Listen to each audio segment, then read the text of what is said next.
Thank you.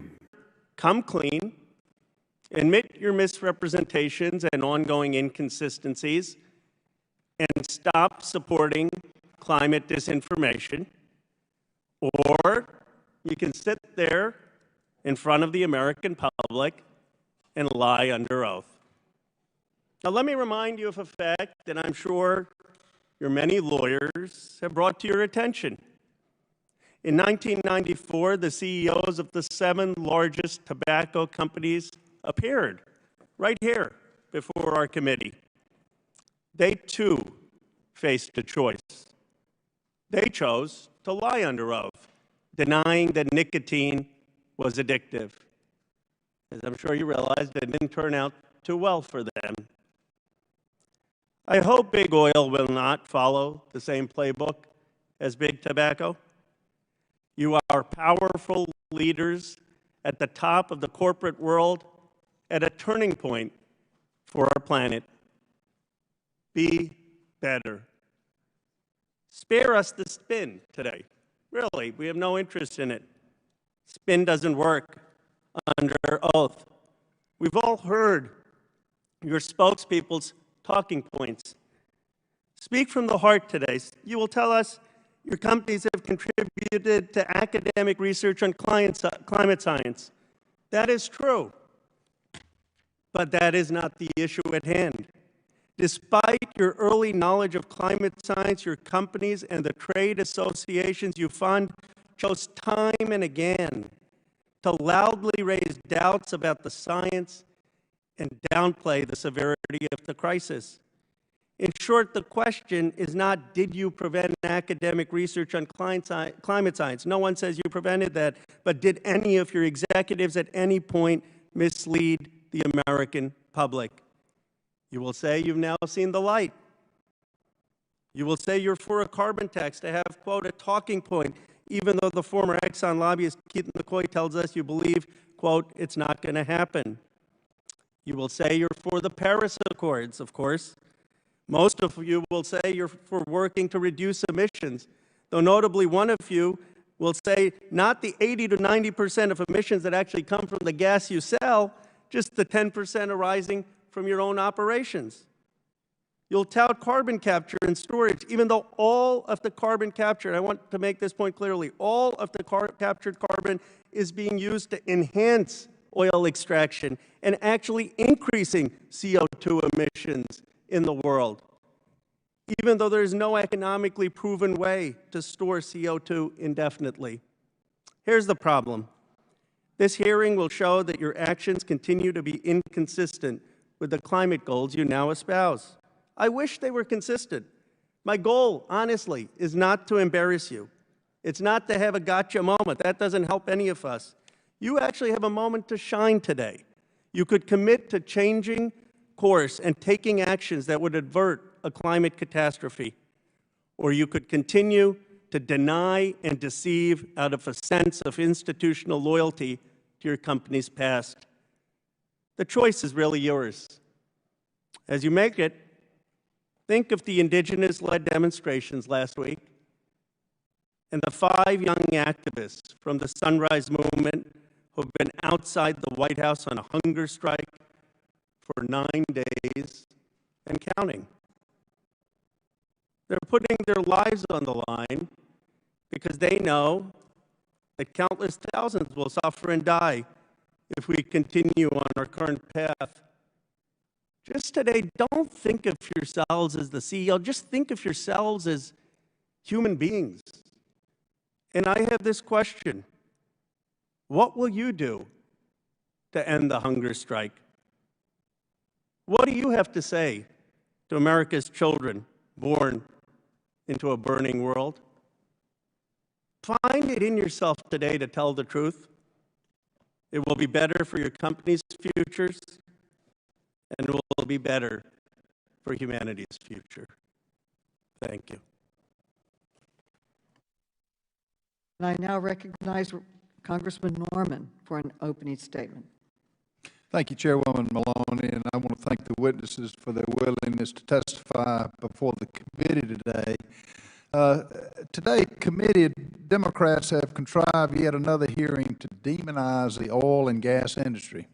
The folks represented before us today run organizations that are providing good-paying jobs and secure, affordable, and clean energy for all Americans, something this administration is attempting. Instead of conducting actual oversight, as Congressman Comer mentioned, oversight that shows the disastrous decisions the Biden administration had made this year. The Democrats are focused on destroying an industry and the jobs it provides to distract us from the fact that they have no plan to recoup our energy workforce or energy independence.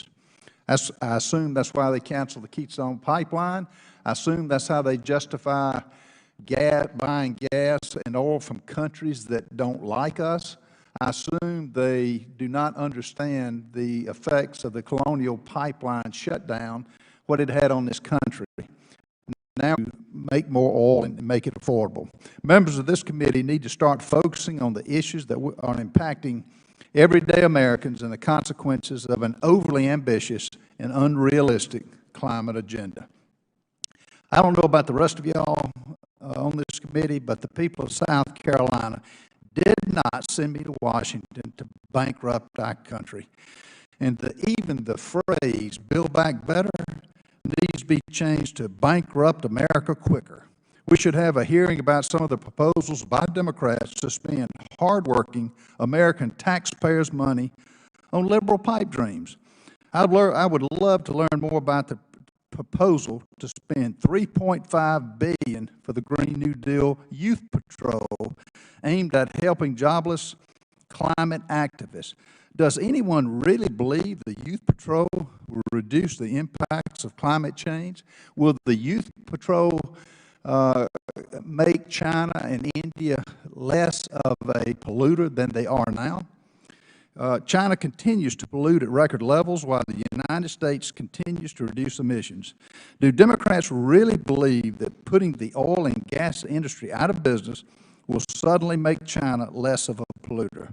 I'm afraid extreme proposals by Democrats will do nothing but destroy good-paying American jobs and ruin our economy. What Democrats won't discuss, and how President Biden and his administration's policies have caused a litany of issues for the American people.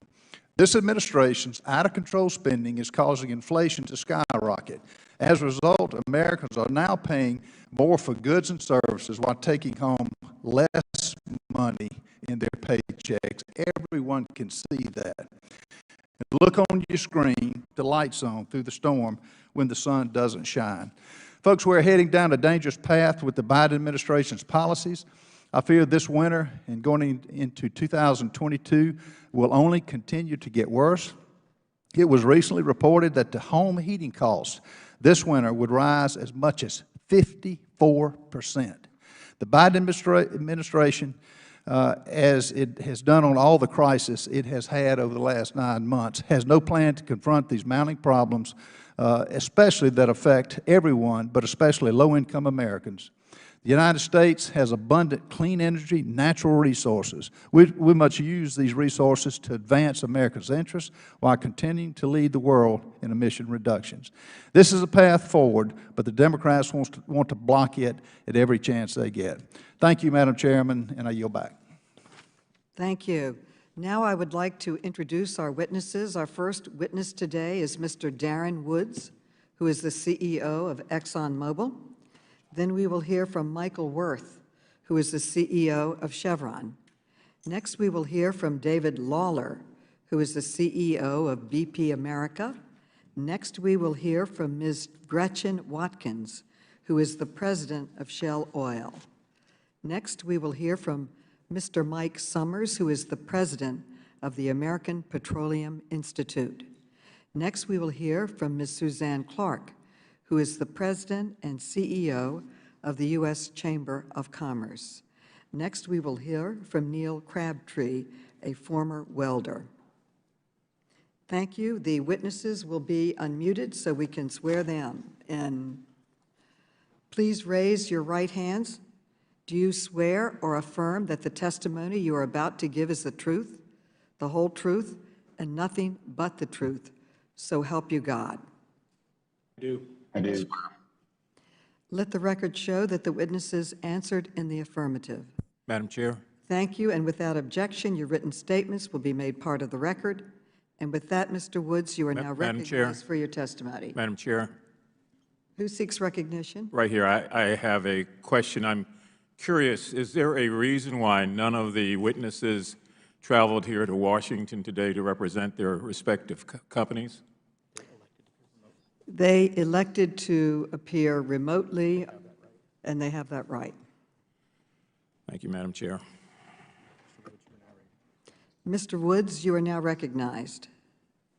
Thank you, Chairman Maloney, Ranking Member Comer, Chairman Canna, Ranking Member Norman, and members of the Committee on Oversight and Reform. My name is Darren Woods. I'm the Chairman and Chief Executive Officer of ExxonMobil Corporation. On behalf of the company, I welcome the opportunity to participate in this important discussion today.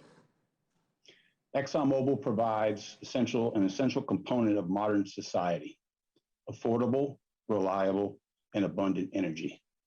For more than 150 years, oil and gas has played a critical role in our society, improving human lives, raising standards of living, and enabling unprecedented economic growth. Without them, the living standards that we enjoy today would not be possible. Those of us fortunate enough to live and work in the United States and other developed countries often take for granted our ready access to energy. That is not the case for billions of people around the world. Many still lack basic electricity or clean cooking facilities for their homes. Access to reliable and affordable energy is more than a convenience. Energy delivers longer, healthier lives, better education, greater mobility, and improved living conditions. It's one of the basic requirements that power economies and societal progress. ExxonMobil and its roughly 70,000 employees are proud of the contributions we make every day to improving the lives of people all around the world. It is vitally important work. We also recognize that society must continue to diversify our energy mix to address climate change. ExxonMobil has long recognized that climate change is real and poses serious risks.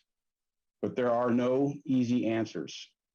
As the International Energy Agency has said, oil and gas will continue to be necessary for the foreseeable future.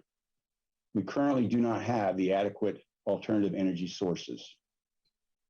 At the same time, we know the combustion of oil and gas releases greenhouse gases, and that the United Nations Intergovernmental Panel on Climate Change has concluded that increased greenhouse gases can contribute to the effects of climate change. That's one of the issues we must address, and one that we are well positioned to continue our work on: reducing the emissions that result from the combustion of oil and gas. This hearing comes at an important time as the world is challenged with how to meet the growing need for energy while reducing emissions to mitigate climate change. The recent disruption of energy supplies in parts of the world has resulted in outages, fuel lines, and manufacturing shutdowns. The very real impact on families and businesses demonstrates how critical it is to thoughtfully manage the transition to a lower emissions future. ExxonMobil is committed to being part of the solution. Our scientists and engineers are applying their expertise to help responsibly meet the world's need for energy, while working to find ways to accelerate the transition to a world with fewer emissions. Starting with our own operations, we reduced emissions by 11% between 2016 and 2020. Our plans through 2025 are consistent with the goals of the Paris Agreement. They are expected to deliver significant additional reductions in both emissions intensity and absolute emissions. We launched a low carbon solutions business to commercialize carbon capture and other technologies, such as hydrogen and biofuels, to reduce emissions in the parts of the economy that are the hardest to decarbonize. As the International Energy Agency recognized this year, carbon capture contributes to the transition to net zero in multiple ways. and it represents one of the biggest opportunities for innovation to address emissions. ExxonMobil is the world leader in this technology, has a share of approximately 1/5 of global CCS capacity, and is responsible for approximately 40% of all the captured anthropogenic CO2 in the world. We are pursuing several projects that can deliver large-scale emission reductions in hard-to-decarbonize sectors like heavy industry and power generation. In addition, we are investing in breakthrough research to develop the next generation of lower emission fuels and fuels technologies, including advanced biofuels. We do that through research and development by our own scientists and by collaborating with leading universities, governments, and private companies around the world. Finally, ExxonMobil has been engaged in policy discussions related to the energy and environment for years. Our views on policies and its implications have been guided by our understanding of the science. We've been vocal and transparent in our support for governments to implement policies that are cost-effective and achieve the greatest emission reductions at the lowest overall cost to society. We have advocated for an economy-wide revenue-neutral price on carbon for more than a decade and have publicly supported the Paris Agreement since its inception. I hope that today's hearing stimulates thoughtful discussion and a greater understanding of the need for meaningful action from all of us, governments, businesses, and individuals. All of us use and depend on today's energy system. We all have a role to play in finding solutions to climate change that will reduce emissions while meeting the growing need for energy in order to improve lives around the world. I welcome your questions. Thank you, Mr. Worth. You are now recognized for your testimony, Mr. Worth. Chairwoman Maloney and Ranking Member Comer, Subcommittee Chairman Khanna, and Ranking Member Norman, members of the committee, thank you for the opportunity to speak with you today. My name is Michael Worth, and I am the Chair and CEO of Chevron. For more than 140 years, Chevron has proudly delivered energy that drives the world forward.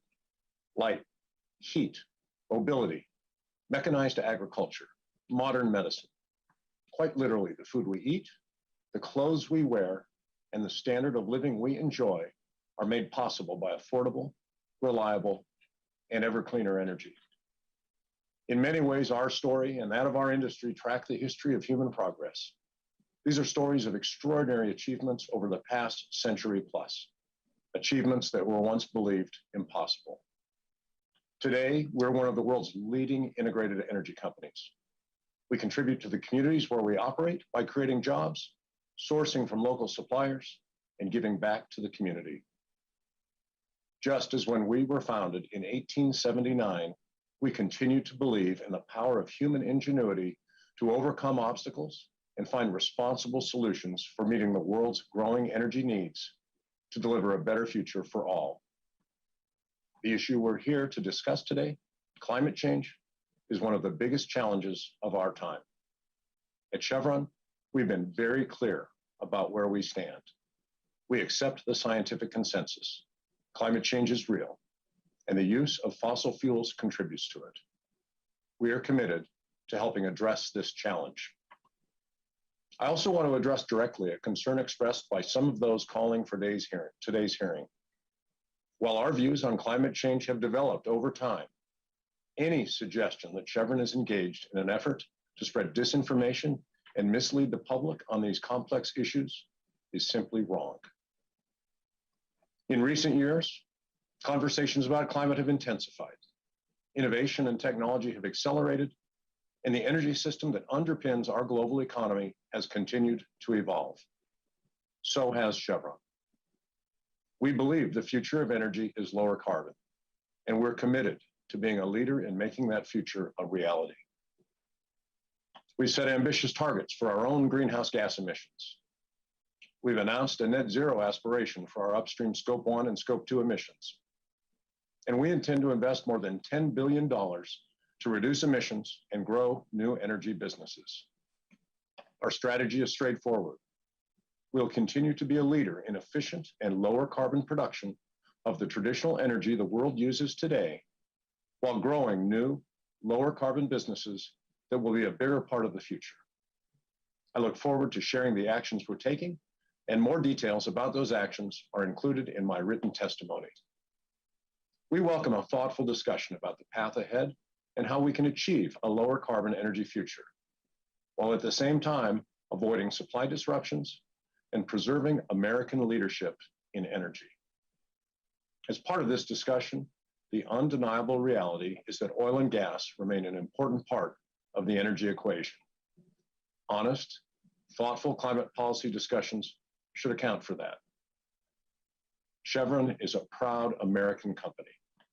The affordable, reliable energy that the more than 35,000 women and men of our company produce every day has improved the quality of life and enabled a higher standard of living for people around the world.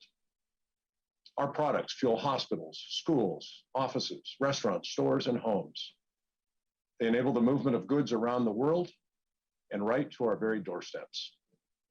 They create good-paying jobs that support families across the country. And they enhance our national security by reducing dependence on foreign energy. This should all be part of the conversation as we seek an orderly and predictable energy future that works for everyone. Confronting the climate challenge requires critical thinking about investment, technology, pace, goals, and timetables. This must be a comprehensive effort. No one company, no one industry, and no one country can meet this global challenge alone. This is a conversation necessarily about both supply, which Chevron helps to provide, and demand, driven by consumers worldwide.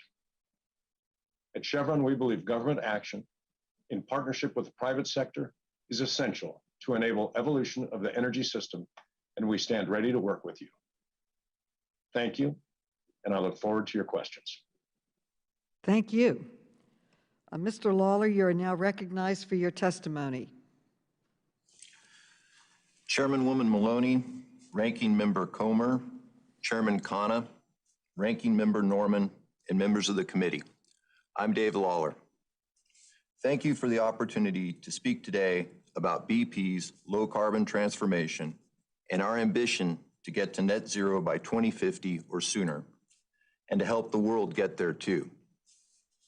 I first joined BP in 2014 as head of our oil and gas operations in the continental United States. I was named chairman and president of BP America last year. Our U.S. operations are part of the economic fabric of this country. We directly employ some 10,000 people, support nearly 250,000 jobs, and contributed $60 billion to the national economy last year. Almost a quarter century ago, BP was among the first major companies in our industry to recognize publicly the scientific consensus about the human contribution to climate change and supported policies to address it. That recognition has guided many of our decisions since then. These decisions include launching a separate low-carbon energy business in 2005, which invested more than $8 billion over 10 years.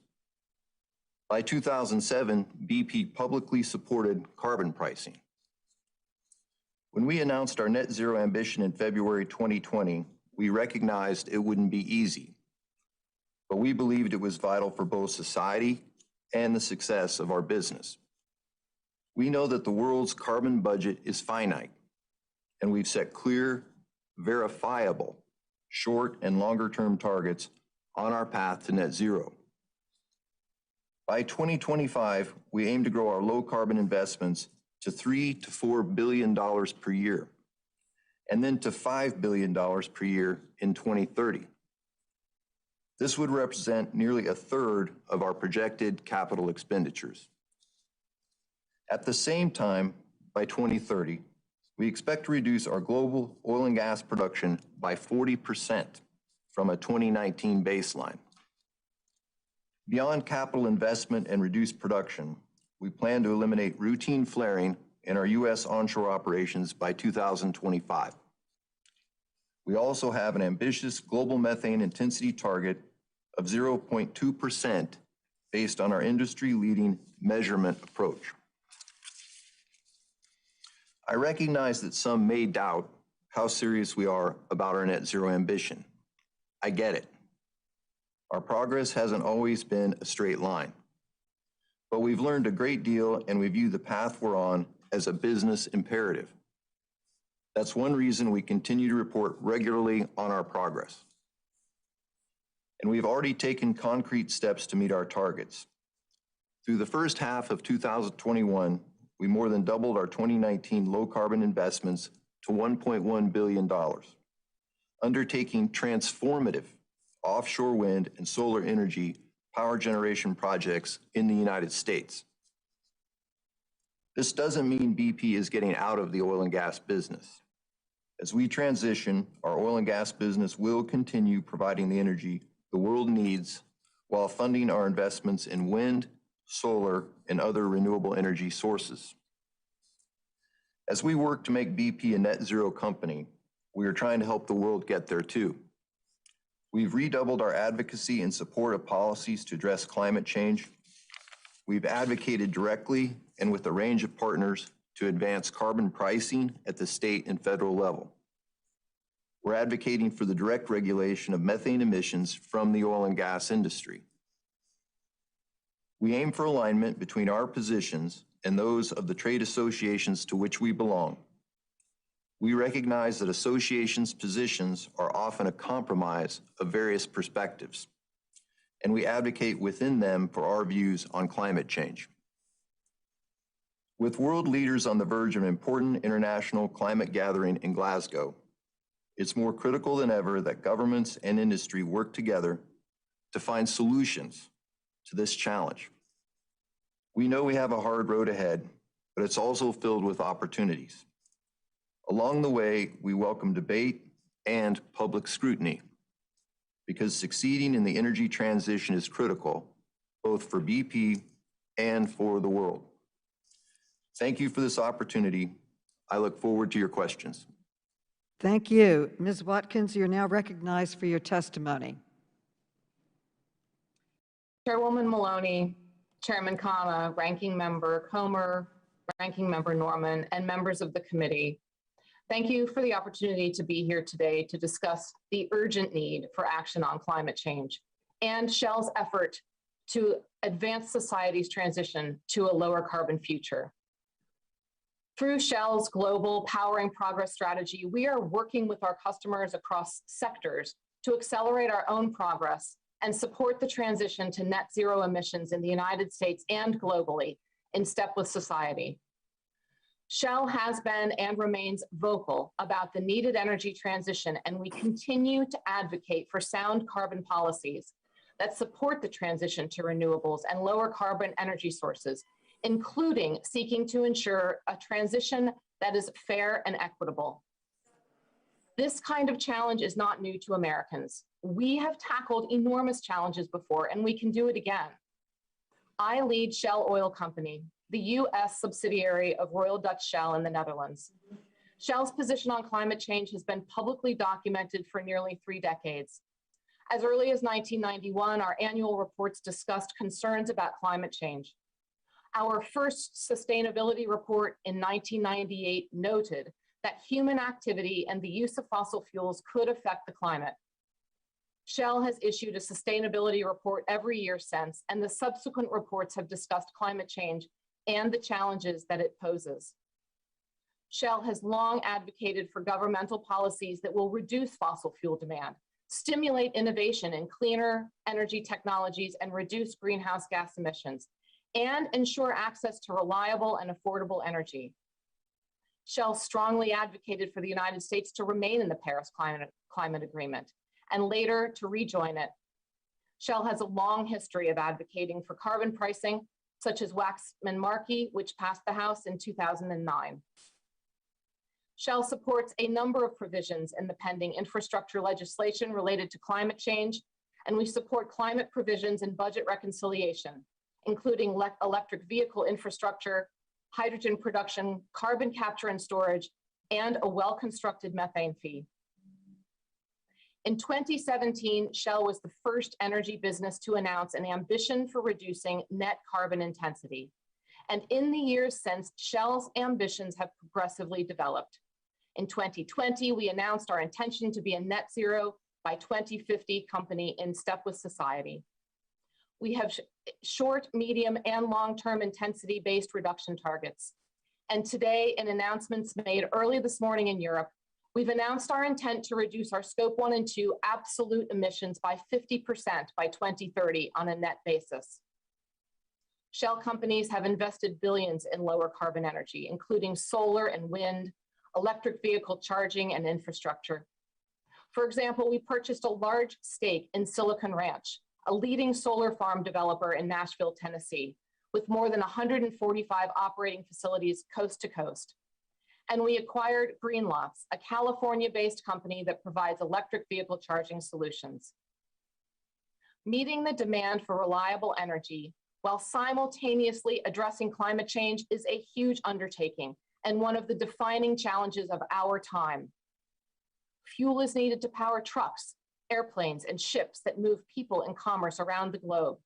Petrochemicals are needed for everything from clothing to cell phones, from hand sanitizer to the fibers in the masks we have all become accustomed to wearing. For this reason, Shell will continue to develop fossil fuel energy sources. Yet even here, we are seeing an energy transition. For example, Shell's production in the Gulf of Mexico is among the lowest in the world in greenhouse gas intensity. And we do not anticipate frontier exploration for new oil and gas repositories after 2025. We are committed to a leadership role in the energy transition and continuing to provide the life-sustaining and life-enabling products that Americans need.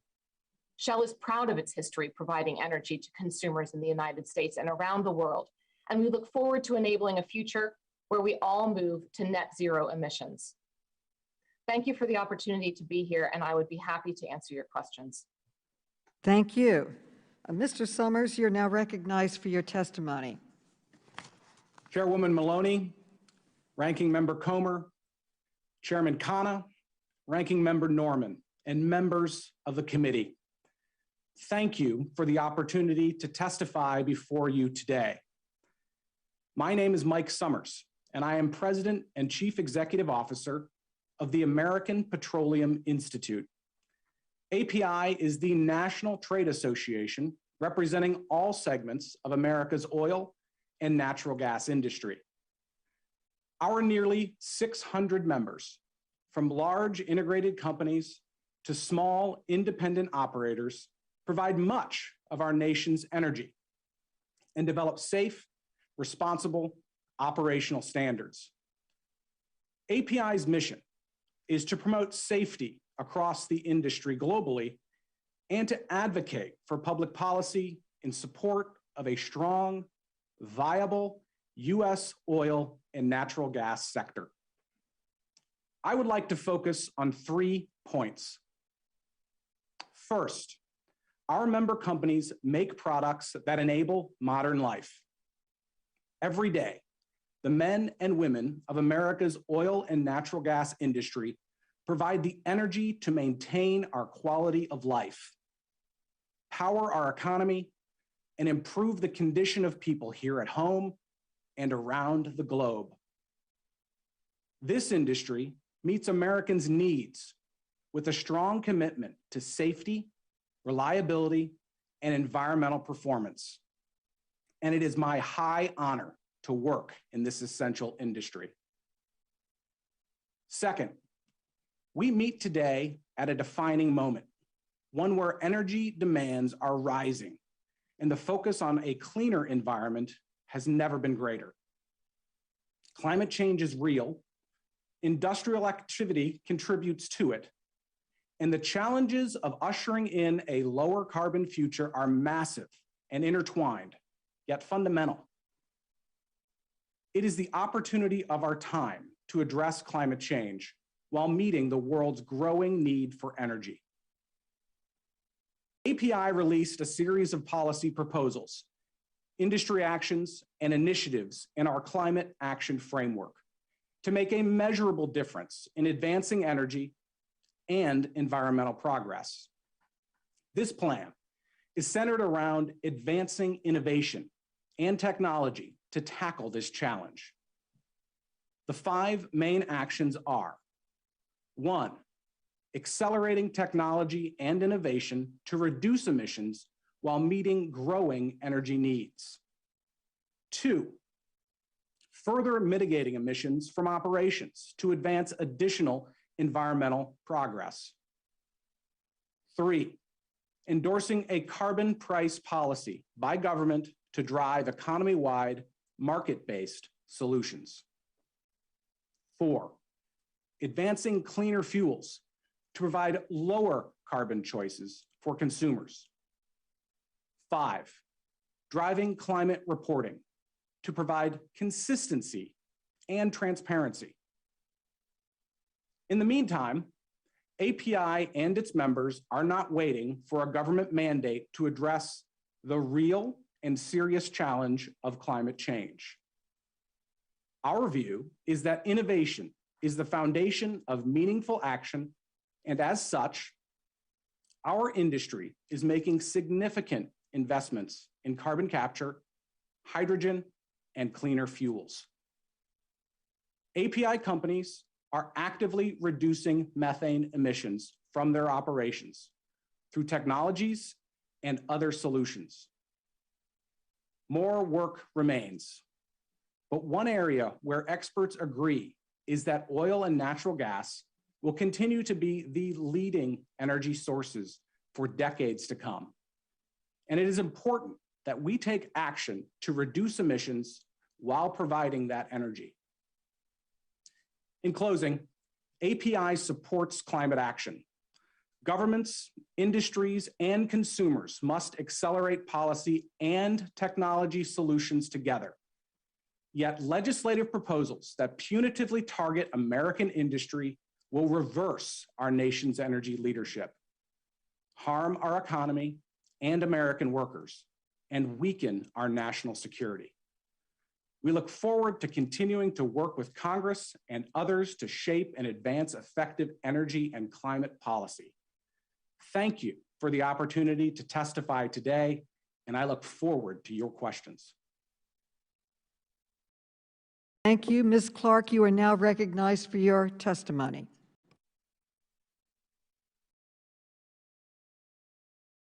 Chairwoman Maloney, Ranking Member Comer, Chairman Khanna, Ranking Member Norman, distinguished members of the committee, thank you for inviting me to testify today.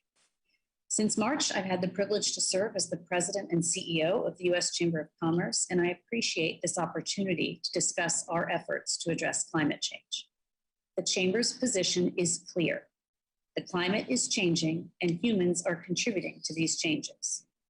Addressing the climate challenge with bold solutions and advancing economic prosperity are not mutually exclusive. We can achieve both goals, and the Chamber is dedicated to doing so. The Chamber's message on climate is also clear. Inaction is not an option. We advocate for market-based solutions to reduce emissions while supporting U.S. competitiveness, national security, and working people across America. We have focused on effective climate solutions, and we see ample common ground for all sides to come together to advance policies that are practical, predictable, and durable. The American business community is essential to developing, financing, building, and operating the solutions needed to effectively combat climate change and meet our energy needs. Businesses are already taking action by investing in technology and enhancing their efficiency. Their actions are good for business, the economy, and our planet. The government also plays a critical role in our country's efforts to address climate change. We believe Congress must enact durable climate policy with bipartisan support. This will help ensure that policies withstand the changing priorities of different administrations and reduce uncertainty for businesses. The Chamber supports policies that encourage innovation and investment in market-based climate solutions. We believe in transparent, well-designed market mechanisms that reduce emissions while supporting economic growth and job creation. Our implementation of these principles has led to meaningful progress over the past few years. Let me share a few examples. The Chamber played a leading role in the 2020 passage of the Energy Act, the most significant significant climate and energy legislation adopted in more than a decade. Over several years, we mobilized business community support, partnered with NGOs and others to get the bill enacted. We worked closely with policymakers on both sides of the aisle to ensure that it contained innovation-focused measures that addressed climate change, promoted American technological leadership, and fostered economic growth. The Chamber also played a leading role in bipartisan legislation to implement a phase down of hydrofluorocarbons, which will significantly reduce emissions that contribute to global warming. We have called for direct regulations on methane emissions from oil and gas operations and worked with Congress to improve pre-disaster mitigation and resilience policies. We also strongly supported the Biden administration's decision to rejoin the Paris Climate Agreement, and we engaged early with this administration and provided principles for its consideration as it revised the U.S. national emission reduction commitments. Finally, this year, we organized a coalition in support of bipartisan infrastructure legislation that would advance efforts to decarbonize the economy. Building smart, modern, resilient infrastructure has long been a priority of the Chamber. The bipartisan infrastructure framework is exactly the type of bold, economy-growing action needed to address climate change. The Chamber and its members are proud to support it as standalone legislation. Our country has made positive strides forward and could build greater momentum with bipartisan cooperation on the solutions before us, and we must. More needs to be done to protect our planet for future generations. Earlier this year, President Biden's climate envoy, former Secretary of State John Kerry, stated that 50% of the reductions we have to make to get to net zero are going to come from technologies we don't yet have. Whether or not 50% is the right figure, Secretary Kerry's central point is correct. We must take urgent action now to develop the technologies necessary to meet our climate goals. I'll say it again, inaction is not an option. For more than 100 years, the Chamber has advocated for pro-growth policies that help businesses of all sizes create jobs, strengthen communities, and grow our economy. There is broad consensus across our membership and the business community that combating climate change is an urgent issue, requiring citizens, government, and business to work together. The Chamber remains dedicated to working with Congress to identify solutions that improve our environment. Thank you, and I look forward to your questions. Thank you. Mr. Crabtree, you are now recognized for your testimony. Mr. Crabtree. See here. Thank you, Chairwoman Maloney and Ranking Member Comer and all the distinguished committee members. It's definitely not something that I'm proud of, but I may have been the first casualty of the Build Back Better plan. 3 hours after President Biden's inauguration, I lost my job on the construction of the Keystone Pipeline.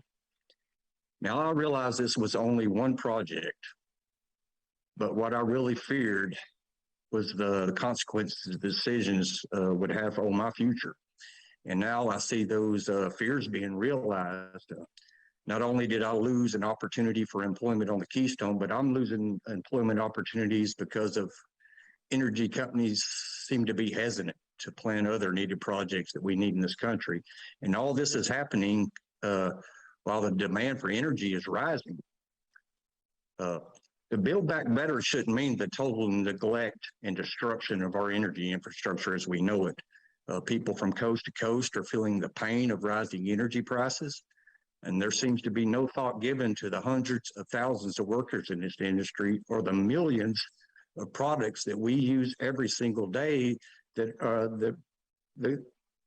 provided by fossil fuels. Then there shouldn't be a fear of a heating shortage in the Northeast this coming winter, but yet here we are. And Americans need to know that there isn't a fuel shortage. That's not the cause of the rising prices. Rising prices are a direct result of the lack of infrastructure that it takes to get the products moved to where they're needed mostly, and it's mainly pipeline construction. The construction of the Atlantic Coast Pipeline, the Constitution, the Penn East would have all taken much needed energy to the Northeast this year. Instead of being built and being in service, they're now canceled. And they were canceled because of overregulation and a push for a green new energy sector that just isn't capable or reliable enough to provide the energy that we need right now. Every penny in the increase of energy on Americans, it takes about $1 billion out of the pockets of Americans over a year's time. And I can't see how that's a popular decision right now. And I believe that elections in the coming years are going to prove that point. The CEOs and the presidents of the companies that are gathered here today have provided this country with something that we've all demanded. And that's clean, affordable, reliable energy. We've built military bases in other countries to protect resources. Our government has contributed to this, and to treat these CEOs as villains, I don't agree with it. The disruption of the Colonial Pipeline earlier this year should have proven just how important that the work that myself and these companies do really is. I mean, we took one pipeline that was down for 1 week, and we seen the panic it caused. And I was hoping it would shed a light on a bigger problem, and that is, why do we only have one pipeline servicing such an important part of this country? And the answer is simple. It's because of it costs right now more to permit and plan a new pipeline than it does to actually build one. And neglecting to add to the capacity with new pipelines is a dangerous thing for our country, just like neglecting roads and bridges. Now, I believe it's going to take an all of the above approach for our energy future.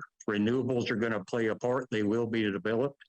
Carbon technology needs to be developed, but we can't demonize the fossil fuel industry. It's only going to hurt the economy and the country. Now, I belong to a union that specializes in pipeline construction, and I've spent over 25 years, developing the skills that I have, and I'm compensated well for it. And the government's idea of shutting down my industry and retraining me in another career, it's not realistic. I'm too far in life to be starting over at an entry-level position. It's just not realistic for me. And now there's a whole generation of workers coming up that if they want to pursue careers in the green energy, then I support that, just like I support private companies' rights to develop green energy. What I don't support is a government limiting my employment opportunities in my chosen field, especially when the product is in huge demand.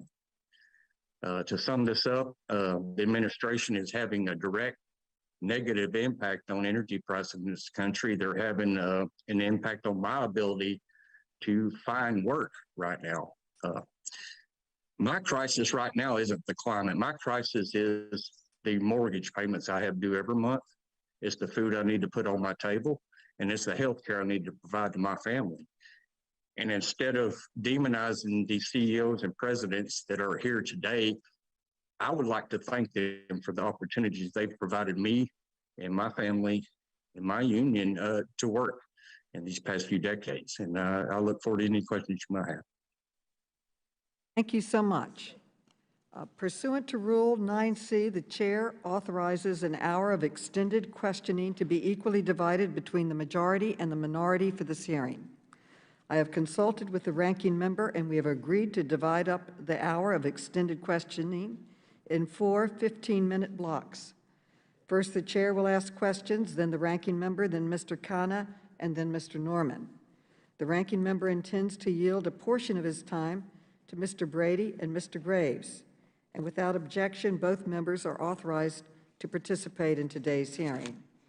With that, I now recognize myself for 15 minutes, and I want to start with a few simple questions, and I would appreciate a yes or no answer on each of them.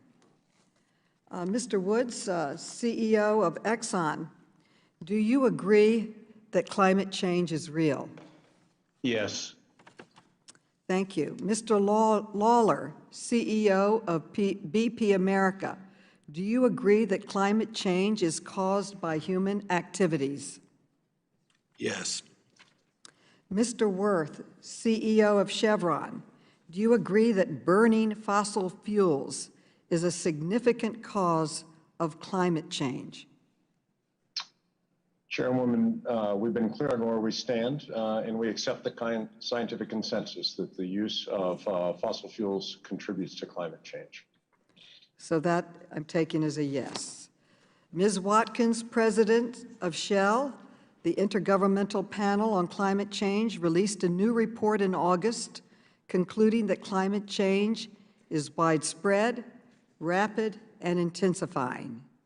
The Secretary General of the United Nations called the report, quote, and I'm quoting, a code red for humanity, end quote, and said, quote, the alarm bells are deafening and the evidence is irrefutable, end quote. Ms. Watkins, do you agree that addressing climate change is now a code red for humanity? Yes or no, please? Chairwoman, Shell agrees that this is an urgent issue that needs addressing by companies, governments, and society. And it's not just the United Nations that called it a code red. Last week, the Defense Department issued a report calling climate change, quote, an existential threat to our nation and the world. Ms. Watkins, do you agree climate change is a threat to our existence?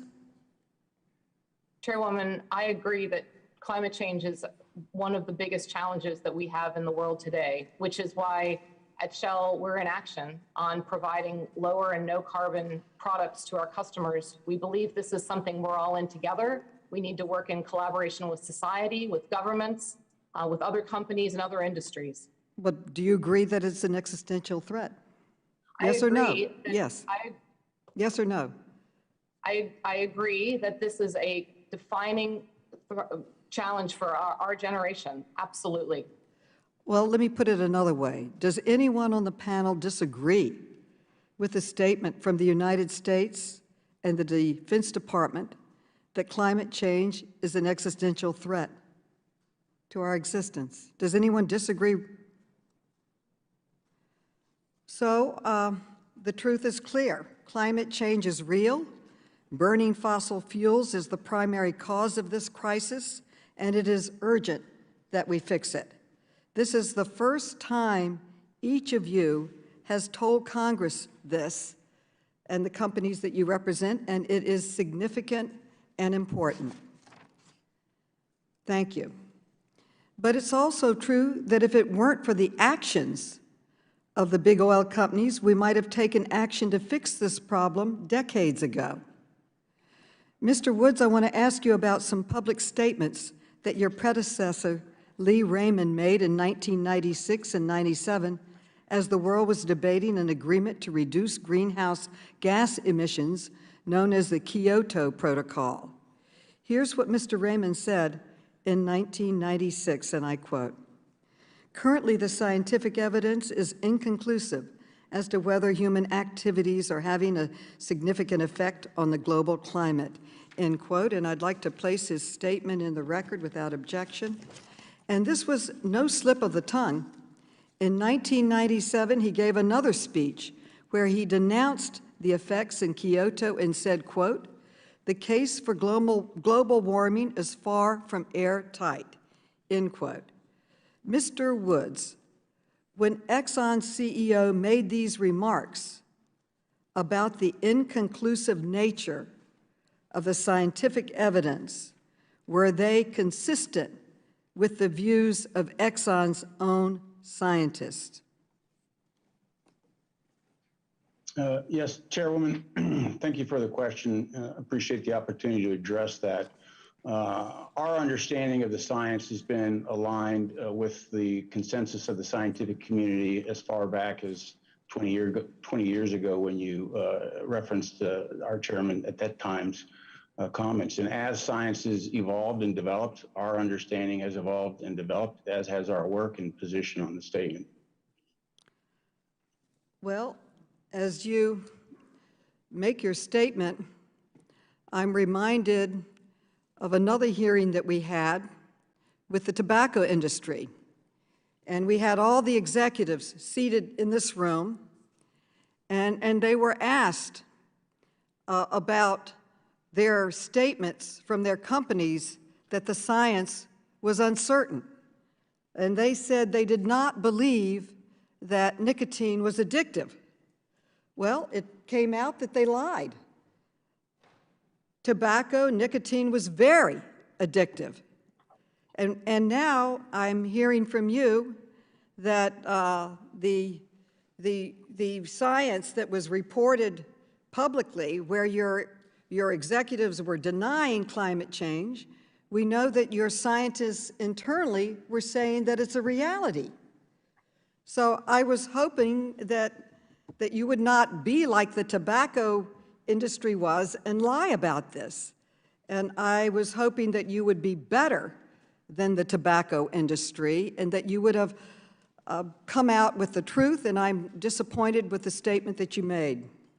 James Black was an Exxon scientist, and I'd like to put up on the screen what he told the company's top executives in a secret briefing back in 1978, more than 40 years ago.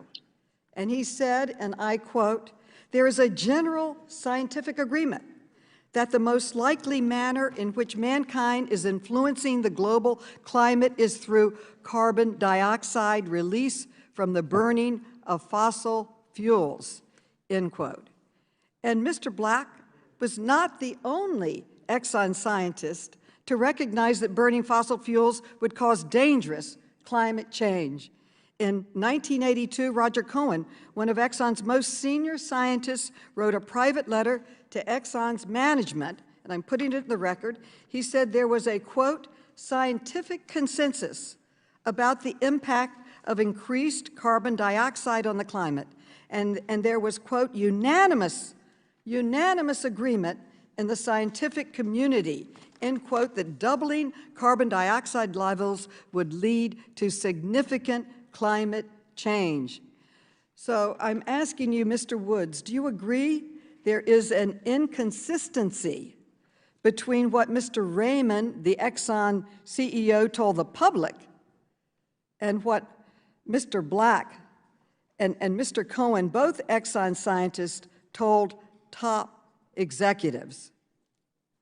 Chairwoman, no, I do not agree that there was an inconsistency. If you look at the full extent of that report, you'll find that the comments in the report and that briefing to our management committee, which was not a secret meeting, was entirely consistent with where their Intergovernmental Panel on Climate Change was and where the general consensus of the scientific community. And I think our position in that has continued to evolve with the scientific community. I think our messaging has been that this is a complex problem that's going to require thoughtful, practical solutions, and that has been something that we've continued to emphasize over time. Reclaiming my time, I think the quotes speak for themselves. I'm putting them in the record. There is a clear conflict between what Exxon CEO told the public and what Exxon scientists were warning privately for years. But you don't need to take my word for it. In 2019, 2 former Exxon scientists testified in this very hearing room. They were here where the tobacco executives were, and they testified before Representative Raskin's subcommittee. They said Mr. Raymond's statements were just plain wrong. One former Exxon scientist, Dr. Martin Hoffert, testified, and I quote, "Exxon was publicly promoting views that its own scientists knew were wrong. And we know that because we were the major groups working on this," end quote. And the disinformation from Exxon did not end there. In 2000, Exxon ran an advertisement in the New York Times entitled "Unsettled Science." And it said, and I quote, "Even less is known about the potential positive or negative impacts of climate change. In fact, many academic studies and field experiments have demonstrated that increased levels of carbon dioxide can promote crop and forest growth," end quote. So, Mr. Woods, was this the statement that climate change could actually be positive for our planet, consistent with the private views of Exxon's scientists? Chairwoman, if you read the full article that was advertised that you referenced there, it concludes with a statement that says we know enough now that governments, people, and companies should be taking reasonable action to address the risk of climate change. So again, I would come back and say that our position in this space has been consistent with the general consensus in the scientific community. Our research was in line with that. It was a small Thank you portion. so much. Reclaiming my time, the documents tell a different story. Let me read you an excerpt from a 1982 memo, which I'd like to place in the record, that M.B. Glasser, Exxon's manager of environmental affairs, sent to Exxon management about the potential impacts of climate change. And he wrote, "There are some potentially catastrophic events that should be considered," end quote.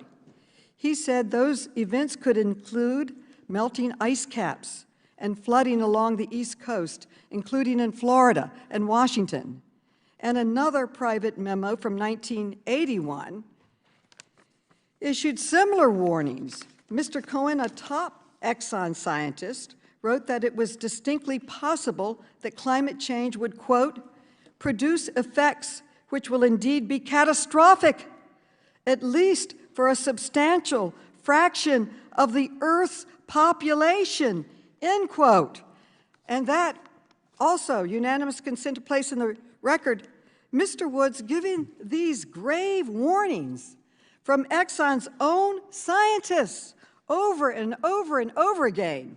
Do you believe that it was ethical for Exxon to run a New York Times advertisement that downplayed the risk and instead highlighted the potential positive impact of climate change? Chairwoman, I would again say, if you look at the full context of the memos that you're referencing, the messaging that came across in those full memos and is very consistent with what the general consensus of the scientific community was. And our advertorial that you mentioned, again, concluded that there's enough knowledge to know that we should be taking action, that people, governments, and companies should respond and take practical, reasonable action. And that was consistent with what the scientific community was at the time.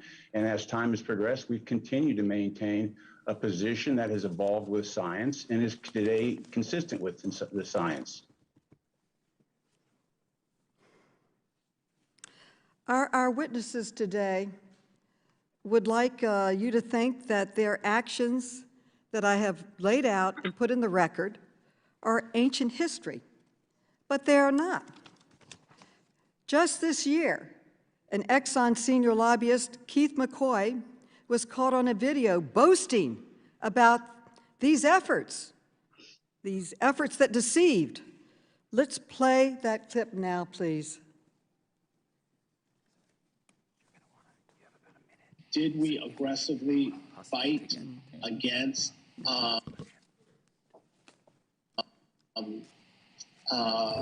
some of the science? Yes. Did we hide our science? Absolutely not.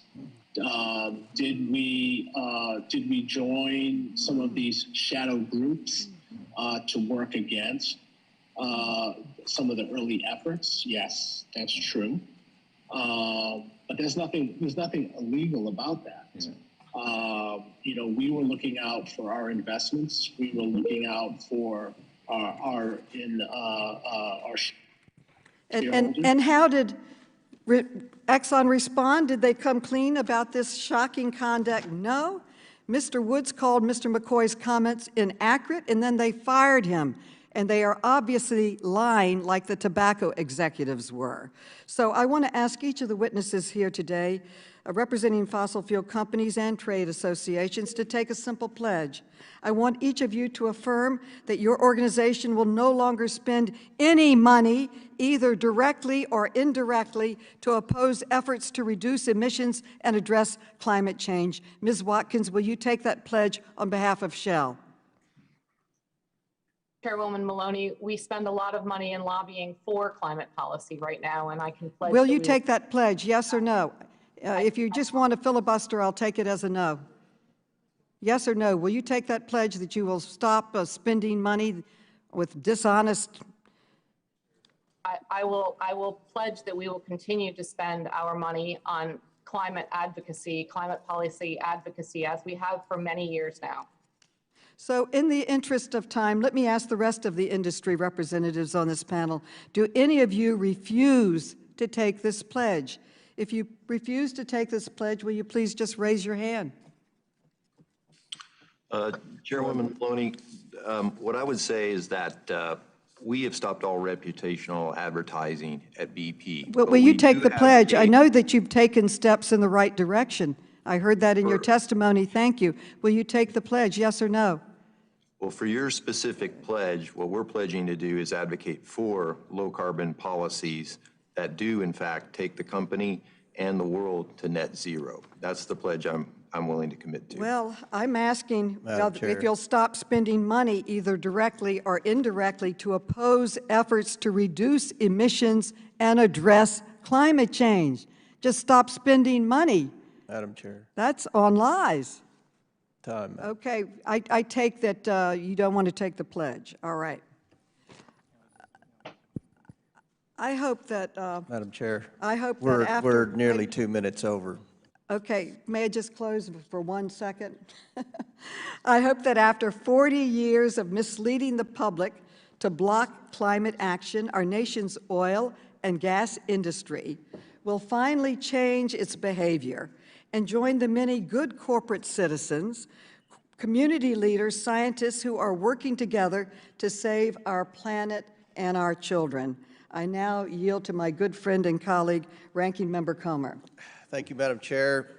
Mr. Crabtree, thank you for appearing here before the committee today, and I'd like to ask you what it's like to be a worker in this Biden economy. How long had Joe Biden been president before you were fired from your position working for the Keystone Pipeline? Yeah, thank you for the question, but I think I made that clear in my opening statement that it was 3 hours after I'd lost my job. Now, I've got to be truthful and I've got to be fair. I've got to work since then, but most of the work that we're doing now is kind of maintaining the aging infrastructure, the pipeline systems that we have in this country now. And like I said in my testimony, not adding additional capacity when there's still such a great demand for it is causing these fuel prices to rise. And to me, it's a serious national security issue when we have to write letters to OPEC asking for more oil. It's a serious issue when we consider drawing oil out of the strategic for the petroleum reserve. The strategic petroleum reserve wasn't put in place to. Right. We're going to talk a lot about that during this hearing, and I appreciate that. But my next question: Did President Biden or anyone from the White House ever apologize to you for creating a situation where you lost your job immediately upon his taking office? Well, of course not. I'm just a simple welder. I wouldn't expect an apology. It probably wouldn't have meant much to me. You know, apology isn't going to put food on my table. Apology doesn't pay my bills. Being able to work is what I need. Absolutely. Absolutely.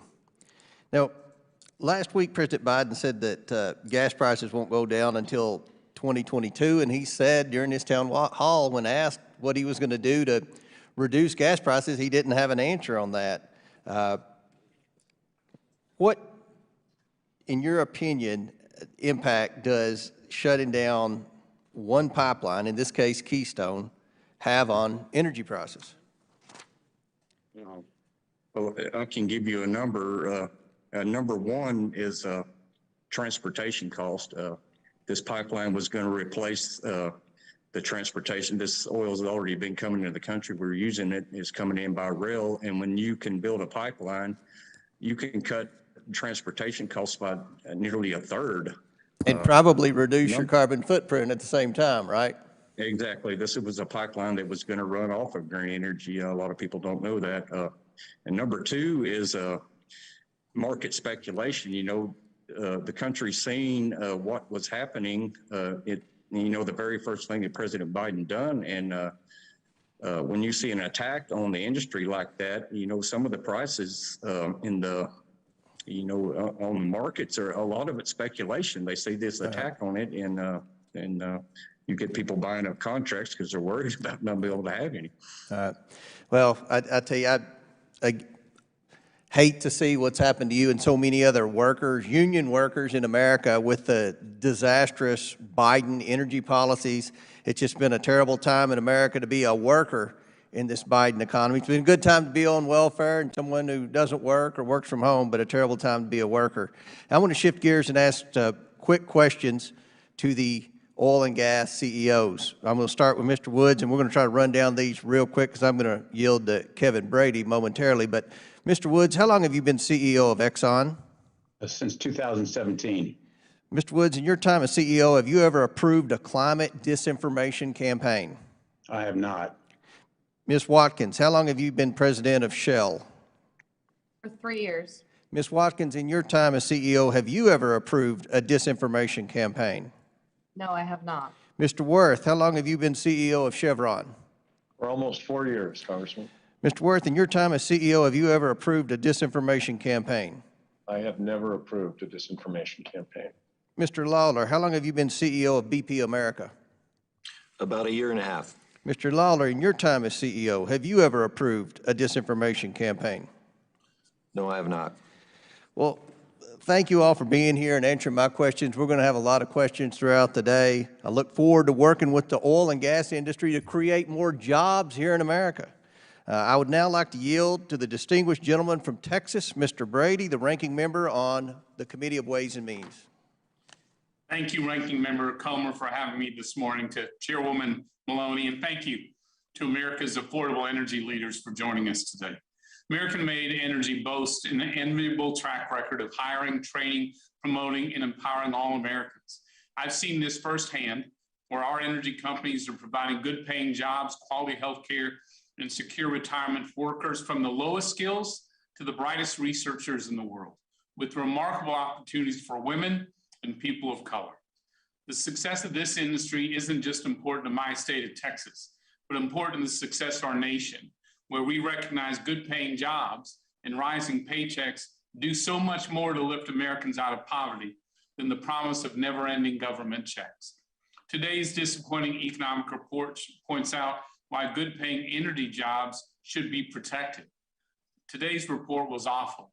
And if you take out the inventories, America's growth last quarter was zero.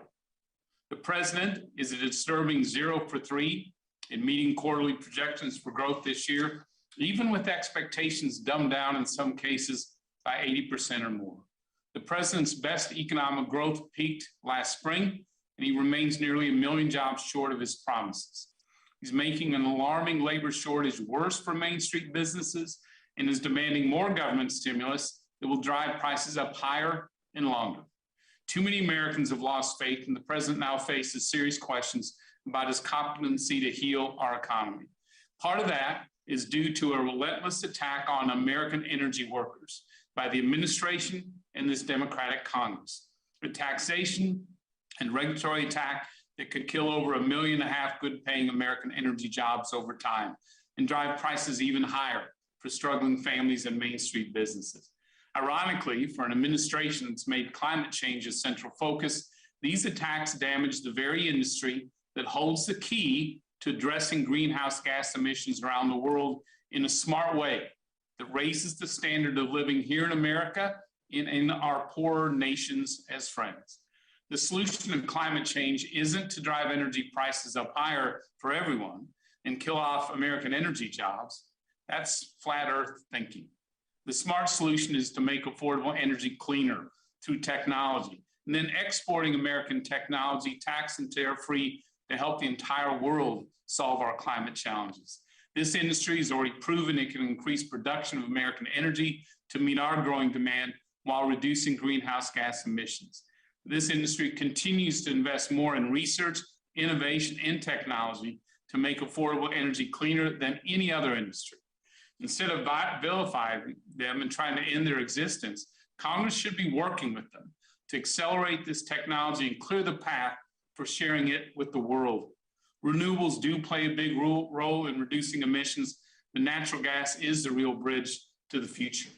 Since the major shift away from coal to natural gas, the U.S. has reduced carbon dioxide emissions by 32% more. Affordable energy is the way to lift Americans out of poverty. It's the key to ensuring the low and middle income Americans can grow and thrive.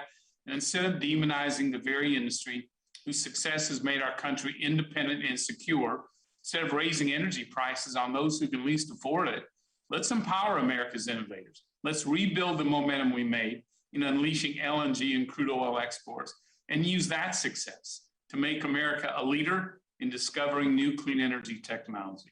There is a smart way to transition to a cleaner energy future, and it's time both political parties in Congress join forces with these energy leaders to achieve it. With that, Ranking Member Comer, I yield back. Thank you. Now I'd like to yield the balance of my time to Garrett Graves from Louisiana, the Ranking Member on the Select Committee on Climate Crisis. Thank you, Ranking Member Cromer, and I want to thank the Chair for allowing us to participate today. I want to first just point out, Madam Chair, that I'm going to take a guess that every single person that came to Washington this week, that they came here using some form of fossil fuel. Everybody. Madam Chair, I actually have 2 electric vehicles, and I've actually rigged up a solar generator to charge them. The most ridiculous and cost-prohibitive thing I've ever seen in my life, but it's fun anyway. I'm from South Louisiana. If sea rise projections are correct, then we are absolutely ground zero for what's going to happen moving forward. We have some of the fastest subsidence rates in the world, so with sea rise, it means the fastest relative sea rise in the world. We also are home to some of the most robust oil and gas production in North America. And these, at the same time, we have one of the most productive ecosystems on the North American continent, right there where all this energy production is occurring. Madam Chair, I also want you to know that when the Deepwater Horizon accident happened, I ended up being the lead trustee and the negotiator for the state of Louisiana. And in that settlement, I'll tell you, we reached the largest settlement in U.S. history from a single company. And I'm proud of that because you know what? There were actions that were wrong, and we held them accountable. I want to ask the witnesses a question. If we stopped, maybe Mr. Summers, if we stopped producing energy today, stopped producing oil and gas in the United States, yes or no, would there be a stoppage, or would folks cease to use oil and gas across the world? Yes or no? No, Congressman. In No. fact, as you know, the world consumes about 100 million barrels of oil every single day. And even during the worst part of the pandemic, the world was still consuming about 81 million barrels of oil every single day. So the world's going to continue to consume a lot of oil and natural gas from now into very long into the future. Great, thank you. I want to go back, and I apologize. I was in and out because we had another hearing going on. I believe it was Shell, but I may be mistaken, that noted in their testimony that the most efficient energy production in terms of emissions on the globe, some of the most efficient on the globe, is actually in the offshore Gulf of Mexico. Could one of you confirm that, whoever noted it in your opening testimony, make sure I heard that correctly? Yes, Congressman. Hi, it's me, Gretchen Watkins from Shell. That Great. is a fact. We're the largest operator in the Gulf of Mexico, and we're really proud that the oil and gas that we provide to the country from the U.S. Gulf of Mexico is the lowest greenhouse gas that we can possibly. So putting these two things together, if there's clearly going to be continued demand for energy, because there will, because oil and gas has 30 times the energy density of the next closest renewable, 30 times. So there's going to continue to be demand. We produce it most efficiently in the United States. Why would we stop? Everybody in this committee used it to get to work this week. Everybody did. You know, something else that's really interesting is we sit here and demonize the United States and these very people that are here today on the witness panel. The United States has led the world. We've reduced emissions more than the next 12 emissions-reducing countries combined. I'm going to paraphrase the quote of the executive director of the International Energy Administration, who said the United States' progress on reducing emissions associated with energy is the most historic in world history. Madam Chair, these people on the panel, these are the people that did that. Mr. Summers, could you tell me what primary source of energy resulted in this decrease in emissions? It was natural gas. Thank you very much. So natural gas, the very thing that we're talking about banning here.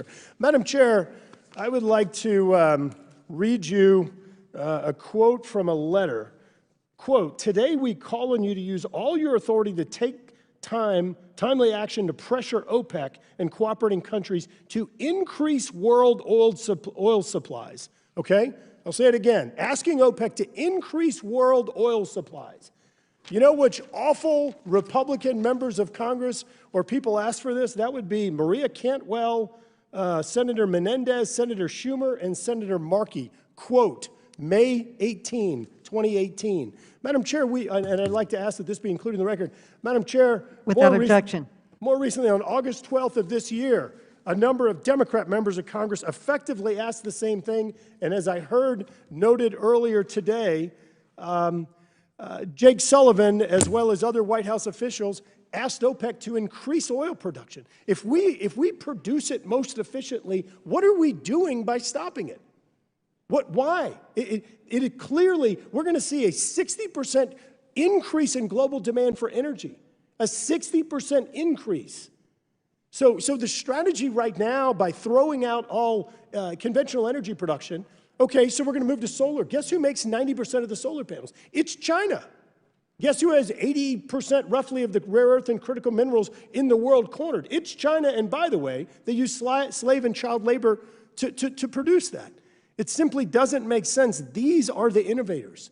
We've watched our own president, Madam Chair, shut down Keystone Pipeline, open up Nord Stream 2 pipeline, shut down domestic energy production, ask Saudi Arabia, Venezuela, Iran, Nigeria, and others to produce more energy to address the growing demand in the United States and globally. I'm just asking our own president, treat the United States like you're treating other countries. Last, Madam Chair, U.S. natural gas, as a result of the efficiency of these very people, we have a 42 to 47% lower emissions profile than Russian gas being delivered to Europe or Asia.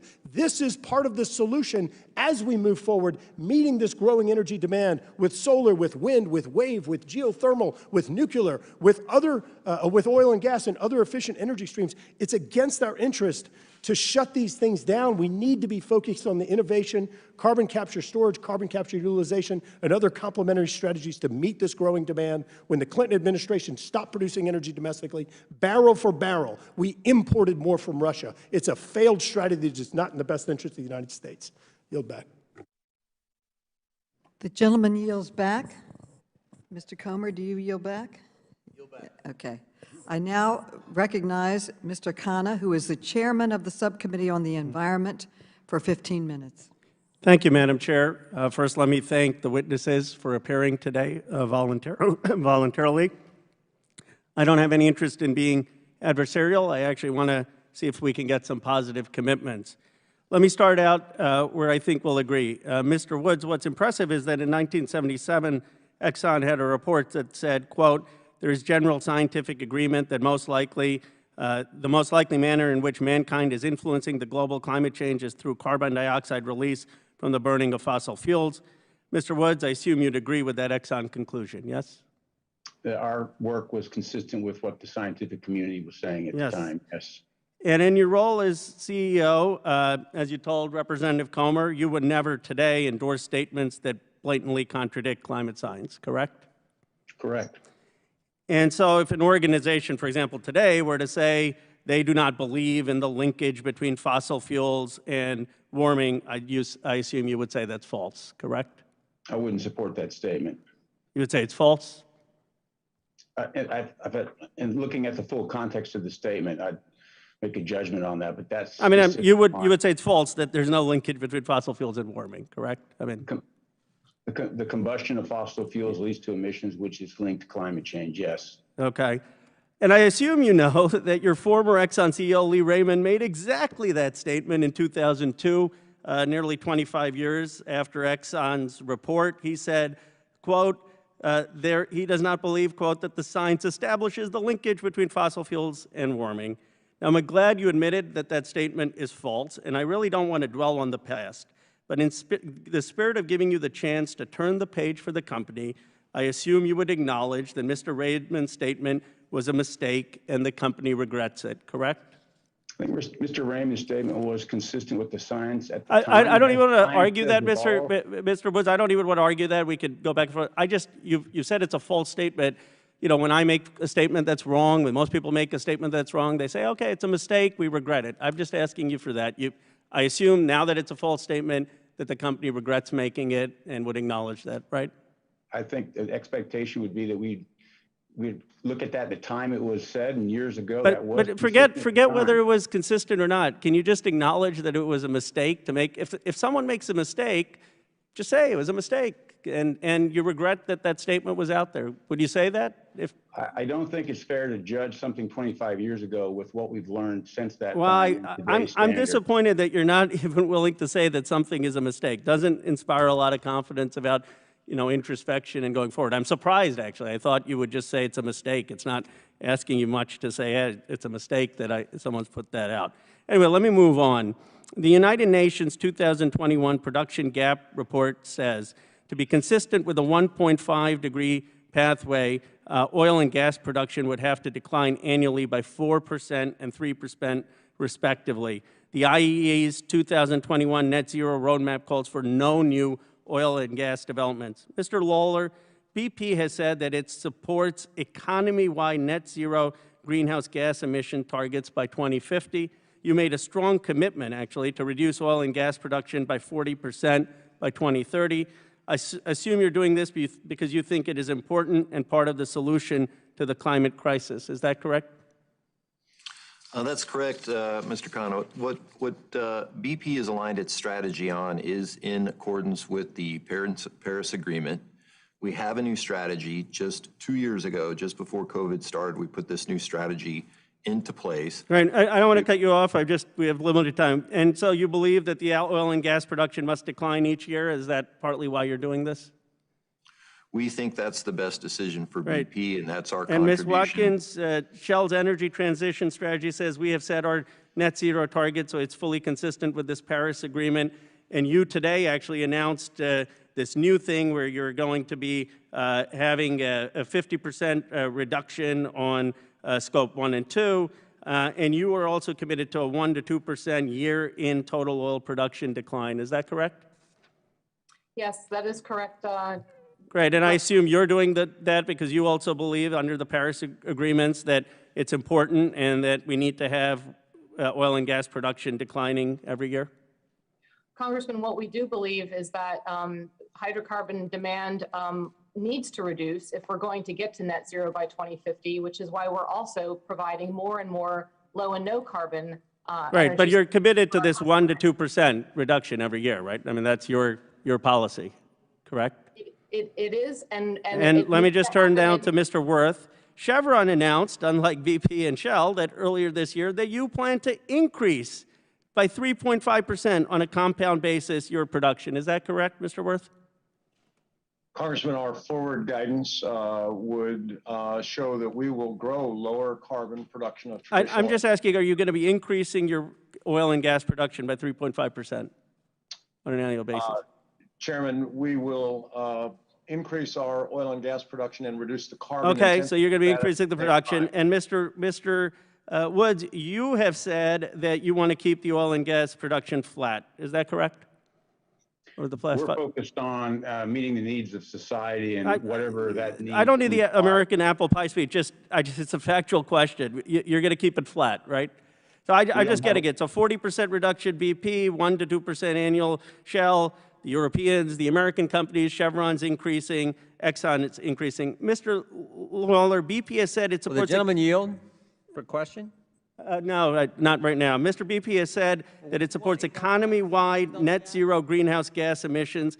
BP, clearly you're only one member, so I assume when you're saying economy-wide, you believe other companies need to follow your lead in decreasing production. Would that be fair, Mr. Lawler? Who's going next for us? Are you going next? Yes, sir. I think we had offered up as just a suggestion. You know, there's many approaches to net zero, and we certainly wouldn't. But you would believe that other companies, I guess my question is this, Mr. Lawler, do you believe that the science says that other companies should go down every year?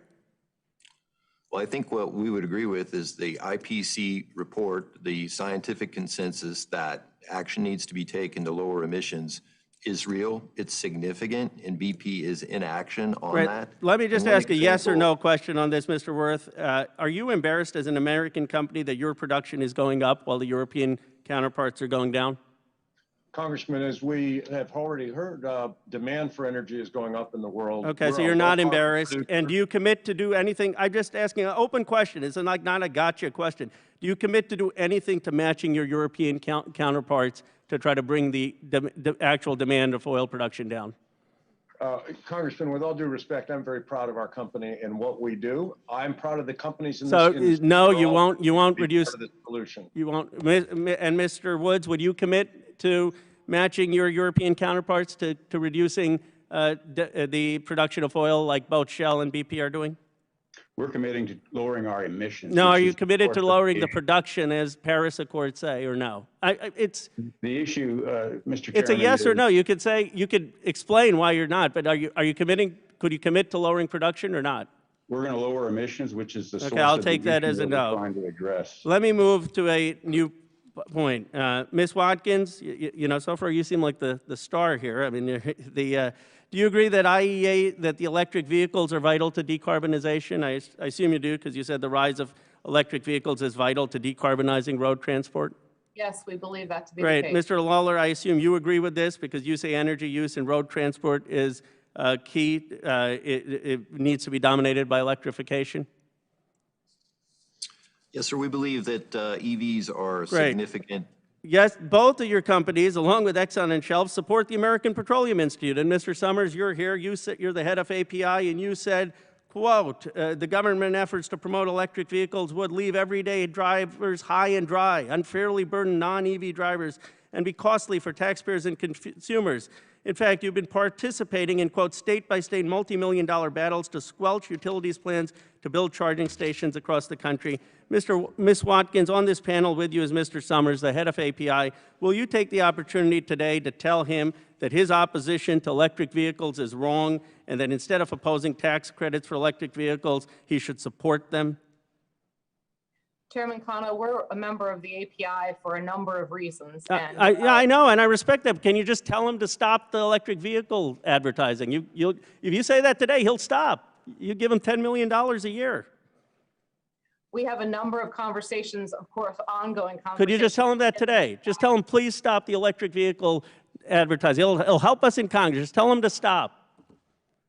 So I'd like to speak on behalf of Shell. And here at Shell, we very much believe electric vehicles are part of the future, which is why we if you would tell him to stop, it would be really helpful. The other, help the president. He's really trying to do what you're asking the president to do. The other thing is, I saw your positive statement today. I was really happy. You said you're for a well-crafted methane fee. You know who's been advertising against the methane fee? API. API, $500,000 in the last 3 months of Facebook advertising alone against the president's agenda on the methane fee that you supported this morning in your great statement. You added it.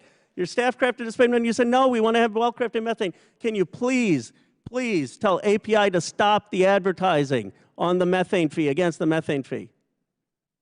There are several places where we are not fully aligned with the API. We've been Please just tell them to stop. Mr. Lawler, anyone, will you tell them to stop? Mr. Lawler, will you tell them to stop the advertising? Yeah, Mr. Khanna, we have been in active communications with API now from the time I joined. And he's sitting right next to you on the virtual screen. Just say stop. Just speaks plainly. Say stop the advertising against electric vehicles. Stop the advertising against methane. Well, I speak for BP, Mr. Khanna, and we've been supportive of the green climate portions of Let me ask you this. I assume, Mr. Woods, Mr. Worth, this is your chance to redeem yourself. Will you tell them to stop API if you're not doing the production stuff? Can you tell API to stop that advertising, either of you? Chairman Khanna, we engage in discussions on many policy issues at API. There's a diverse set of members, as Mr. Summers said, over 600 members in this association. You won't tell them to stop? Members don't always agree on everything. Let me ask you this. Total, as you know, they pulled their commitment to API because they said they can't be part of an organization that is engaged in against the fight for climate change. Will each of you commit to leaving API if they continue to lobby against electric vehicles? Will any of you commit to leaving them if they're lobbying against electric vehicles? You know what, here's what's so frustrating, because I really don't think you're as bad as the CEOs of the past. I don't. I think you have tough jobs, you got there, you got a horrible record on stuff, you're figuring out how you don't get into litigation trouble while really trying to tell the truth. It's a tough act. I mean, I don't envy you. And I don't believe you purposely want to be out there spreading climate disinformation. But you're funding these groups, and they're really having an impact. You know, they're spending millions of dollars in Congress to kill electric vehicles, and they're spending millions of dollars against the methane gas. And you could do something here. You could tell them to knock it off for the sake of the planet. You could end it. You could end that lobbying. Would any of you take the opportunity and look at API and say, stop it? Any of you? Will you commit to, could you commit, any of you? Ms. Watkins, come on. I mean, will you do something here? Would you commit to saying you're not going to fund any group that's going to engage in climate disinformation at least? Chairman Khanna, what I'll commit to is continuing to be an active member of the API. And we discuss many issues in the API, some of which have to do with climate policy. And I'm really pleased that, Let me ask this. Would any of you commit to having an independent audit to verify that you're not funding, that none of your funds are going for climate denial? Okay, let me ask this. All of you, raise your hand if you think the climate crisis is one of the most important crises that humanity faces. Just raise your hand. I think all of you do. It's important? Yes, it's right. And, you know, I understand you fund things for a lot of reasons. You're the CEOs. You can't track all the details. But if your money is going to organizations that are against the fundamental values that you claim you stand for, don't you think you have some obligation to monitor where the money is going and to make some commitment today to the American people? Right now, your position to the American people, this is not gotcha. This is like actually trying to understand where you said. You're saying we're just going to spend, we'll have conversation. If they want to do false advertising, fine. We'll talk to them behind the scenes. Are any of you today prepared to make any statement saying we're going to take accountability on something so important and stop funding groups that are actively engaged in any form of climate disinformation? I'll give all of you the last word, so my time is up. Any form of commitment in any way, even with a bunch of weasel words, would be great. Please go. Everyone will have a chance to answer. Chairman Khanna, I'll start by saying that we have been issuing for the last several years trade association reports where we very clearly lay out with a great deal of transparency where we are aligned and where we are somewhat misaligned with trade associations. In fact, we left a trade association because we were so misaligned that we didn't see a way of getting back in alignment. We've been transparent about that, and I will commit to you today that we will continue to drive increased scrutiny on a number of areas around climate policy in that arena. Mr. Lawler? Yes, sir. So BP has 7,000 ChargeMaster stations in the UK on their way to 70,000 charging stations by the end of the decade. We're very much for EV use. We advocate that within API and other organizations, and we'll continue to do that, sir. Mr. Worth? Madam Chair's time's I just, if they can ask, if the two, Mr. Worth and Mr. Woods, could just answer, and I'm not going to ask anything more. They went over a couple minutes. Okay. Mr. Worth or Mr. Woods, do you have anything? Chairman Khanna, Very quickly. We engage with a number of organizations, and we don't control and may not always agree with the positions taken or statements made by industry groups and other organizations. We engage in constructive dialogue. What I can tell you is that our position is that climate change is real, the use of fossil fuels contributes to it, and we're committed to helping advance a lower carbon future. We make our positions very clear going into the trade associations, and then we work with them to try to advance those positions consistent with the broader view of the membership that each of the organizations serves. And I would point out the API has evolved the climate position and supports carbon tax along with a number of other constructive climate policies. Okay, you back. Thank you. The gentleman yields back, and I now recognize for an equivalent amount of time Mr. Norman, who is the ranking member of the Subcommittee on the Environment, for an equivalent amount of time. Thank you, Chairwoman Maloney. For my questions, I'd like to yield to Jim Jordan. Oh, I thank the gentleman for yielding. The previous speaker used the word frustrating. I'll tell you what's frustrating is a member of Congress telling American oil and gas companies to reduce production at the same time the President of the United States is begging OPEC to increase production. That may be the dumbest thing I've ever heard, but that's the scenario we're in. God bless Chevron saying they're going to increase production. What does the gentleman want? $8 gasoline? $10 gasoline for the very families that we all represent? This is craziness what they're talking about. I yield back to the gentleman. Thank you for yielding me 30 seconds. Thank you so much. Mr. Summers, did you realize back several months ago at an oversight hearing, I asked Ms. Greta Thunberg, who is a spokesman, you know, for the Green New Deal and other issues the Democrats have. She has 17.9 million followers. I asked her, with China and India, how are we going to get them to cut their emissions when they're the leaders in the world and America has come down on emissions? Do you realize she said they were going to ask them to? Is this a proper response, in your opinion? Thank you, Congressman, for your question. As you know, the United States accounts for about 12.6% of world emissions, and our emissions continue to go down year on year. China's emissions account for about 32.6% of world emissions, and their emissions continue to go up. The key point is that, yes, climate change is real, and that we need to step up to the plate and do what we can to address the climate challenge. But at the same time, this is a global challenge.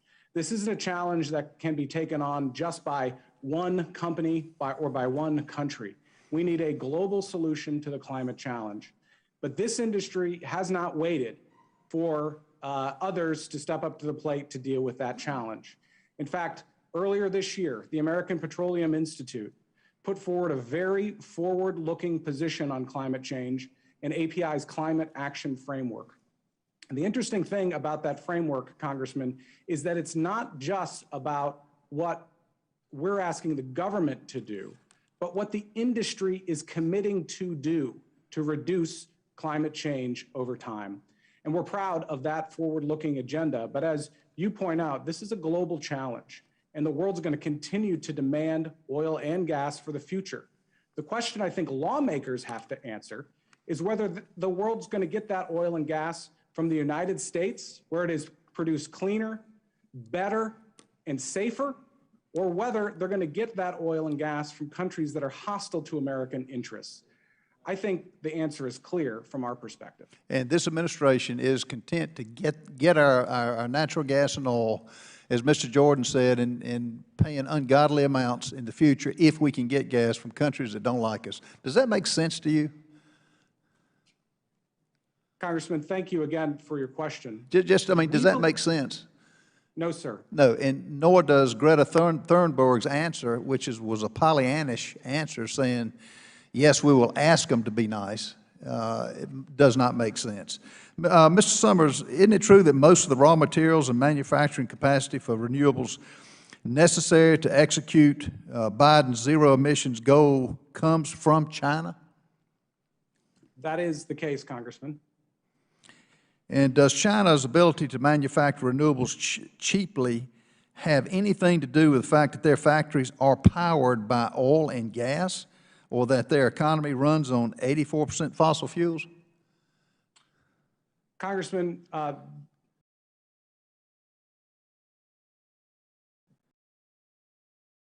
The Chinese economy continues to expand not just oil and gas infrastructure, but in fact, based on the data that we've seen, China is adding a coal plant a week.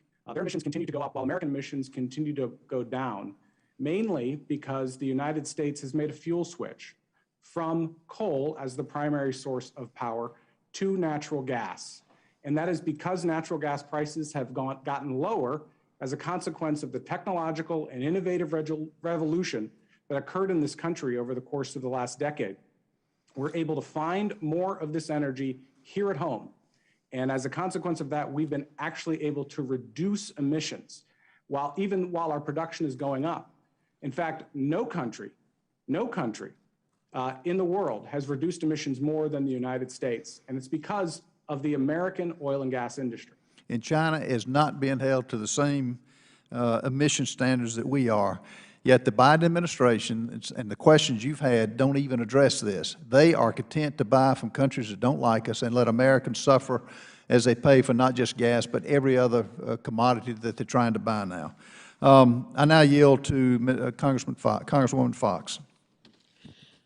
Thank you very much for yielding. The title of this hearing suggests that, quote, big oil, end quote, is running a disinformation campaign designed to prevent action on the climate. However, it's clear that this hearing is part of a Democrat-led disinformation campaign to distract from the Biden administration's failed policies that are hurting average Americans. The Biden administration has injected instability into the energy sector by canceling the Keystone XL pipeline and discouraging domestic exploration and new development. Then once gas prices predictably started rising, President Biden even turned to our competitors, as already been noted, at OPEC and asked them to bail him out. As of this morning, $3.39 per gallon gas is the average price of gas in America, which is the highest since the Obama-Biden administration. Do we see a pattern here? This hurts families in my district and across the nation who now have to decide which items on their grocery list they cannot buy and what trips they can no longer afford to take. Today's hearing is meant to distract from this harsh reality facing families and shift blame from the Biden administration's failed policies to the private sector. And since the Democrats aren't interested in asking about this, I want to take a moment to ask Mr. Woods, Ms. Watkins, Mr. Worth, Mr. Lawler, to tell us what your companies are doing to transition to lower carbon energy. Well, thank you for the question, Congresswoman. It's an important one, and one that we've been focused on for quite some time, is striking the balance of continuing to meet the growing demand for energy while reducing emissions. Natural gas has been pointed out as one step towards replacing higher emission fuel systems. We are also working on reducing our own emissions at our plant. And from 2016 to 2020, as I've mentioned, we've reduced by 11% and have plans for more aggressive reductions going forward. On the other witnesses, I'm going to have to ask you to cut it real short because I only have about 2 minutes left. So the others, can you give me real short answers? Congresswoman, thank you for the question. At Shell, we believe climate change is a real challenge that's facing the world.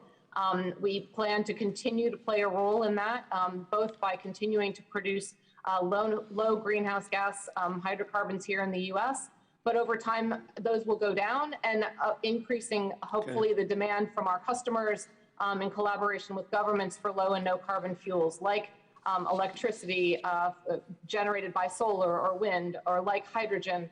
And so we're very much in action on both setting targets for ourselves, but also working with our customers, working with society in order to accelerate. Thank you. Mr. Worth? Congresswoman, our strategy is simple. Be a leader in low carbon production of traditional energy that the world needs today while growing lower carbon businesses. And we're doing this in 3 ways. First, we're taking steps toward net zero by 2050 for upstream scope 1 and 2 emissions.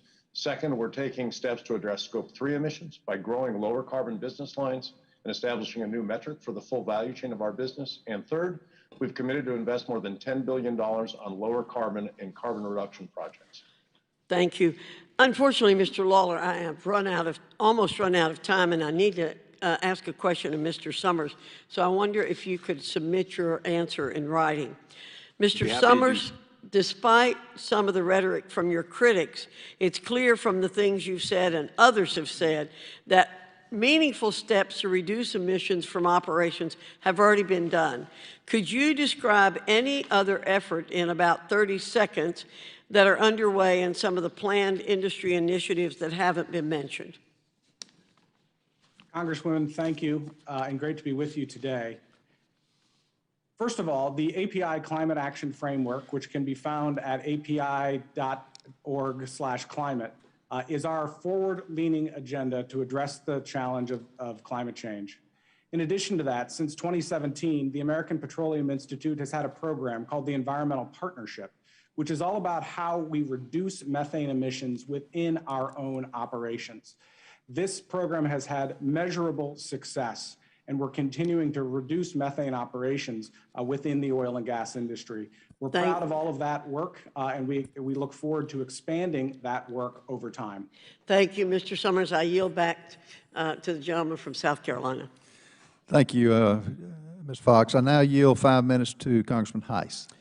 I appreciate the gentleman for yielding, and I want to thank Chairwoman Maloney for giving this committee yet another opportunity, another platform to highlight the horrible, miserable, failed policies of the Biden administration and the Democratic Party as a whole, and for also allowing this time yet again to exhibit the dereliction of duty of this committee to perform real oversight on pressing issues like the southern border, like global supply chain issues, and like the horrible withdrawal in Afghanistan. And yet to this day, the hundreds of Americans who right now are left in Afghanistan while we're having hearings like this to supposedly investigate a misinformation campaign by the oil and gas companies. But let's talk about real misinformation.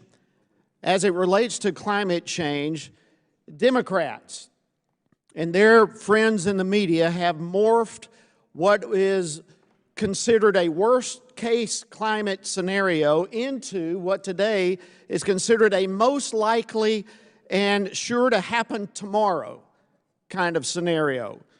And it's all about the purposes of justifying an array of liberal socialist wish list priorities, such as the Green New Deal.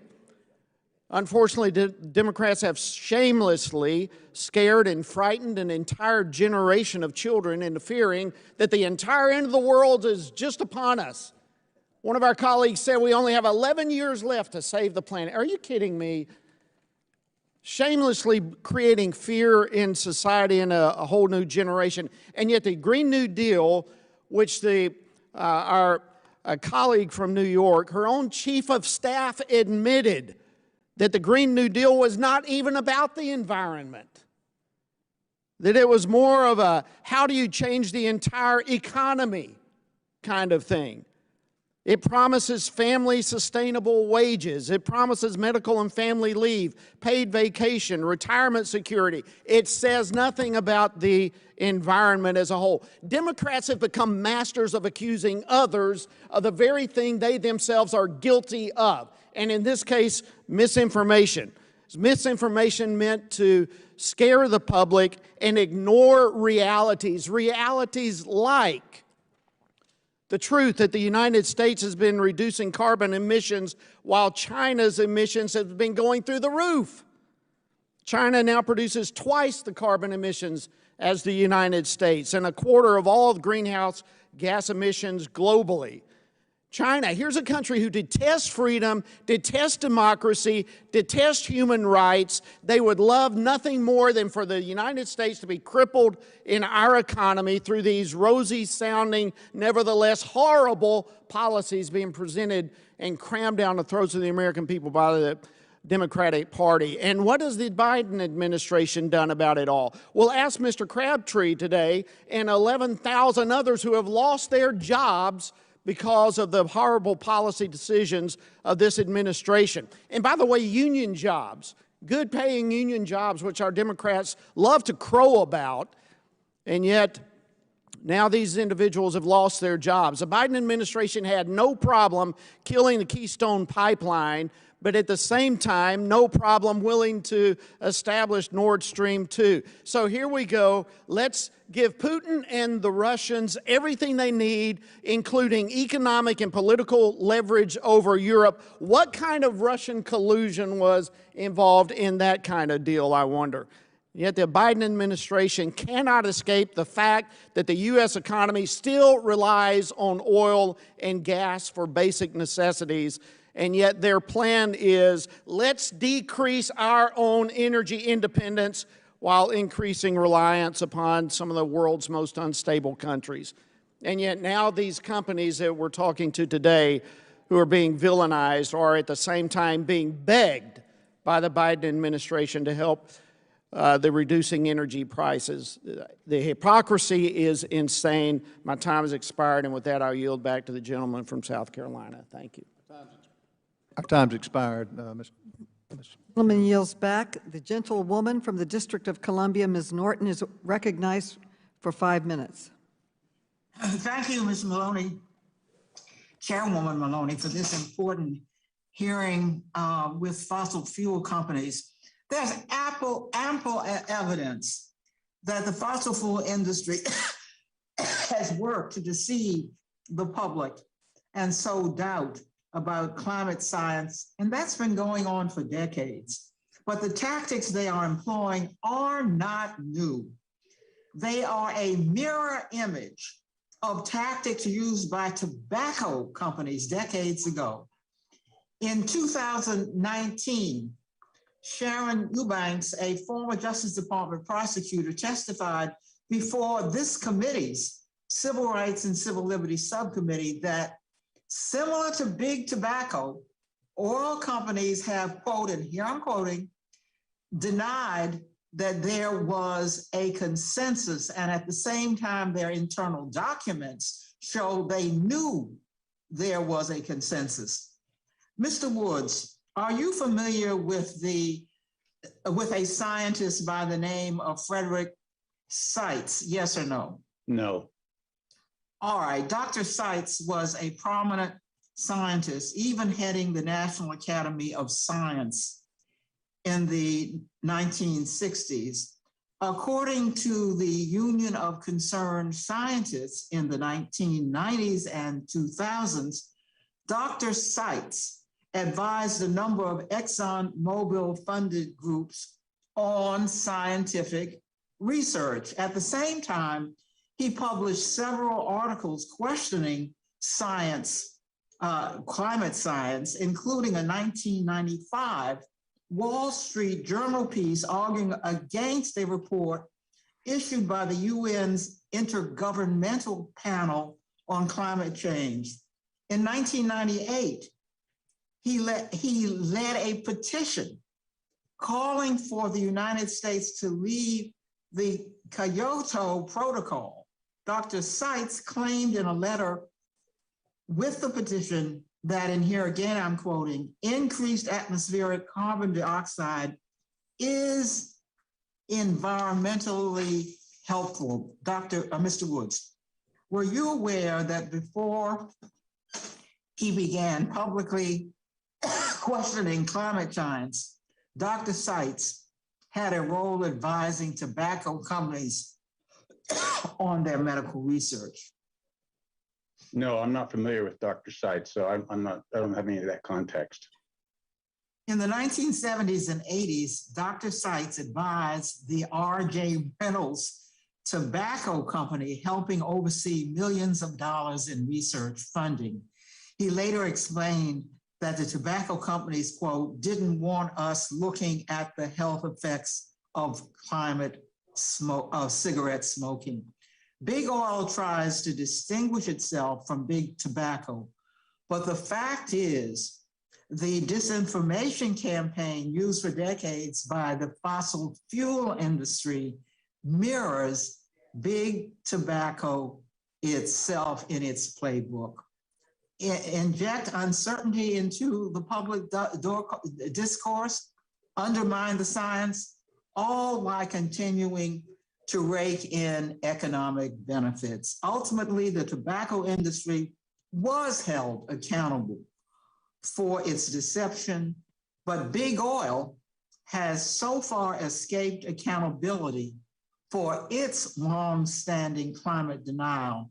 And I hope that tide will begin to turn today, just as it did with big tobacco executives. I thank you and I yield back, Madam Chair. Thank you. The gentleman from Florida, Mr. Donalds, is recognized for 5 minutes. Thank you, Madam Chair. And first of all, to the witnesses, the leaders of Exxon, Chevron, BP, Shell, I know that the climate activists in Twitter world, which Dave Chappelle says doesn't exist, and he's right because it's just people who have nothing better to do but type on their keyboards, and we do it too here in Congress. But let's be very clear, you need an apology because what I witnessed today was just rank intimidation by the chair of this committee. Trying to get you to pledge on what you're going to spend your money on is a gross violation of the First Amendment. And just because we're members of Congress and we got microphones and we pass laws does not mean that we also have the ability to infringe on your ability to organize, whether it's API or anybody else, or what you choose to spend your money on. It is disgusting. It is absolutely disgusting. Somebody needs to go call Merrick Garland, tell him to get in here and watch the intimidation that came from this very panel today. Because this is not about defending big oil or defending big anything. It's about defending the ability of people in our country to be free, say what they want, think what they want, spend their money how they choose. And if we're not going to be any better than the Chinese, how do we ever expect to beat them on the world stage when we're cutting our neck when it comes to energy production, while they are burning more coal, they are burning more oil, they're increasing their emissions, and they're not showing up in Scotland. You know why they're not showing up in Scotland? Because they're interested in building an economy. They're interested in becoming the dominant economic player across the globe. They're interested in becoming the dominant military player across the globe. And while we joke around and mess around intimidating you guys who frankly heat our homes, you cool our fridges, you keep our cars going, this is insane. So I'm sorry for you. And I'm sorry for the people in our country who have to witness shenanigans like this and witness circuses like this. That's why they call that one show on HBO, whatever it is, The Circus, because that's exactly what this is. Madam Chair, I'm requesting that a letter be entered into the record. This is a letter written by Ranking Member Comer and the other ranking members on this committee that actually speaks to the chilling effect that has come from you, Madam Chair, asking you to stop intimidating companies, requesting information that is their First Amendment right to have that information. I ask that that be admitted into the record under unanimous consent. Without objection. Thank you, Madam Chair. I have a question for Mr. Summers, now that we're done with that. Mr. Summers, it was asked earlier by a lot of the executives if they believe in electronic vehicles. And it's a noble goal to have. But Mr. Summers, where does where does electricity production actually come from? Thank you, Congressman. Before I address that question, I do want to clear one thing up, that a difference of views on electric vehicles is not climate disinformation. We as an organization support all forms of energy. We support the rapid advancement of electronic vehicles as well. But at the same time, what we don't agree with is that the federal government should be the ones that are funding that build out of infrastructure. The concern is that as we've built out service stations across the country, those service stations have been developed not by the federal government, but by private industry. And members on this panel themselves are investing in building out that infrastructure as is appropriate for the private sector. So real quick, Second of all, I think your question is very, very important, which is where does that energy come from? Most of the energy in the United States comes from natural gas. It has replaced coal as the primary source of energy in this country. Let me ask you this question as a follow-up. So if we don't have natural gas, and obviously the Democrats are against coal, where would we actually get the electricity to power all of these electric cars? Where would it come from? Well, Congressman, for most countries, and for certainly the United States, the energy, there would be likely a fuel switch back from natural gas to coal. And So real quick, because, Mr. Summerson, I don't mean to cut you off because you make a great point, but I got 30 seconds. It is important for the American people to understand that if you follow the idiocy that's in the bipartisan infrastructure agreement, which is going to make natural gas harder to procure, we're actually not going to have lower emissions. We're going to have higher because you're going to have to switch back to coal-fired plants. And just for the record, let's also say the world will always demand energy. If you're not getting it from us, where we actually do it more safely and more cleanly, you'll get it from Russia, you will get it from China, and they don't care what the climate activists have to say on Twitter. I yield back. Gentleman yields back. The gentleman from Tennessee, Mr. Cooper, is now recognized. Mr. Cooper. Thank you, Madam Chair. And I'd like to thank all the witnesses for being here today. I think the question before us is how do we transition the world to a zero carbon economy as cheaply and as easily as possible? And most all the witnesses seem to be in favor of market-based solutions to this problem, including a price on carbon. So I'd like each of the witnesses to answer, what is the right price of carbon? Mr. Lawler, Mr. Woods, Mr. Worth? Yes, sir. So, BP has been an advocate of economy-wide, market-based price on carbon for many, many years. I'd like the specific number, please, and I don't have much time, so please tell me the price of carbon that you would support.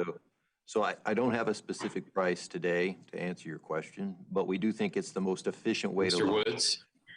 Mr. Congressman, it's a very important question. Depends on the where you're trying to decarbonize that. We have proposed a very large-scale carbon reduction project in the Houston ship channel. That would require $100 a ton. And depending on where you're at, how close you are to different sequestration, that price will change. Mr. Woods or Mr. Worth? Congressman, there are different circumstances in economies around the world. There are different carbon prices in economies around the world. In the U.S. A broad-based and transparent price is very important, and then a price that gradually moves into the economy. What price? Congressman, there are different opinions on the number. I'm talking about the. I want your opinion.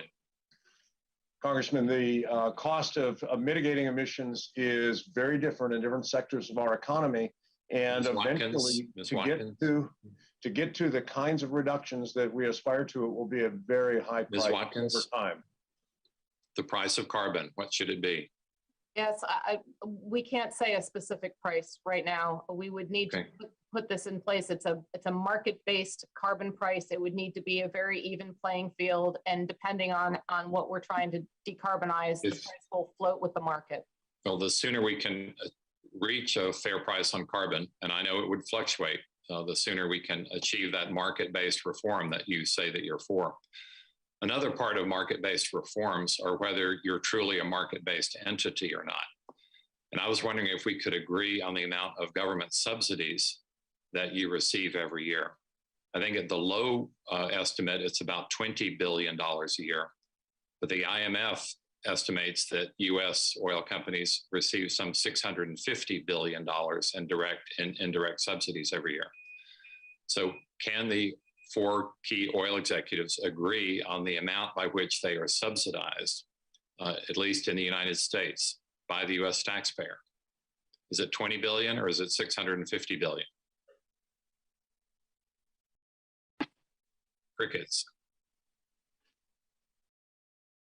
None of you have any idea how much you're being subsidized by the US taxpayer? Congressman, our products are taxed, not subsidized. And I can tell you that a number of the policies that get described as subsidies are very similar to those available to other industries and other companies, and they're important for American energy security, American energy investment, and American energy supply.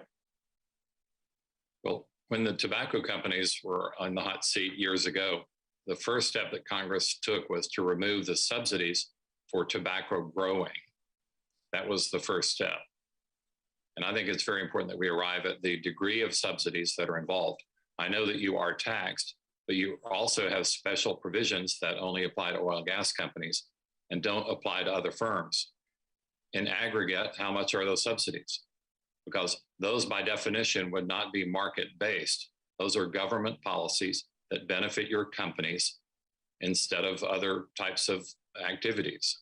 How much are those subsidies? Crickets.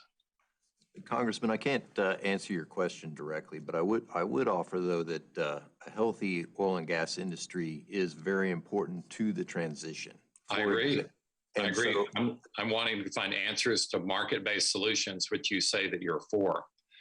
Final point, shareholder activism. These upstart hedge funds, the front page of the Wall Street Journal today has advocates of Shell being broken up because apparently they believe that more money could be made for investors by having a better run company. And that shareholder activists have taken seats on ExxonMobil's board. I think that could be the market reform that might be faster than congressional action. I see that my time has expired. I thank the chair. Thank you. The gentleman yields back. The gentlelady from New Mexico, Ms. Harrell, is recognized for 5 minutes. Thank you, Madam Chair. Let me start off by saying that I'm so glad to have this hearing because I don't think you can truly understand the hypocrisy that happens in this Capitol and in this building unless you're watching it like we are today, or hearing it, or participating in it. And the saddest thing of all is we have a president who's tweeted about the 1 million jobs he's going to create, or the 4 million jobs he's going to create. And you know what's sad? He is creating jobs overseas, because the very people that heat our homes, that put us to work every day, that has a profound effect on our entire country in terms of national security and job creation, is under attack. And while this committee may not like you because you're executives, because your companies have been successful, I just want to apologize for the decorum, because thank you for what you've done. Thank you, every one of you, for creating the jobs and for bringing it home, for teaching us that we can be energy independent and that we can also have a very reliable and long-standing relationship with each and every one of you and the communities and the people that rely on you. And who we don't talk about, are the seniors or the lower middle-class income people that cannot afford to heat their homes or will have to make decisions this year whether to buy food or to heat their homes or to buy gas. And this is just the tip of the iceberg, because later today or sometime this week or maybe this year, we're going to pass the most ridiculous bill in American history, the Infrastructure Reconciliation Bill, that does nothing for the American people. So while you're getting beat down today, there are people here that believe in what you're doing, and we thank you for all of the innovation. But what I want to do is ask a couple of questions to Mr. Sommers. And this is really a no-brainer, but I'm thinking if you get to answer the question, maybe somebody will actually listen to you. What would happen to global emissions if my Democrat colleagues got their way and the United States stopped completely producing oil and gas? Congresswoman, thank you for your question. And you represent one of the most prolific oil and gas districts in the country, representing the New Mexico side of the prolific Permian Basin. And as you know, oil and gas has led to a significant increase in jobs in your congressional district. And because of that, we've been able to reduce emissions because we've been able to find that oil and gas in more environmentally responsible ways. And for that matter, the state of New Mexico receives about 40% of its budget from the oil and gas industry.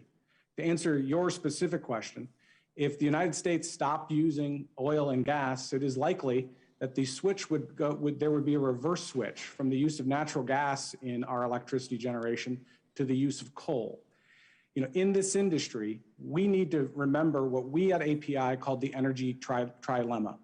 The energy trilemma is that for every energy source, it needs to be provided affordably, reliably, and cleaner. And so every source has to meet that same challenge.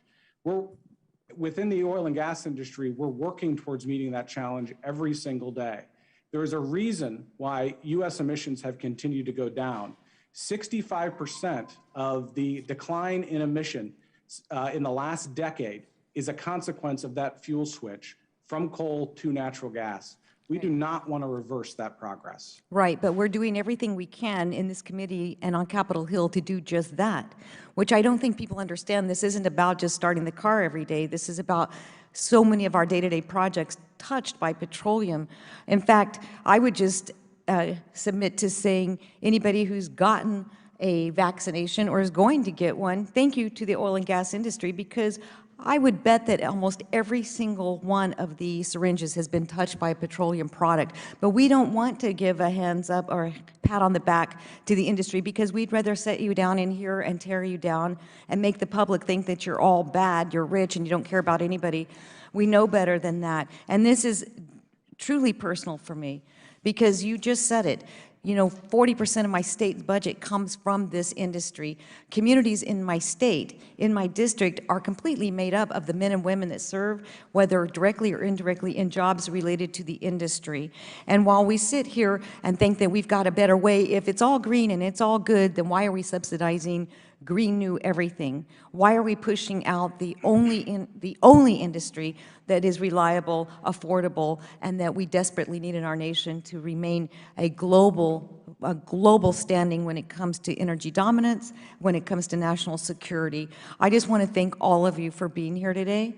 I hope that what you're saying will resonate, and I hope you'll get a chance to finish your sentences, because it's been hard listening to you try to get your point made when you're being cut off. And with that, Madam Chair, I yield back. The lady yields back. The gentleman from Illinois, Mr. Krishnamurthy, is recognized for 5 minutes. Thank you, Madam Chair. Mr. Worth, you believe that, quote, climate change is one of the biggest challenges of our time, correct, sir? Congressman, I tried to be very clear on that earlier. We do believe that climate change is real. We accept the consensus. Yes, sir. And on page 3 of your witness statement, you said you support the, quote, global net zero ambitions of the Paris Agreement, correct?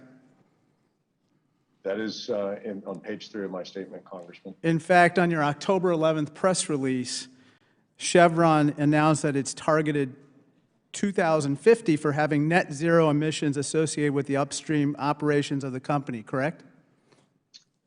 We have announced a net zero aspiration for Scope 1 and Scope 2 emissions for our equity upstream production worldwide. I'm glad you mentioned that, because you mentioned a couple concepts in that in your documents. You talk about Scope 1, Scope 2, and Scope 3 emissions, as well as something called portfolio carbon intensity. And emissions are the total or absolute amount of carbon or greenhouse gases created by Chevron, while carbon intensity has to do with the amount of carbon released per unit of oil and gas that you're drilling for. And I was looking at pages 2 through 4 of your sustainability report, sir, and you call them Scope 1, Scope 2, and Scope 3 emissions. Those are the overall or absolute emissions associated with your operations, right? Congressman, there is a taxonomy for how emissions are classified that we apply, as do companies across the economy. And Scope 1 emissions are defined as those directly associated with the operations of a company. Scope 2 emissions are those associated with purchased electricity or steam. And Scope 3, there are actually 15 different categories of Scope 3 emissions.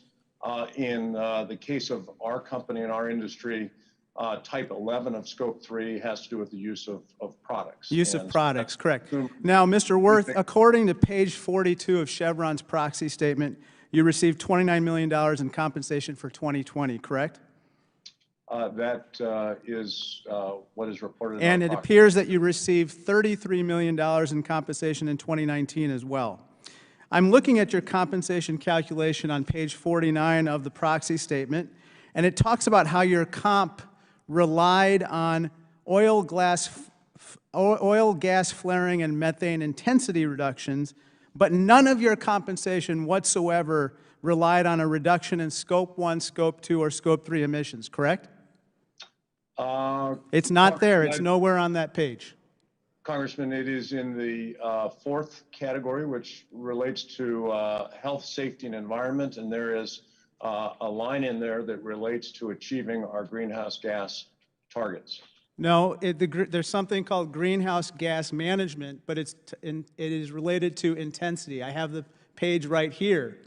And so the main point that is the case is that you could have high overall or absolute emissions associated with your operations, or low or no overall emissions associated with your operations, but you'd be receiving the same tens of millions of dollars as you do now.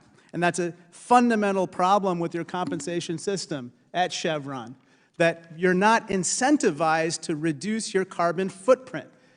And that is a big reason why Chevron's pollutions continue to go up. Now let's contrast that with Royal Dutch Shell, which made an important announcement today. Ms. Watkins, you announced today a reduction of absolute emissions by 50% by 2030, correct? That's correct. And you also, interestingly, announced that those emissions would apply to Scope 1, Scope 2, and Scope 3. So total emissions of the company, right?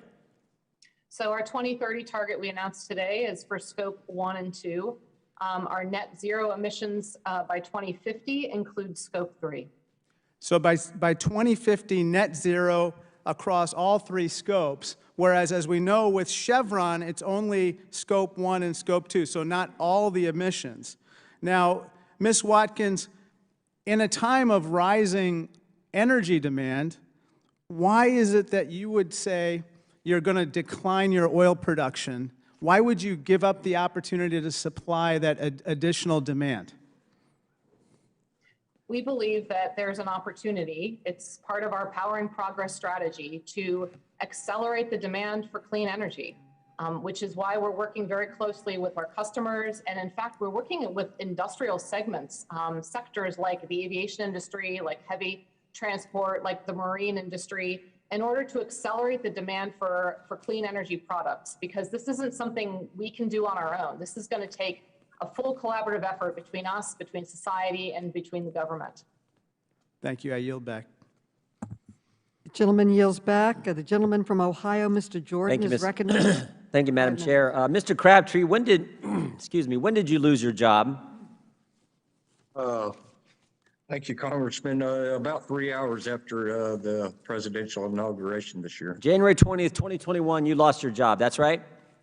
Yes, sir. What has happened? Do you know what's happened to the price of gasoline since that day?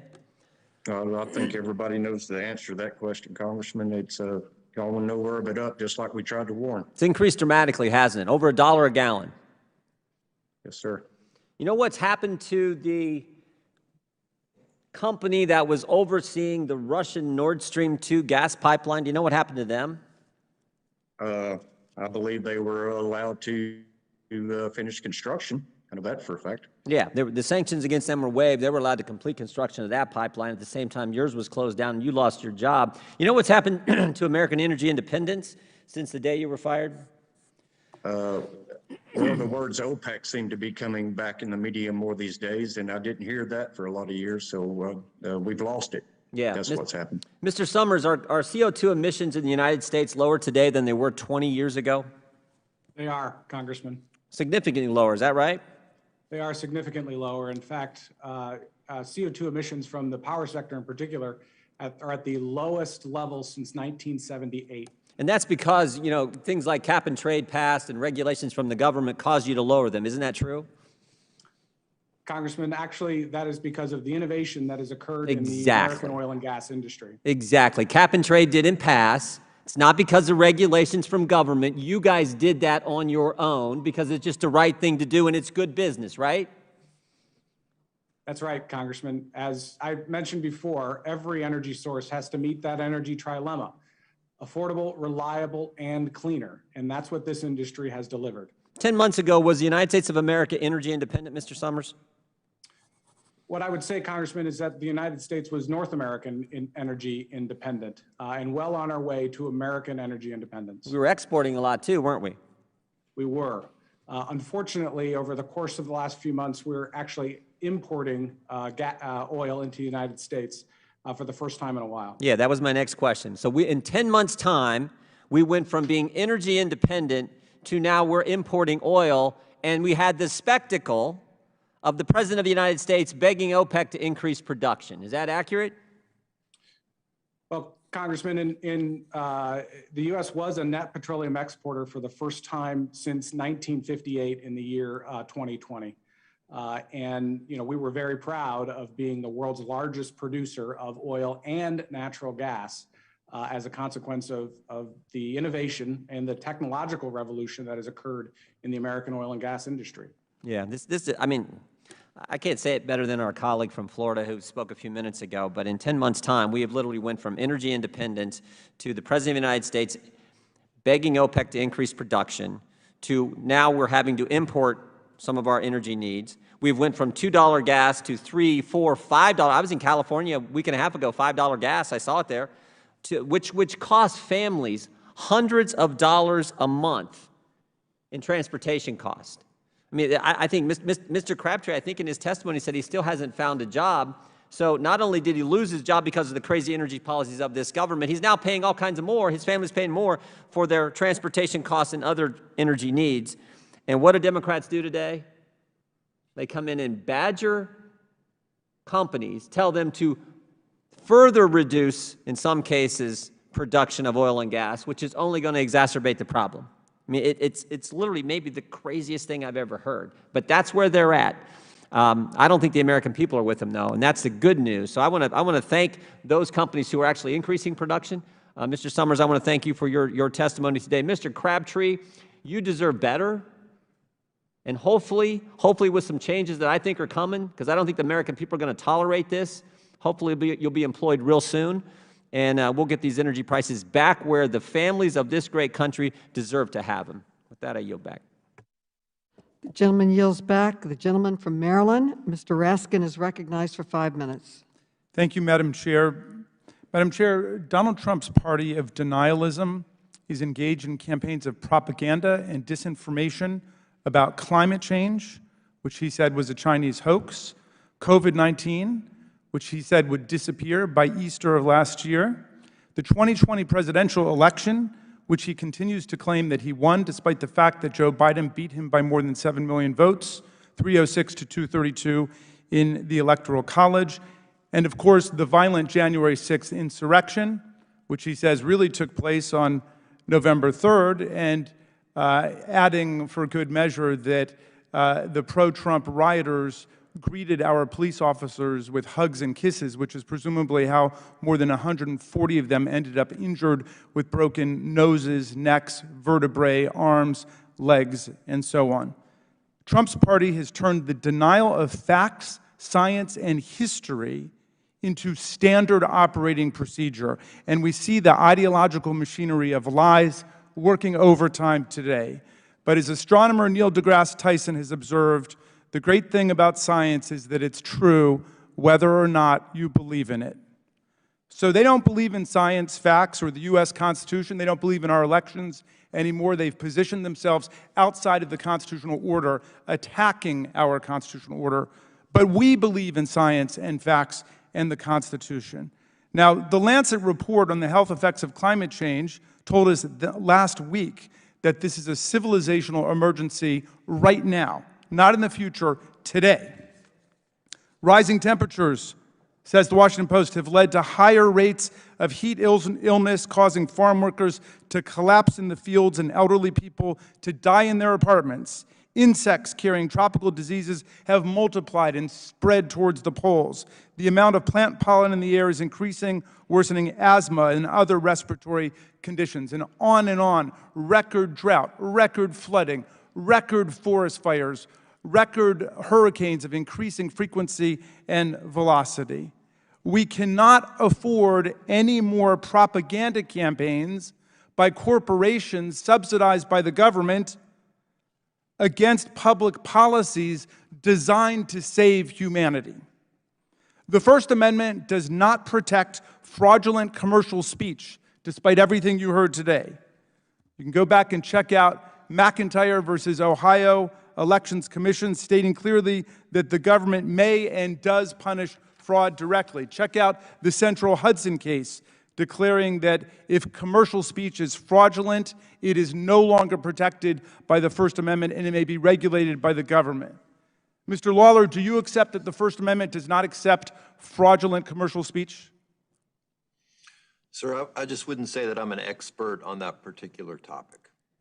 Mr. Wirth, do you accept that the First Amendment does not protect fraudulent commercial speech? Congressman, I am not a constitutional scholar, and I would trust those who are. Ms. Watkins, do you accept that the First Amendment does not protect fraudulent commercial speech? Congressman, I'm not an expert on the legal aspects of this. I'm sorry. Well, Mr. Woods, your company has filed several briefs about this, trying to use the First Amendment as a sword in litigation against Massachusetts Attorney General Healey. Do you accept that the First Amendment does not protect fraudulent speech? I'm not a lawyer, sir. Are you aware of the litigation that Exxon brought against Healey in federal district court in Texas? I'm aware that we've had several suits filed against us, and we've hired lawyers to defend our rights. Well, look, use your common sense, and I appreciate the fact you're not a lawyer, but using your common sense, do you think that a company has the right to lie, for example, about climate change, and then use the First Amendment as a camouflage and a shield against litigation? I don't believe companies should lie, and I would tell you that we do not do that. But leaving that aside, because there might be a factual dispute on that particular contention, but do you believe if a company were to lie in commercial speech about something like climate change, it should not be protected by the First Amendment? I don't believe companies should lie. Okay, and what if a company were to lie? Is that protected by the First Amendment? I think the legal system and our court systems are designed to deal with those types of issues. Well, yes, indeed. In fact, you filed a brief in San Francisco versus Exxon, filed in Texas District Court. And I'd like to submit for the record the opinion by New York District Court Judge Valeria Caproni dismissing Exxon's First Amendment claims. I would hope as we move forward, thank you, Madam Chair. I would hope as we move forward, every person in America and every person on earth has an interest in us defeating this climate nightmare. And I would hope that the corporations, which have received a lot of beneficence, a lot of bounty from the U.S. taxpayers, at the very least would not lie about climate change and would not try to drape themselves in the First Amendment in order to protect their lies. I yield back to you, Madam Chair. The gentleman's time expires at the request of our panelists. Well, first we're going to hear from the gentleman from Wisconsin, Mr. Grossman. He's recognized for 5 minutes. And following that, we'll have a 10-minute break at the request of our panelists today. Thank you. Mr. That was Grossman. kind of a scary last couple minutes there. Well, that's Mr. Summers. You know, when you Google this stuff, at least I remember, you know, being a child growing up in the Milwaukee area, and it seems to me both the water and even more the air are just so much cleaner today than they were at the time. Could you give us some general comments about the amount of pollutants from cars, the amount of pollutants from energy plants, even coal plant replaced with coal plant, as far as the cleanliness of the air today compared to maybe 50 years ago? Congressman Grossman, thank you for your question, and it's great to be with you here today. You know, first of all, I think it's important to acknowledge that the United States leads the world in reducing greenhouse gas emissions. And again, that is because of what this industry has done to produce more here in the United States. As I also said, the United States accounts for about 12.6% of world emissions, and that number continues to go down, while China's number is 32.5% of world emissions, and that number continues to go up, which is one of the reasons why we need global solutions as it relates to climate change. Additionally, the emissions that have come from the electricity sector are at their lowest level since 1978. And that is because of the fuel switch that has gone on from coal to natural gas. Holy cow! Just a second here. You mean despite the fact the population of this country has gone through the roof and the amount of economic activity has gone through the roof, we have less pollutants coming from the energy sector than 40 plus years ago? Congressman, in fact, obviously the United States population has continued to increase, and world population is expected to grow significantly over the next many years. And even the International Energy Agency expects that if every country were to meet its Paris climate goals, the world would still get 46% of its energy from oil and gas. So we need to make sure that we're making proper investments in the United States for that oil and gas, because I believe, and I think most Americans believe, that it's important that we're getting our energy here at home rather than being dependent on foreign sources of energy where they are not produced nearly in the environmentally responsible way that they are produced here in the United States. Okay, I'm sure we got a bunch of world travelers up there today.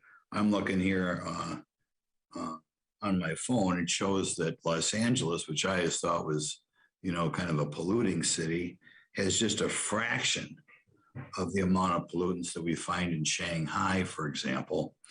As you guys get around the world, we can start with you, Mr. Summers, but other people, do you notice that pollution is more or less as you get around the globe compared to the United States? Well, Congressman, as you know, we live in an environment where what happens in China affects the United States. In fact, the air in China today will be in California 2 days from now, which is why it's important that we address this issue from a global perspective while focusing on what we can do as a country to lower our emissions over time. Okay, are there, I'm told in other cities, China, maybe in Mexico City, India, pollutants as you are in their major metropolitan areas are a lot higher than the United States. Is that true? That is the case, Congressman, mainly because they have not been afforded the same fuel switch that has occurred in the United States from coal to natural gas. Somebody told me they're building over 100. Somebody told me they're building over 100 coal plants in China right now. Is that true? That is my understanding as well, Congressman. But what we want to do here in the United States is we have abundant supplies of natural gas, and we want to make sure that we're exporting American environmental progress to the rest of the world. We can do that through liquefied natural gas. We have the resources. We want to share that environmental progress with the rest of the world. Well, some people like to slow down economic progress here and kind of push that economic progress to other countries. Is that going to result in worldwide pollutants going up or down as we kind of push manufacturing to other countries? Congressman, as you know, for most of the world, the choice is not between coal and renewables. It is a choice between coal and natural gas, which is why we think it's important that the United States continues to produce. Okay. So that just one more thing for our panelists. Across the world. You guys all have a good story to tell. Don't be afraid to tell people how much cleaner things are than the past. It doesn't do you any good to get all woke on us. Thanks. The gentleman yields back. At the request of our witnesses, we will take a brief 10-minute break. The committee stands in recess for 10 minutes.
The committee will come to order. The gentleman from Illinois, Representative Quigley, is recognized for 5 minutes.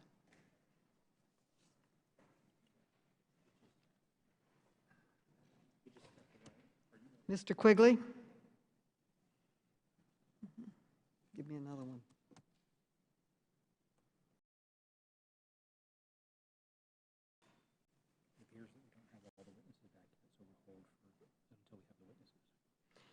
We are going to hold for a few seconds for the witnesses to return. When the witnesses return, we will recognize Mr. Quigley.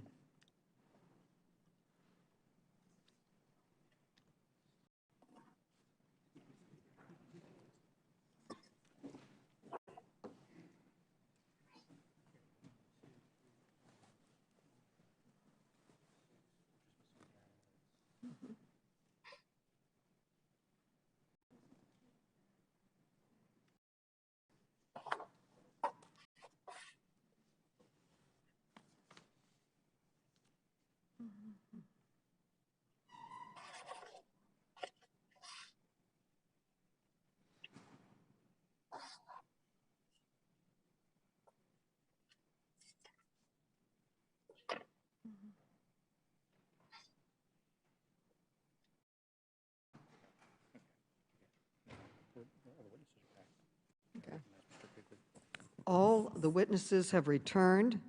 The gentleman from Illinois, Representative Quigley, is recognized for 5 minutes. Thank you, Madam Chairman. Thank you for those who are involved today. I guess at this point, perhaps it's helpful to put some of this in perspective and to ask a question on the overall issue of safety.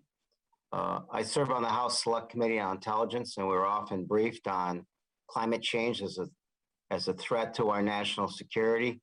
The Pentagon refers to climate change as a, quote, threat multiplier. And recent reports from the Department of Homeland Security, the intelligence community, the National Security Council, and the Armed Services outline the emerging threat of climate change and its ability to wreak havoc, economic havoc, and destabilization in regions, initiate and fuel conflicts, and help foment violence. The hearing today has helped document a long-standing and concerted effort to muddy the scientific waters on the threat of climate change and pointed work to prevent any substantive action to prevent it. Not the least of which was Exxon's internal reports confirmed human global caused warming. Publicly, it took the opposite view, and a 2017 study of Exxon's communications concluding that the company systematically misled 9 scientific audiences about climate change. But I think the person who put that all best, Dr. Rod Schoonover, he served a decade for the U.S. intelligence community as senior analyst and senior scientist in the Bureau of Intelligence and Research at the U.S. Department of State as a director of Environment and Natural Resources. He said, and I quote, "If climate change poses a risk to national security, as the Pentagon and intelligence community again reminded us last week, shouldn't we view climate disinformation through the same lens as well?" I think those before us today have to ask themselves, as this investigation goes forward, we need to put it under that prism. Let me make the second point, and that is to remind ourselves of the risk and danger involved in these operations. I guess I'd be remiss not talking about a location literally in my backyard in Whiting, Indiana, the Whiting refinery, that is. One of the largest refineries in the U.S. and its operator, BP. In 1991, the residents of East Chicago noticed oil oozing into their basements. A subterranean spill of 400,000 barrels of oil was discovered in the water table soon thereafter. In 2012, BP had to pay an $8 million penalty and spend $400 million on pollution controls due to the emissions from the Whiting BP. In 2014, Whiting discharged a slug of crude oil into Lake Michigan, close to where children swim and wildlife live. This occurred merely 3 weeks after BP announced it would double its processing of crude at the Whiting facility. Earlier this year, district court judge ruled that BP repeatedly violated limits on emissions, specifically particulate air emission, Between 2015 and 18, they conducted 9 emission tests and failed all 9, demonstrating that Whiting was spewing soot into the Chicagoland area. Mr. Lawler, what are BP's plans for addressing the health effects of its presence in communities like where the Whiting refinery is located? Thank you for the question, Congressman. So, you know, I'm aware of the incidents that have occurred at Whiting over time. And what I can share with you is that we take the safety of the community and the safety of our employees very important, and that includes the safety of the water and the air that's in the area. What I can say is that we are dedicating resources to correct any deficiencies at the Whiting refinery that we find. As you know, the industry is focused on this. We're focused on it, and it is one of our largest refineries in the United States. And the commitment that we have is to lower emissions at the refinery over time and to protect all the individuals that work in and around the refinery.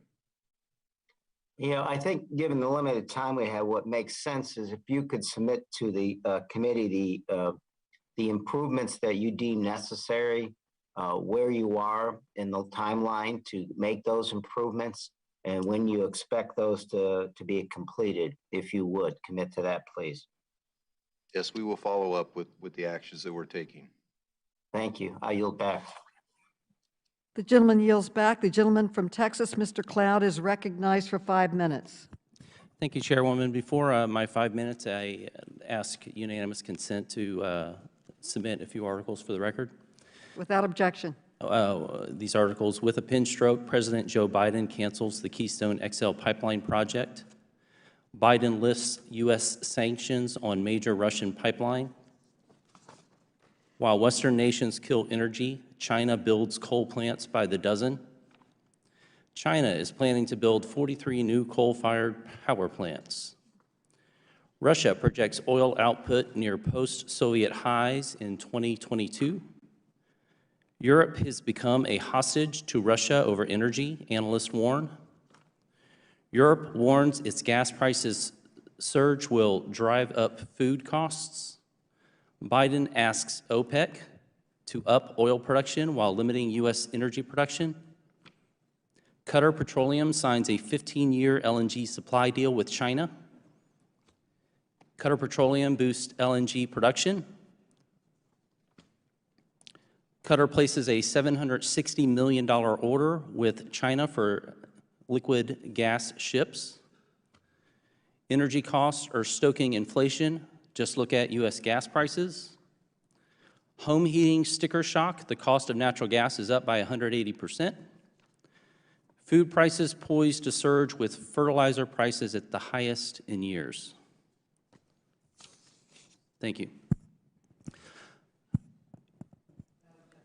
It's been said, of course, many times in this committee, in a number of hearings, that we are facing a national climate emergency, and I think it's important to put this conversation in context because, of course, any discussion on any climate solution must be a global one. We know the environment doesn't stop at our borders, and we have to be thoughtful in that when we are enacting policies and certainly discussing potential solutions. I think it's also important that we be able to have this conversation without the hysteria from the extreme left. Often there's a sad effort to get Americans to be fearful in order to get Americans to buy into increased government control in their lives in virtually every single aspect. And I would submit one more article. Climate-related deaths have plunged 99.9% since 1932. The world is not going to end in 10 years. People are not dying in record numbers because of climate change. Yes, we do want clean air and water, and yes, we should continue to make technological improvements to meet those goals. But Mr. Crabtree, you are not a policy wonk and therefore not breathing the DC air, and so I think you can give us kind of just the boots on the ground of an American perspective. We have a number of crises right now. We can talk about inflation, the price of food, the price of gas. We can talk about supply chain breakdown. We can talk about the crime epidemic in our communities as a result of the defund the police movement and open borders. We can talk about China's nuclear-capable hypersonic missile. These things are also threats to the nation. You mentioned you're concerned about pricing, being able to meet the mortgage payment next month. Where I imagine, like most Americans, and you can tell me if this is true or not, you rate climate change probably somewhere in between the new national emergency appearance at school board meetings and somewhere with being able to meet your mortgage. Is that correct? Well, be able to meet my mortgage and take care of my family is my number one priority. I do have concerns about the climate, but I think it's important that we realize we were talking about the negative effect of fossil fuels, but we've got to realize the benefits they've provided this country over the years. If you look at life expectancy in this country and the use of fossil fuels, they've gone up hand in hand. I appreciate that thought. I only have a couple more minutes, so I'm going to continue if I can. A U.S. National Intelligence Council report said this. It was put out in 2005. It said, in terms of size, speed, and directional flow, the transfer of global wealth and economic power is now underway, roughly from west to east. It's without precedent in modern history, and the shift derives from two sources. First, increases in oil and commodity prices have generated windfall profits for Gulf states and Russia. Second, lower costs combined with government policies have shifted the locus of manufacturing and service industries overseas. And so basically it said that there's a massive shift going from the American people to nations overseas, and it was because of two reasons. One was oil and gas profits going overseas, and two, manufacturing going overseas. That report actually went on to say that this transfer was inevitable, it could not be stopped, yet the last administration, the Trump administration, showed us indeed that those two things could actually be reversed and give a great windfall for the American people. Now, the world's demand on energy is growing. That's a good thing. That's people coming out of poverty. That's people finding mobility. That's people having fuel to heat their homes many times for the first time. Mr. Summers, generally speaking, does the U.S. produce energy cleaner or more responsibly than, let's say, here's some of the other nations that produce, top producers of energy: Russia, Saudi Arabia, Iraq, Iran, Qatar, China? Where does the U.S. rank among those as far as producing energy responsibly? The gentleman's time has expired, but the gentleman may answer the question. The first 2 minutes was submitting reports, articles for record. That's still your time. The gentleman I believe the gentleman may answer your question. Let him answer your question. Madam Chair, that's not supposed to count against my time. Yes, Madam Chair, point of order. I didn't think that submitting letters for the record counted against your questioning time. It does. But I'll grant the gentleman a little more time. The gentleman may answer your question. Where does the U.S. rank among some of the world's leaders in producing energy responsibly and sustainably? Congressman, thank you for your question. Based on the data that we have seen, the United States continues to produce these products in a way that is safer, better, and more responsibly produced from an environmental perspective than any other country on earth. Real quick, has the U.S. reduction in oil and gas production and exports led to a surge in other nations, say in the Middle East or Asia, adopting green technologies? Congressman, as an organization, we of course are focused on continuing to produce in an environmentally safe way these products that are demanded by world consumers. Right, but I think what we see in some of the articles that I mentioned before, what we see is as we reduce production, actually the world finds other sources that are less clean than United States production to meet the demand. I would suggest that the greater the demand that U.S. production is on the world market, that the better it is for our green objectives. One more question, and Ms. Clark, if you could answer this. Any discussion about— Very quickly. Any discussion about green energy solutions, it's very important that we recognize that they also require natural resources, and that is rare earth minerals. Could you speak to the U.S.'s, how reliant is the U.S. on other nations for rare earth minerals, and what nation controls most of the rare earth minerals? I think it's 80 to 90%. Thank you, Congressman. I know I don't have much time. I believe that China controls too much of the supply of these critical minerals, and it's why we have to balance national security, economic security, while we're combating climate change together. And the U.S. is what percent reliant on rare earth minerals for other nations? The gentleman's time has expired. You may ask your question. She may answer it, but you're 3 minutes over right now. It's 100%. Thank you. Thank you, Madam Chair. Okay. The gentleman from Maryland, Mr. Sarbanes, is recognized for 5 minutes.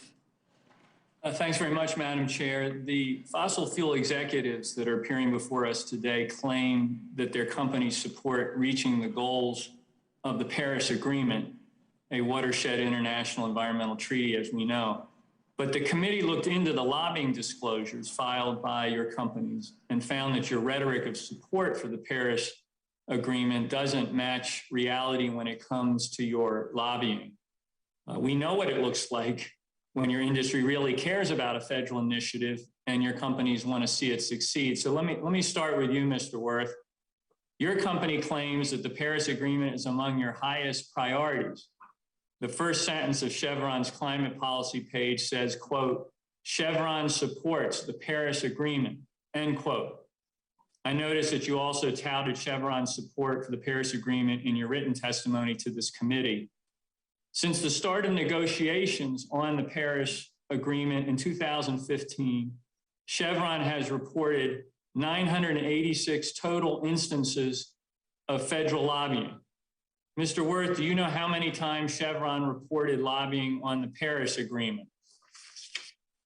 Congressman, that is information that I don't have in front of me, but it's... Okay, well, let me tell you what it is. Not once, not a single time, not one of those 986 instances of lobbying mentions the Paris Agreement.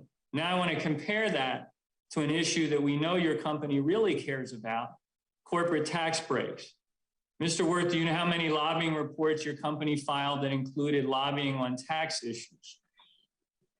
Congressman, I don't have that information in front of me. 144, that's the answer. You didn't lobby once on the 28 bills and resolutions introduced on the Paris Agreement. When former President Trump was debating withdrawing from the agreement in 2017, you never lobbied the White House. Chevron has spent more than $54 million on lobbying on a lot of other things since 2015. So clearly when your company cares about an issue, you lobby on it, and we can see that in the reports. Let me move on to Mr. Lawler. BP's 2020 shareholder report pledged to, and I quote, advocate for fundamental and rapid progress towards the Paris climate goals. Since 2015, the company has reported 488 total instances of legislative lobbying. Mr. Lawler, how many of those reports mention BP lobbying on the Paris Agreement? I don't have that specific number, but what the answer is 1. That amounts to 0.2% of your federal lobbying during that time. By comparison, you lobbied 21 times on the 2017 tax cut bill. And I'm running out of time, so I just want to list for the record some information about the other organizations represented here today.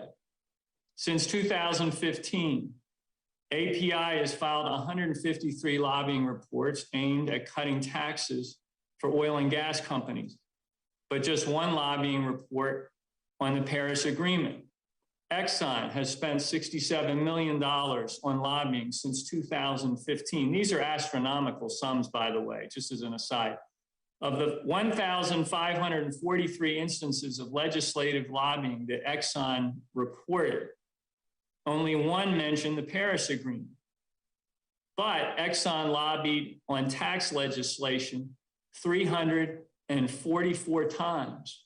So once on the Paris Agreement, which you claim is a priority and something you're focused on as a company, 344 times on tax legislation. And Shell, responsible for 470 instances of legislative lobbying, addressed the Paris Agreement only 5 times. Man, it's better than the rest of the crowd, but that's not so great in itself. But on the tax cut bill, Shell lobbied 31 times. So there's no strong public record reflected here in terms of support for the Paris Agreement, regardless of the claims you make and regardless of the rhetoric that we hear day in and day out. We know that we follow the money to determine what your priorities are, and they're headed in a different direction. It's time we start judging these companies, your companies, by your actions, not by the rhetoric. And with that, Madam Chair, I yield back. Gentleman yields back. The gentleman from Ohio, Mr. Gibbs, you're now recognized for 5 minutes. Thank you. First of all, I think it's been shameful how the other side wants to demonize this oil and gas industry. I'm very proud of our oil and gas industry. The innovators, they drop new technologies, they provide a higher standard of living and lots of jobs and economic activity throughout our country. I want to go back a little bit in history just for a quick review, you know, how this all started. Go back to the late 1800s, the Industrial Revolution, and we had Andrew Carnegie, steel, we had John D. Rockefeller, kerosene, the refinery, we had J.P. Morgan, with Thomas Edison, electricity, and that's begun the Industrial Revolution, and their innovation and their entrepreneurship put us on a path to become a global power in this country, in this world. That's made us the ability to do lots of good things. We stopped tyranny in the 1940s.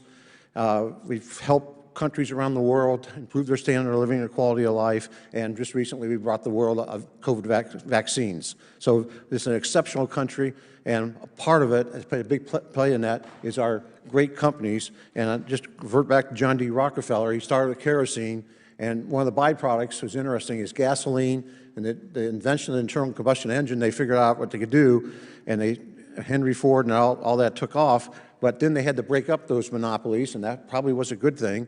And the companies that are represented here today, Madam Chair, are a spinoff of the Standard Oil Company, which began in my great state of Ohio. So I'm proud of that, and I'm proud of all the stuff that they've done to help us and what they're going to do in this century to help us transition environmentally friendly, but supply affordable energy available to our consumers and provide the power to move our country forward into new technologies, maybe hydrogen, renewables, or technologies we don't even know about yet. I think it's amazing, the chair of the subcommittee trying to hold these CEOs to account, essentially make a pledge to lower production, and I'm glad to see at least one of them, Mr. Woods from ExxonMobil, said, we're going to increase production because the demand's out there. We have a President of the United States out there asking OPEC to increase production, the biggest hypocrisy probably in this century. But he did say they're going to work to lower emissions. And I'm just disappointed that the chair failed to recognize that and tried to demonize them on that. A couple other things here. I always hear, and it came up earlier in the hearing today, about how the oil and gas industry gets tax subsidies. It's just not fair. I looked into this a little bit ago, and I can't really find it. The answer was they get anything that all other businesses get. And I'll give you an example.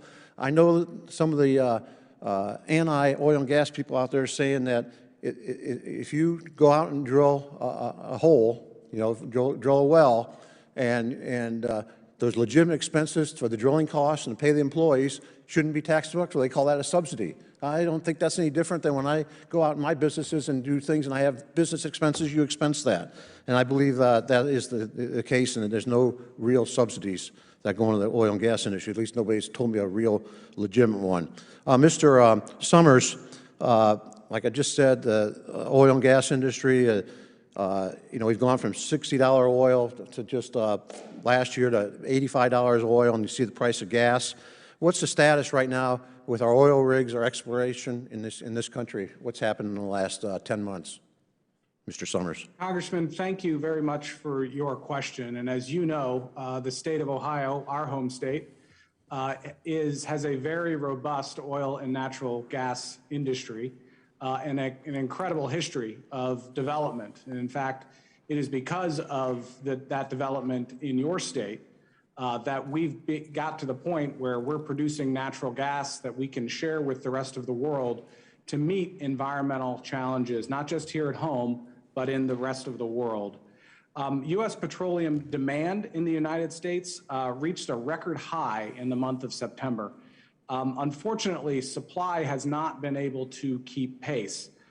Domestic oil production in September was down by 1.9 million barrels a day from its level for the same month of the pre-pandemic year of 2019. Okay, I'm almost out of time. Is that because there's been more pressure put on, and our innovators aren't going out and doing what they were doing a year ago because the fear of more burdensome regulations, the canceling of federal permits on lands and waters? Congressman, thank you for your question. There are a number of different reasons for that, including the worker shortage that is occurring in the United States. But of course, federal regulations and announcements have played a significant role as well. When the first announcement out of the administration was canceling the Keystone XL pipeline, and the second announcement was canceling development on federal lands and leases on those federal lands and permitting on those federal lands, I do think it sent a chilling effect across the industry about where this administration was headed in terms of the development of resources here in the United States. And so I'm out of time, but I guess just to close, what the future looks for higher prices, demand's increasing and the supply's not, so we're going to be more dependent on OPEC and Russia and everybody else, and I yield back. The gentleman yields back. The gentlelady from Michigan. Ms. Tlaib is recognized for 5 minutes. Thank you so much, Madam Chair. Mr. Woods, did Exxon help fund One Alaska? Yes or no? I'm not familiar with that. Well, One Alaska was a front group created specifically to oppose Alaska's ballot initiative that would require oil companies to pay their fair share. It actually received nearly $21 million in contributions. 94% of One Alaska's contributions came from 5 oil and gas companies, including Exxon and BP. So I would like to submit for the record, Madam Chair, an article, Oil Companies Spend Big to Try to Defeat Alaska's Tax Proposal. Without objection. Same thing in Colorado in 2018, where a measure, this is resident-led measure, ballot measure, to ban oil and gas extraction within a half-a mile of homes, schools, and waterways on the ballot. That front group was called Colorado Rising. And that one, again, resident-led, that one, Mike Wirth, I'm not even going to bother to ask if you're familiar with, because I know the answer. Many of you, all of you, helped fund some of these. I guess Chevron specifically funded $33 million behind its subsidiary, Noble Energy, contributed to that front group. Mr. Summers, are you familiar with Energy Citizens?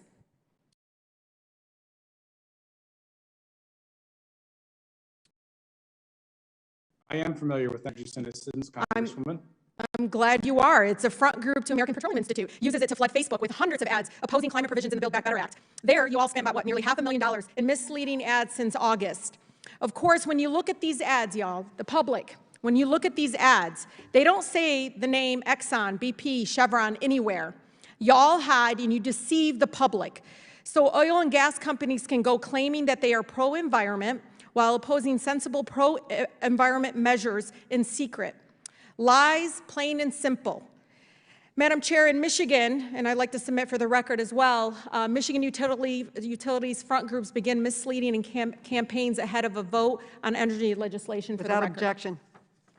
There, DTE Energy and Consumers Energy used a front group called Alliance for Michigan Power and Citizens for Energizing Michigan's Economy, respectively, to target my residents and their amazing work. Amazing work. They're the ones fundraising for this, Madam Chair, to support increased rooftop solar energy. That's how they wanted to cut the energy cost so they can make a living, so they can provide a quality life for their families by reducing their reliance on corporate polluters.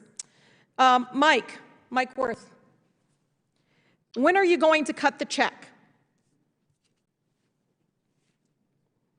Congresswoman, I'm not sure I understand the context for your question. That's okay. Okay, so could I, excuse me, I'd like to correct something that you've sure.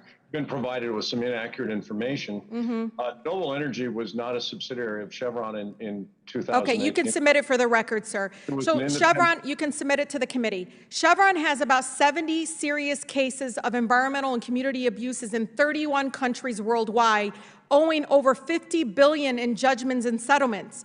Checks, literally, settlement debts that you all have. So, Mike, when are you going to cut the check? Congresswoman, I'm not familiar with the number you When are you going to cut the $50 billion check that you owe? It went through the courts. You owe $50 billion to communities in 31 countries. Congresswoman, I'd be happy to take a look at the source for your information on this and get back to you on it, because I have no understanding of what. Well, I have a message for you as Chevron CEO. I mean, you made what, $29 million last year in poisoning the planet? Mr. Wirth, you can't arrest us all. You can't arrest the truth. Do you understand what I'm trying to say to you? Congresswoman, I'm not exactly following. So you're targeting and actions against the human rights lawyer, Dotzinger. I mean, what you did there, your company, maybe through subsidiaries, I don't know. I just want to remind you, there are more of us than there are of you. You can poison the planet to make money, but we're going to defend the planet so we can live, and we will win. So, I need Chevron to cut the check. You owe $50 billion to indigenous communities and people that you harmed for profit. This is not about vilifying these companies. This is about accountability. You all know we're all paying the cost, from our public health to our environment, the actions that you take, and you're hiding behind subsidiaries, and it's wrong. These are residents putting ballot initiatives on their local ballot to make a difference to save our planet. Get out of the way so they can do the work for the people in the community they live in. Thank you, and I yield. Gentlelady yields back. The gentleman from Louisiana, Mr. Higgins, is recognized for 5 minutes. Point of order. Point of order. What is your point of I order? just wanted to state a point, a fact with what Representative Tlaib said about Colorado Proposition 112. Opposition to that measure was deep, which included John Hickenlooper, the senator, and as well as our former colleague, Governor Jared Polis. Madam Chair, point of order, objection. That is not a point of order. Excuse me. Submit to the record. Not a valid point of order. Okay. Now, the gentleman from Louisiana, Mr. Higgins, is now recognized for 5 minutes. My. Good Lord, help us to be protected from this threat from within. American patriots are so done with career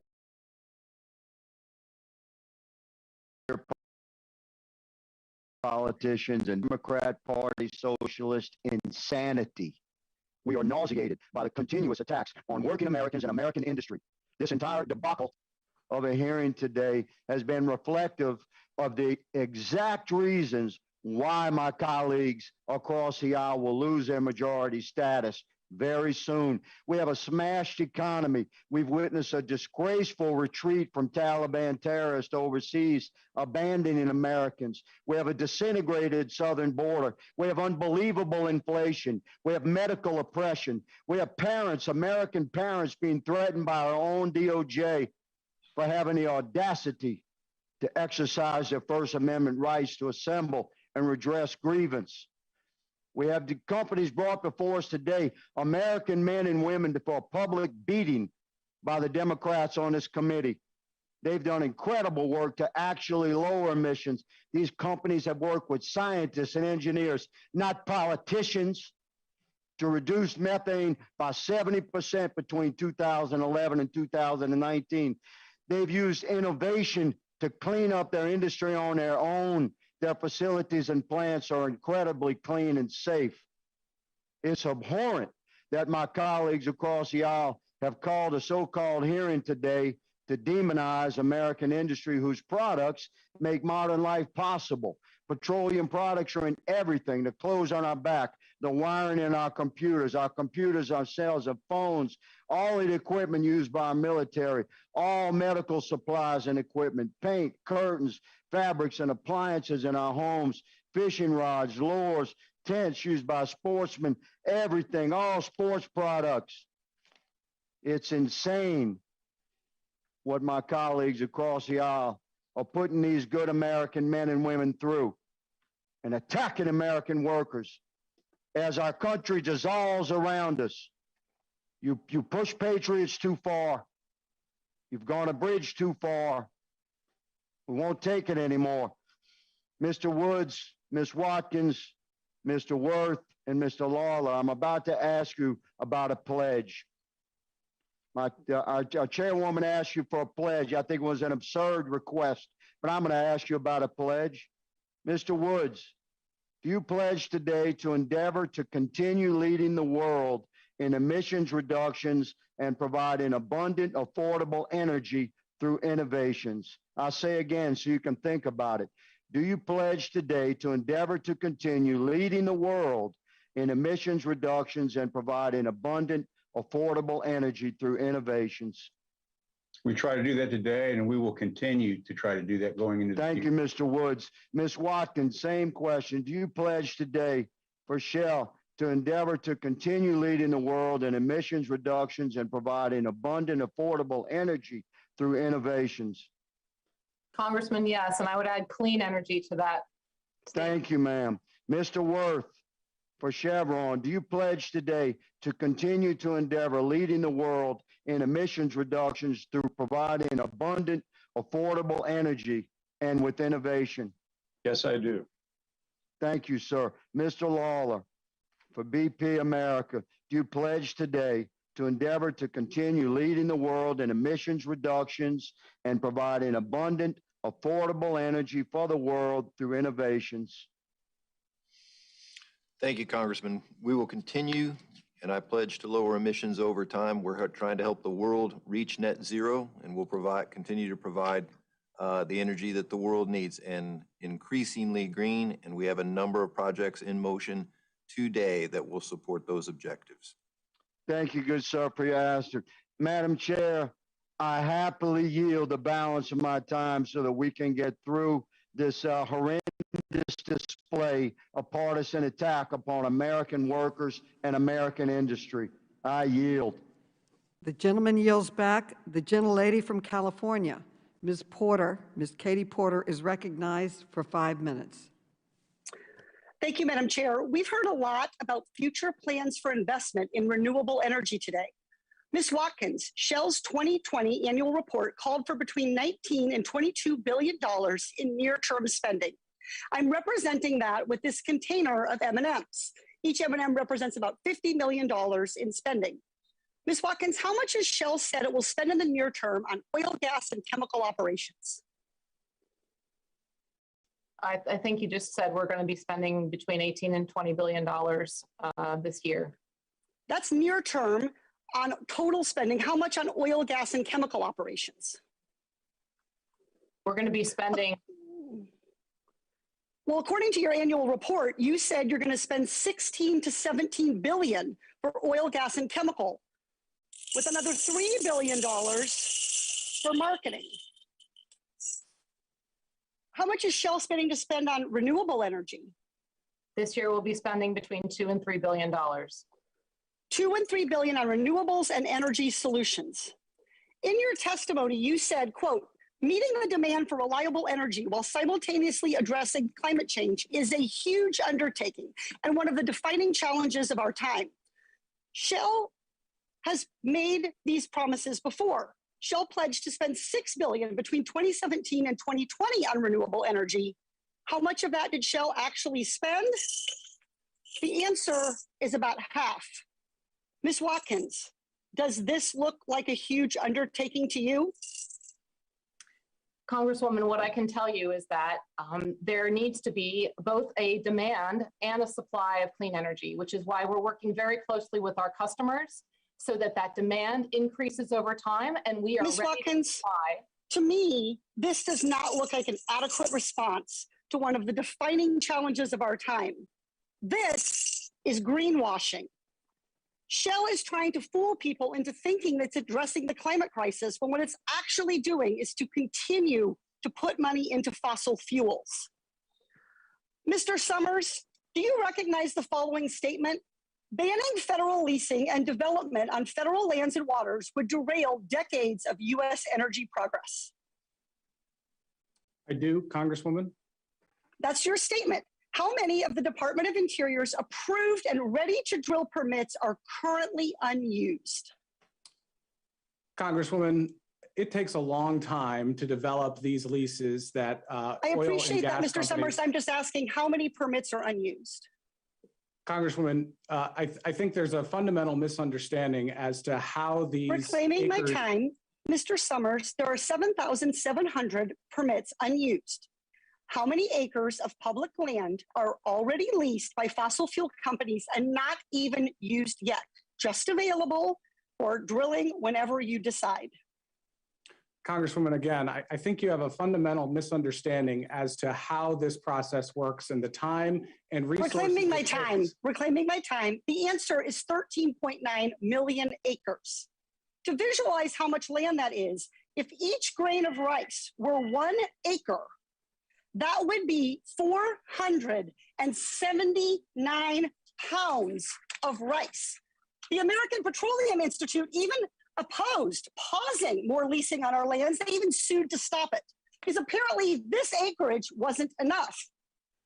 Mr. Wirth, you serve on the American Petroleum Institute's executive committee. Do you support a pause on new oil and gas leases on federal land? Congresswoman, access to resource in this country is essential to ensure the energy security of our country and reclaiming my time. Mr. Lawler, do you support a pause? The administration, and it's our hope that the pause ends soon. We think it's important to go reclaiming forward. my time. Thank you for your answer. The answer there is no. Mr. Woods, do you support a pause on new federal and gas leases? No. Ms. Watkins, do you support a pause on new federal and gas leases? No, I do not, because I think it's important. You already have 13.9 million acres. This is equivalent to Maryland and New Jersey combined. How much more do you need? How much more acreage? You have 2 of our 50 states at a price that makes the Louisiana purchase look like a ripoff, and you're not even using it. What more do you need? Iowa, Colorado, Virginia? Our public land belongs to the American people, not to big oil. When you lobby and you sue so that you could take more of our public land, you're saying too much is never enough. The American people are tired of this charade. I yield back. The gentlelady yields back. The gentleman from Texas, Mr. Sessions, is recognized for 5 minutes. Madam Chairman, thank you very much. And I apologize to our witnesses that were called and asked to take part in this today. As chairman of the Rules Committee for 6 years, I never witnessed nor would have allowed this kind of intimidation that has taken place on people who we invited to come and provide open answers. On top of that, they raised their hand to tell the truth, and they were repeatedly stopped rather than allowing them to offer their explanations of things they do. I apologize to our witnesses and want to thank them as energy company executives to make sure that America has a sound supply of energy that is available and reliable, to where we can avoid the things that happened under President Jimmy Carter, where that same attack took place. We had long lines of people in the middle of the winter attempting to get what they needed. Each of you represent an industry that helps to provide a solid, cost-effective supply. Republicans have had issues with energy, and that's why just a few years ago we opened up the American market. We opened up the American market to the world, and I believe that this helped not just consumers, but I believe it helped other people in the world. Mr. Summers, have you ever heard of a term called lie heap? Yes, sir. I have heard of lie heap. Do you know what lie heap is and what it is used for as a federal program? I do. Lie heap is a well-established program that helps low-income individuals afford heat in their homes during the winter. And it's primarily used in the Northeast. That is correct.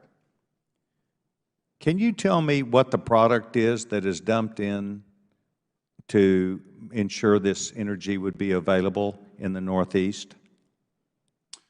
Well, Congressman, as you know, most of the power in this country, particularly for heat and air conditioning, or 40% of it now comes from natural gas. And lie heap, is that natural gas in the Northeast? Congressman, home heating in the United States is, in the Northeast in particular, home heating is, a lot of it is from actually oil. Diesel. Is that correct? Or what kind of home heating fuel is it? It is home heating oil. Home heating oil. So what has the rest of the country done that would be of benefit and responsibility for heating their homes? Well, Congressman, as an industry, we have worked hard to develop these resources here at home so that we don't have to get them from volatile regimes overseas. And that includes, of course, the home heating oil that is used to heat homes in the Northeast. Primarily, what I'm looking for, you're the one giving the answer, is natural gas is an abundant supply in the United States. Is that correct? That is correct. In fact, it is 40% of the heat and air conditioning and power that Americans get in their homes comes from natural gas.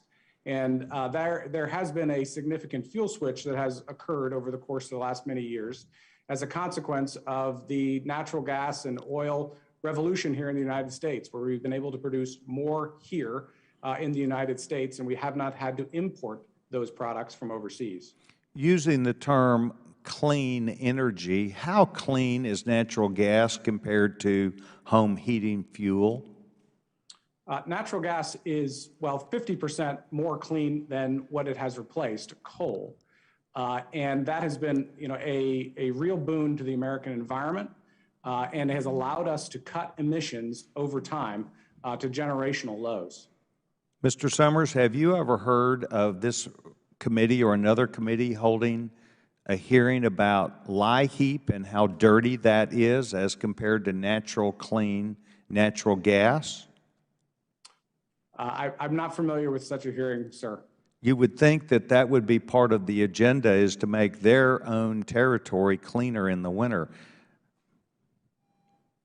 Madam Chairman, I've used my time. I think I made my point. I'd like to yield back. The gentleman yields back. The gentleman from California, Mr. DeSaulnier, is recognized for 5 minutes. Thank you, Madam Chair. Thanks for having this hearing. My comments I put in the context of, it's been my privilege for 32 years to serve in public office in a region in Northern California that's home to 5 oil refineries, a significant part of our economy, significant part of our revenue stream for state and local government, for our school districts. Mr. Wirth, I don't know if you're a constituent, but I know some of your predecessors have been. Your headquarters is in the county I represent. I put that in the context, and I've also served in the Bay Area Quality Management District and was appointed by Pete Wilson, a Republican, to the California Air Resources Board and served under 3 governors, 2 Republicans and 1 Democrat. So I remind folks that it was a California Republican who signed the Clean Air Act, Richard Nixon. Ronald Reagan amended it, another Republican. And George Deukmejian, a conservative Republican governor of California, started the ZEV program, the Zero Emission Vehicles program, which I have been intimately involved with auto manufacturers and also to a degree under other regulations with the heavy duty manufacturers. I've been to funerals of constituents of mine who have died while working in these refineries. I don't know if any of you have ever been to one of those. 5 of them died. 1 of them died because the company, not yours, but somebody who's still a company that competes with you, was appealing a citation from Cal OSHA to replace walkie-talkies that cost less than $1,000. Michael Glansman, who was trying to use that to tell the folks back in the command unit that they should shut down the hydrocracker, they couldn't hear him in time, so he was eviscerated. So that's a long way of saying I've got a long history in this field. You provide value, but it's time to change. And we don't have time from an economic standpoint or an environmental standpoint to haggle over this. But we've got to remember history and we've got to rebuild trust. Mr. Summers, the viewpoint that all of this innovation and our reductions have happened because of private industry is just misleading at best. Mr. Jordan's comments, Mr. Grotham's comments, our regulations at CARB and the California waiver has propelled this innovation environmentally and from a worker safety standpoint. And it's been my pleasure in very difficult negotiations to be able to work with the private sector to get those. So I wish we could really focus on what's in front of us. An energy industry that's important to us, but whose time is passing. Mr. Grothman's comments and the idea that we're going back to coal in China, I just remind folks that China is adding 100,000 charging stations and hydrogen fuel stations a month and is going up exponentially. The future is not in fossil fuels, in climate, carbon intense industries, it's in renewables and alternatives. And even if we didn't have the existential threat to the climate, that would be an economic reality. It's more efficient. Mr. Woods, I would like to read a quote, and I'd like to ask unanimous to consent to enter these into the records, a series of articles from the LA Times, Climate Action News, and correspondence that myself and Congressman Liu and Mr. Welch have all been part of with ExxonMobil. Without exception. Mm-hmm. Thank you. We'll provide that information. So the quote from the LA Times article dated October 23rd, 2015, the headline is, "How Exxon Went from Leader to Skeptic on Climate Change Research." Throughout much of the 1980s, quote, Exxon earned a public reputation as a pioneer in climate change research. It sponsored workshops, funded academic research, and conducted its own high-tech experiments, exploring the science behind global warming. But by 1990, the company in public took a different posture, Mr. Woods. While still funding select research, it poured millions into a campaign that questioned climate change over the next 15 years.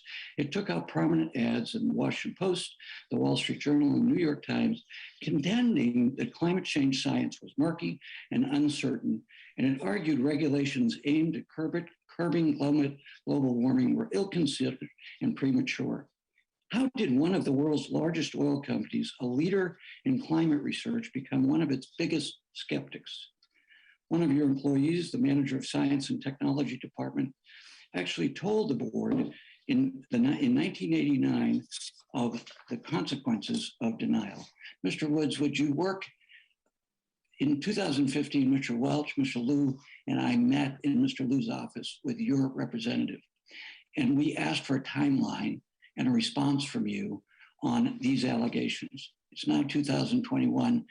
We have asked repeatedly for this information from you to hear your side of the story while the litigation has gone on. We haven't gotten a response. Would you commit to me personally today to follow through and give us what your representative promised us 6 years ago?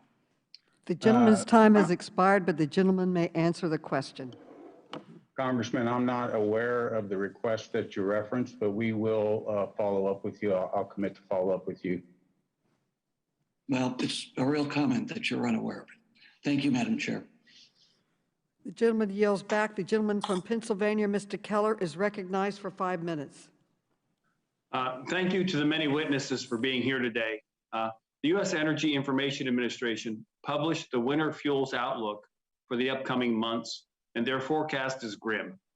Half of Americans use natural gas to heat their homes, and they are projected to pay about 30% higher energy prices this winter compared to last.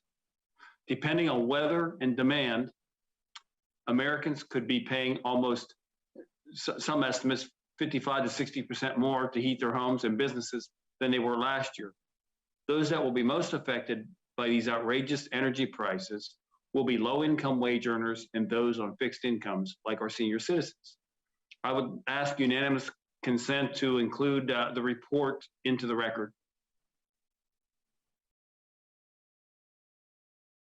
Without objection.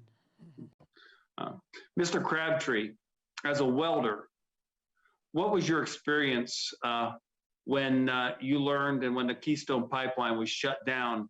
And do you know how many of your fellow employees, workers lost their jobs? Well, at the time when the pipeline was shut down, it was in the early stages of construction, so it wasn't a lot. It's the fact that there were being 11,000 union members working had that project been completed. But I know since the new administration has taken about 80% of our members were without work during peak construction season this year. Wow. How does that make you feel that the President of the United States said that you can't build a pipeline here in America, but allows the Russians to operate their Nord Stream 2 pipeline? Well, it was definitely frustrating, to say the least. That's about all I can say about that right now. I can't imagine. And you know, you've worked on pipelines and you know, you're welding and so forth. You know, looking at the Nord Stream 2 pipeline, do you believe that those foreign pipelines like that are better protecting our environment or better constructed than ones that we would build here in America, like the Keystone XL? Absolutely not. You know, I'm a member of a union, and we take the utmost pride in the construction and the quality of work we put out. There's plenty of projects here in the United States that could have been providing that same natural gas and putting Americans to work, but instead we're letting Russia take that. And I would think that you and our fellow Americans, with the skill that you have, can construct a much safer and a much better pipeline than anybody else in the world. That's the absolute truth. Like I said, we take a lot of pride in the work we do. Absolutely.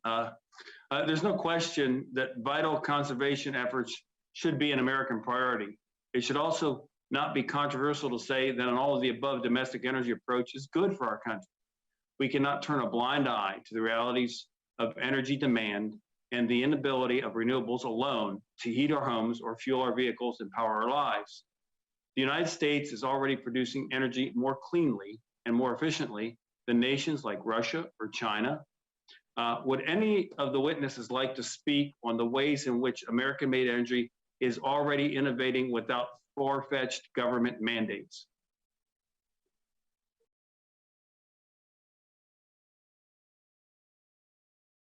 Congressman, I'll speak to that. You know, one of the greatest breakthroughs in technology in the last 2 decades in energy has been the ability to marry up 2 technologies which the industry had already used, which is directional drilling and hydraulic fracturing, which has allowed this country to become the leader in oil and gas production in the world once again after decades of decline.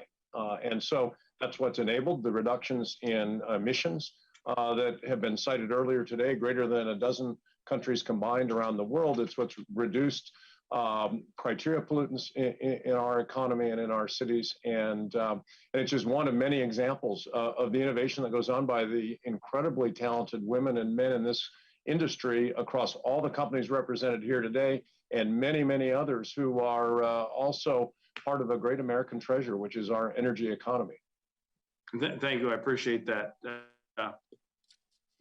The other thing I would like to say is knowing that, and you know, looking at what our great workers do in America and so on, China has pledged to achieve net zero emissions by 2060. I mean, do we really believe, is there anybody here that really believes that's a serious proposal? I mean, they're building more coal-fired plants now as we speak. You know, they're increasing energy in coal and so on. I just think I would really think that if we think that's a serious proposal, we take a second look at it. Thank you, and I yield back.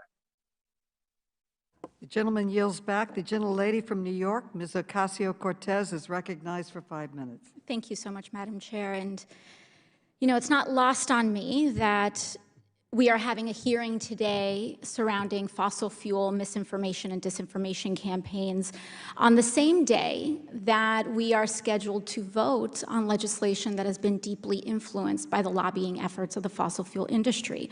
It's a wonderful opportunity for us to be speaking with the CEOs of BP, Chevron, Exxon, Shell, and the American Petroleum Institute. Speaking of which, Mr. Summers, as the president of the American Petroleum Institute, part of your job is to help lobby and advocate and champion the fossil fuel industry. And that includes particularly in legislation before the United States Congress. You told CNN on television, quote, "We are leaving everything on the field here in terms of our opposition to reconciliation. We are using every tool at our disposal to work against these energy proposals." And frankly, Mr. Summers, I appreciate your candor because most lobbying organization heads aren't as forthright and transparent about their efforts to manipulate U.S. legislation. So what does that all-out approach look like? Am I correct, Mr. Summers, that the oil and gas industry overall, including the companies that you represent and members you represent today, has spent about $55.6 million in lobbying within the last 10 months, this year alone? That figure sounds right to you, correct? Congresswoman, thank you for your question, but let me clarify something, first of all, about who the American Petroleum Institute is. Our mission, first of all, is that we're a standard-setting organization for the global oil and gas industry. Mm-hmm. We maintain over 700 standards in the areas of health, environment, and safety. In addition to that, we advocate for the oil and gas industry. Mr. Sommers, is that figure $55.6 million in lobbying funds correct or not? I have limited time. Congresswoman, I don't have those numbers at my disposal. Well, according to our disclosures, that seems to be the figure, but I will move on. I would like to turn my attention to Mr., and I apologize, we just simply don't have much time allocated here. Mr. Woods, as a CEO of Exxon Mobil, are you familiar with an individual by the name of Keith McCoy? I am. He was one of your top lobbyists, correct? He was a senior advisor in our Washington office. I see. Now, earlier this year, McCoy was recorded in a private session as saying, quote, "I liken lobbying to fishing. You have to bait. You throw that bait out there just to kind of reel members of Congress in because they are a captive audience. They know that they need you and I need them." And he also alluded to having weekly calls with certain members of Congress as debates around reconciliation were being formed. Are you aware of these calls? I'm not aware of the calls. You are not aware of the calls. Have you participated in any calls with members of Congress throughout this process of reconciliation and infrastructure? I have. You have. Are political donations ever discussed during your calls with members of Congress? No, they're not. They are not. Does your compensation package increase as a result of the value of your compensation increase as a result of increased production from Exxon's refineries? No, volumes from our refineries are not part of my compensation. Is your compensation tied to Exxon's stock price? Yes, it is. It is. And so I would assume with increased value in Exxon's stock price and oil production, that would have a boost in the value of your compensation, correct? My compensation is based on a number of metrics and parameters from environmental, safety, and value creation, technology development. It is a portfolio of responsibilities that the compensation committee judges me on. Thank you very much. You know, I think one thing that often gets lost in these conversations is that some of us have to actually live the future that you all are setting on fire for us.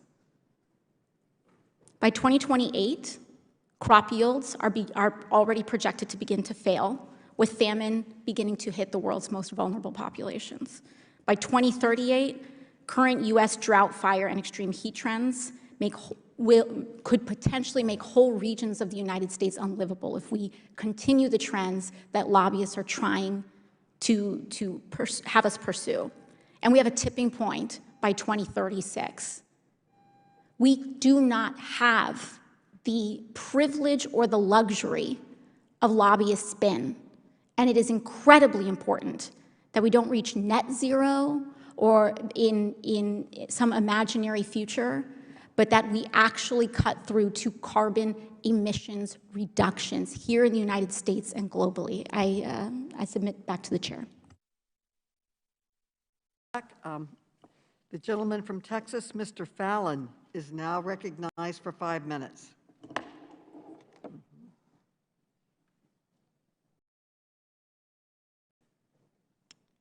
Mr. Fallon. Yes, Madam Chair, thank you. Okay. Can you hear me? We can hear you. Oh, wonderful. Thank you so much. I can remember being a child in the late 70s and early 80s, and I was fascinated with global and geopolitical events. And there was a dream back then that someday the the United States could achieve energy independence. But see, at the time, there were long gas lines, there was an oil embargo, and I remember people were worried, and they were concerned, and they were scared. But this dream that seemed more like a pipe dream, we're on the cusp of achieving it now, of American energy independence. And it's remarkable to me that this administration and our friends across the aisle seem to be intent on us fumbling that ball. And unfortunately and unwittingly, their efforts are emboldening our enemies by hamstringing our own energy industry. Canceling the Keystone Pipeline was a horrible idea. And the fact of the matter is, since 2000, the United States has been not only a leader in energy production in the world, but also in reducing CO2 emissions. And these are both remarkable achievements. And we should do everything in our power to continue to facilitate this kind of success. And the energy industry, let us not forget, is responsible for 10 million high-paying jobs in this country. And it's also a national security issue. We had a few months back, former Secretary of State Mike Pompeo in Washington. And he talked to us about how he felt empowered as America's top diplomat on the world stage with foreign leaders because they wanted to engage with the United States. One of the primary and specific reasons was because of our abundance of fossil fuels. But some of the folks in Congress seem to be intent on us letting Venezuela and Iran and China and Russia, countries that aren't as committed to the safety, they don't have the protocols and the precautions and the procedures and the commitment to safety that we do in this country. That's why we should be exploring offshore and drilling Alaska and Keystone and the Keystone Pipeline, because this country, when we produce energy, it's safer for the environment. It's better for everyone on the planet. And there is a definite moral case to be made for the fossil fuel industry and fossil fuels as a whole. In 1900, the life expectancy in this country was under 50 years of age, about 46. Now, before COVID, it was 79 years. That's 72% increase. And that's for all races and creeds are living longer today, primarily because of this industry. And our goal for everyone should be that human beings on this, not only in our country, but on the planet, are allowed to live productive and meaningful lives.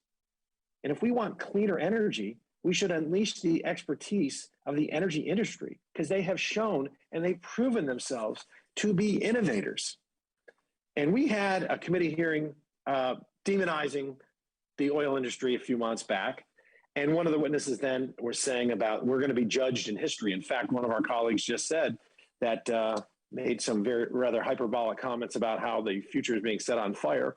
But of course, crying that the sky's going to fall by 2028, these dire predictions won't come true. And in 2038, they won't come true, just like so many have in 2000 that said that Florida would be underwater by 2020. They're not. But we will be judged by our actions today, and we will be judged in history.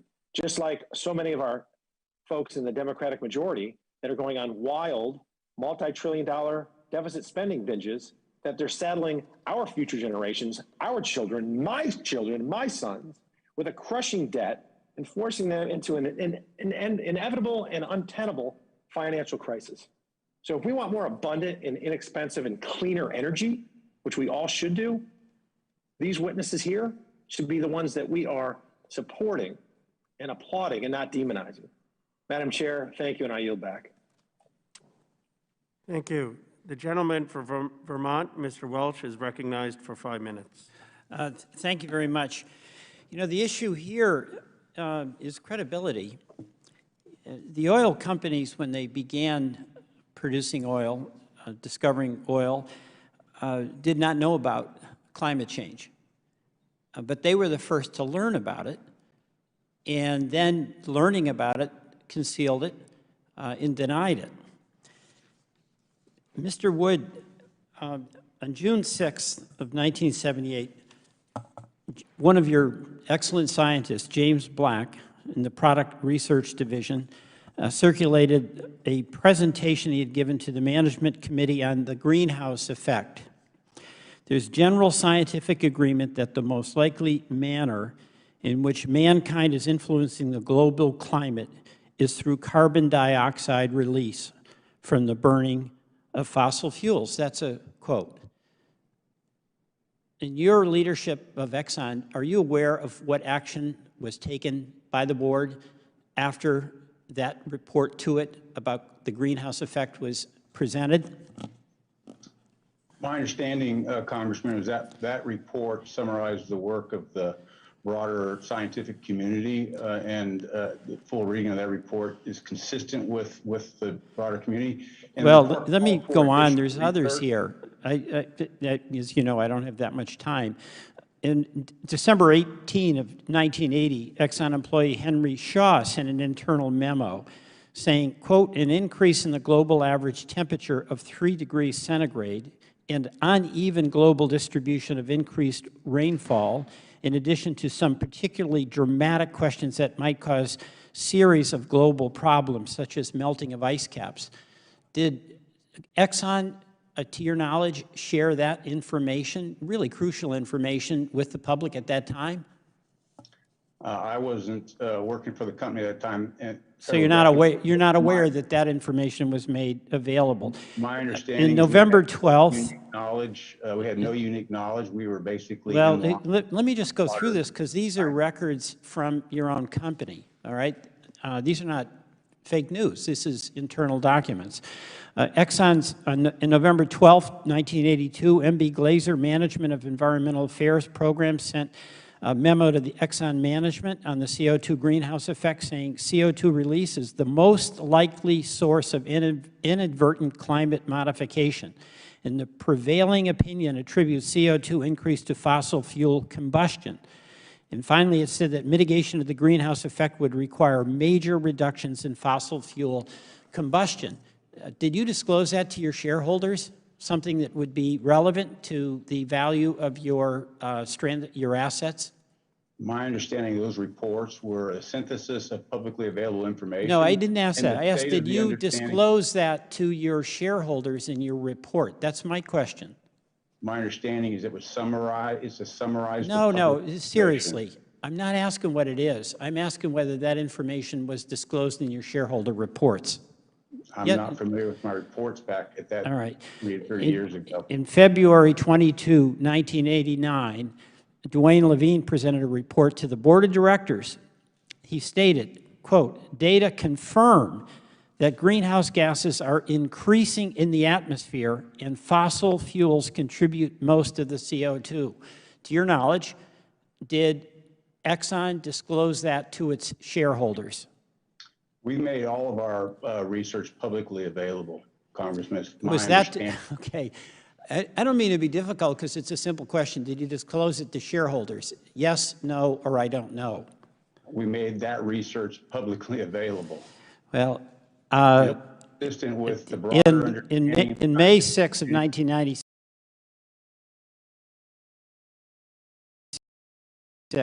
nearly 20 years, let me go on, please. Exxon's Lee Raymond stated in a speech to the Economic Club of Detroit, the scientific evidence is inconclusive as to whether human activities are having a significant effect on the global climate. Do you agree with that?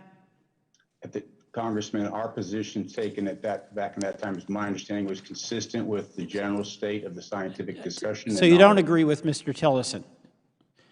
And finally, on June 30th, 2021, Keith McCoy, who Ms. Ocasio-Cortez asked you about, acknowledged that Exxon has, quote, aggressively fought climate science, that they have joined, quote, shadow groups to work against some of the early efforts, and that Exxon's support of a carbon tax is purely, quote, a talking point. He said that Exxon's looking out for its investments. How is this knowledge that ExxonMobil had about the dramatic impact of fossil fuels and climate change any different than big tobacco knowing about smoking causing cancer but denying it and continue to peddling its product? Explain to me the difference. Well, as I said at the time, Mr. McCoy's statement did not represent our policy or our approach with respect to our positions in this space. And the distinction between what the Exxon knew and what Big Tobacco knew but didn't reveal, All of the our difference work was is? made publicly available. Our research was publicly available, and it was consistent and relied largely on outside work. We were part of the broader scientific community working in this space, and we had no unique views. Well, thank you. My time is up, and I yield back.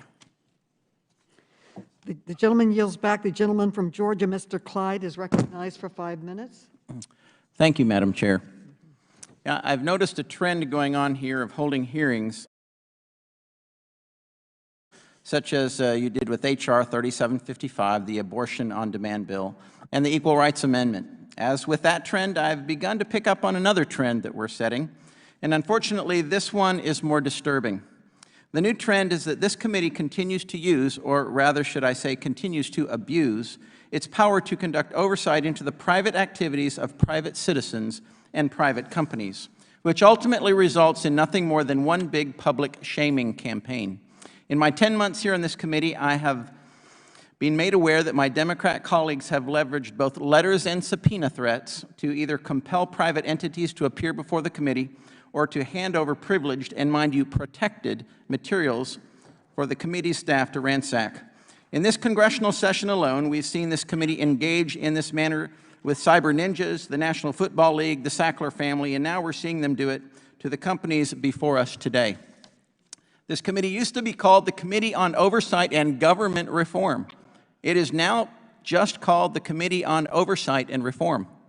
The day the majority choose to remove government from this committee's title was a big red flag to all, that House Democrats might truly believe their authorities go beyond the four corners of the United States Constitution.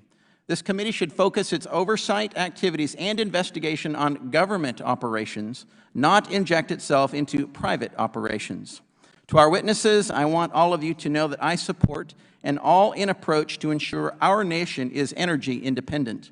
History is no stranger to the energy crisis we're experiencing today, as once thriving towns and cities shuttered when the main driving force of the economy, the coal mines, closed. We are now seeing this chilling effect, particularly in the oil and gas realm, happen on a macro scale ever since President Biden enacted by executive fiat his green policies. Such is evident when President Biden chose to shut down the Keystone XL pipeline on his first day in office, a decision that resulted in hundreds of people losing out on good-paying jobs and that seriously undercut our nation's ability to be energy independent and a net energy exporter. And to add salt to an open wound, President Biden immediately green-lighted Russia's Nord Stream 2 pipeline when he chose to withdraw sanctions in May. The president's energy policy simply does not make sense. He demands we decrease domestic production, yet he pleads for OPEC to increase their production.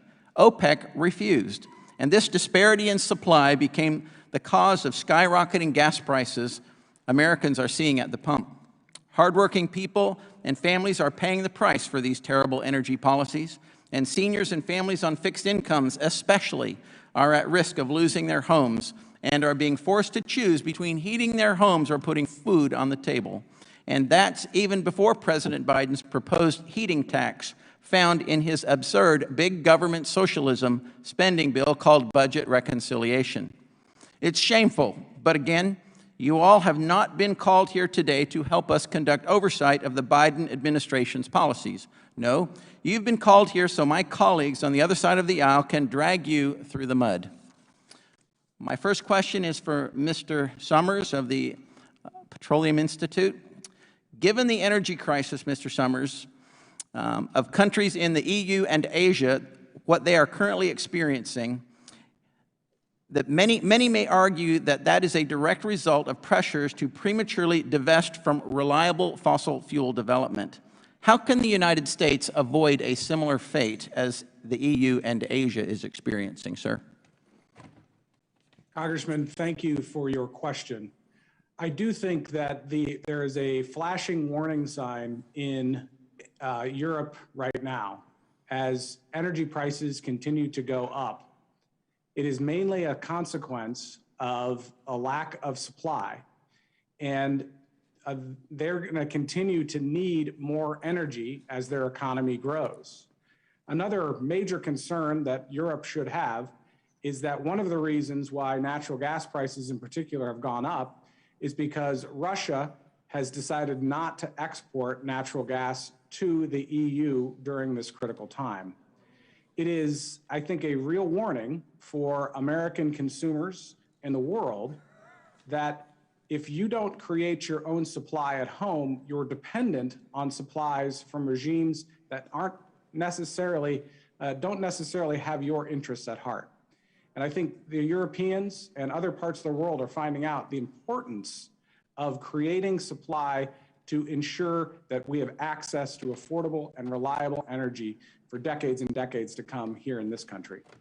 Thank you. I appreciate that. And I will note that our adversaries are very capable of using energy as a weapon, Russia, and we have done nothing but help them when we have green-lighted the Nord Stream 2 pipeline. And with that, I yield back, Madam Chair. Gentleman yields back. The gentlelady from Illinois, Ms. Kelly, is recognized for 5 minutes. Thank you for being here today. Your companies all claim to have net zero ambitions, and since you all claim to support the Paris Agreement, then you should have net zero greenhouse gas emissions by mid-century. But the record seems to suggest that the companies represented here have a long way to go to get there.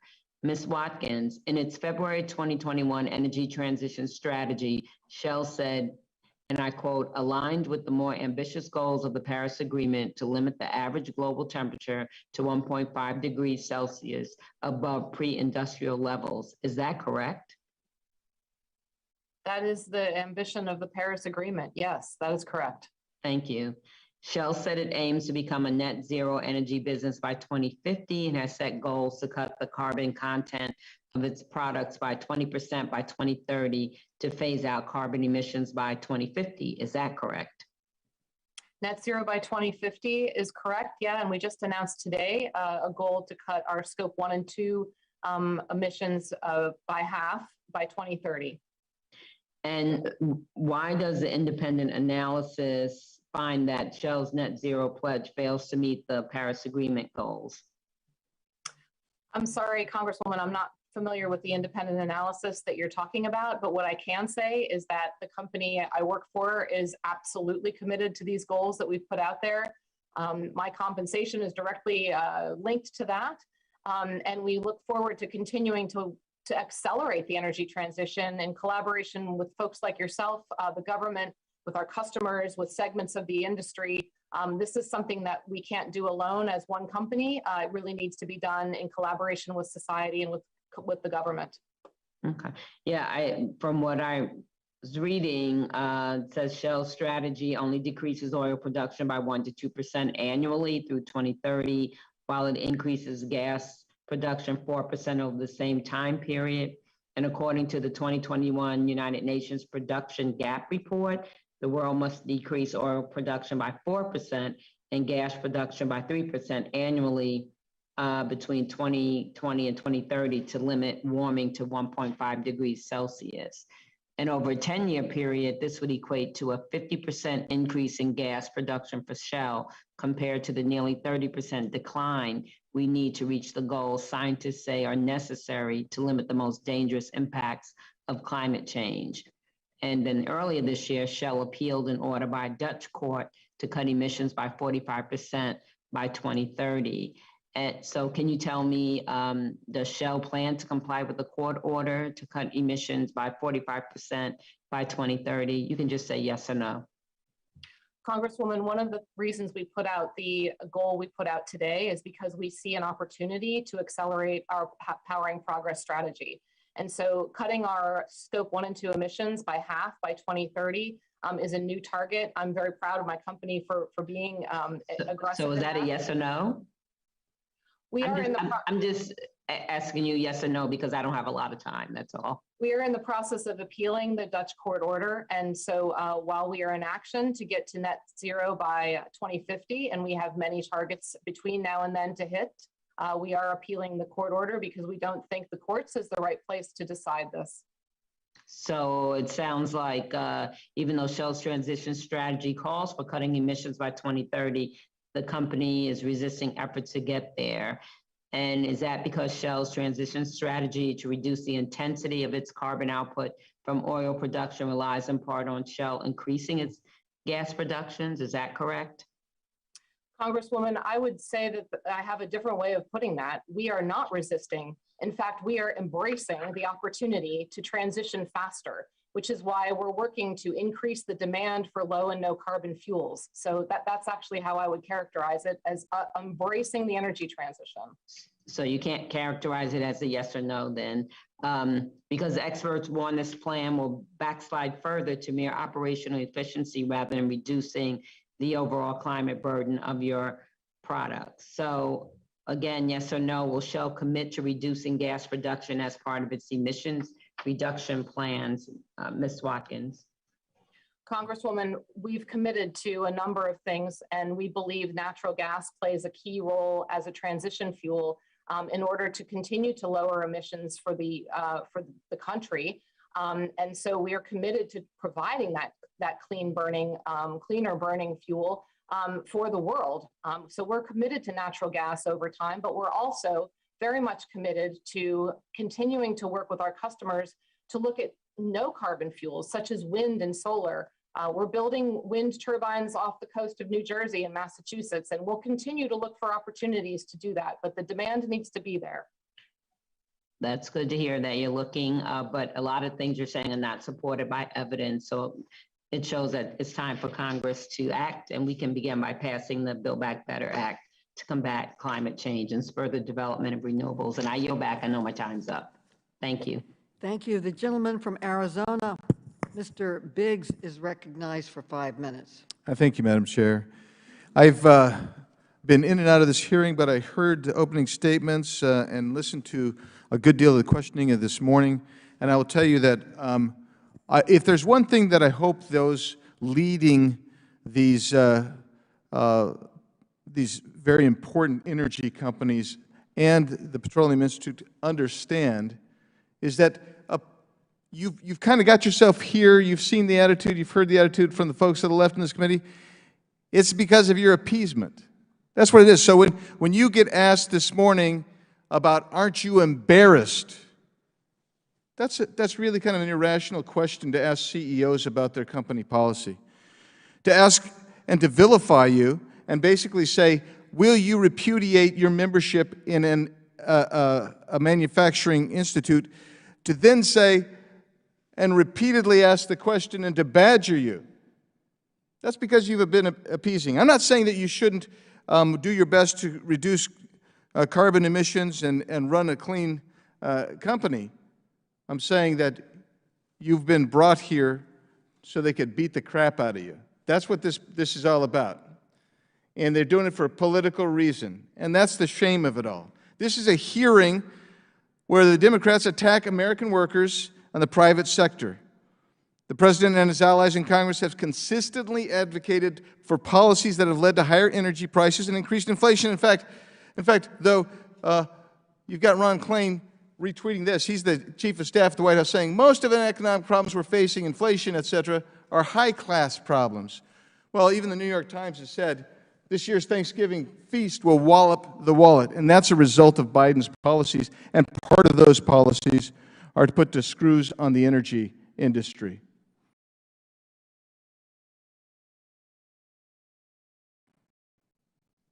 Some of the inflation is systemic, but some of it is driven by scarcity, just economic market-driven principles. So I hope you get the lesson, because if nothing else I say matters, I think you need to know something. These folks would regulate you right out of business tomorrow if they could. Don't pretend otherwise. No matter how good a corporate citizens you are or how sincere you are in trying to reduce carbon emissions. That's the purpose of this hearing today, to lay the foundation to get rid of you.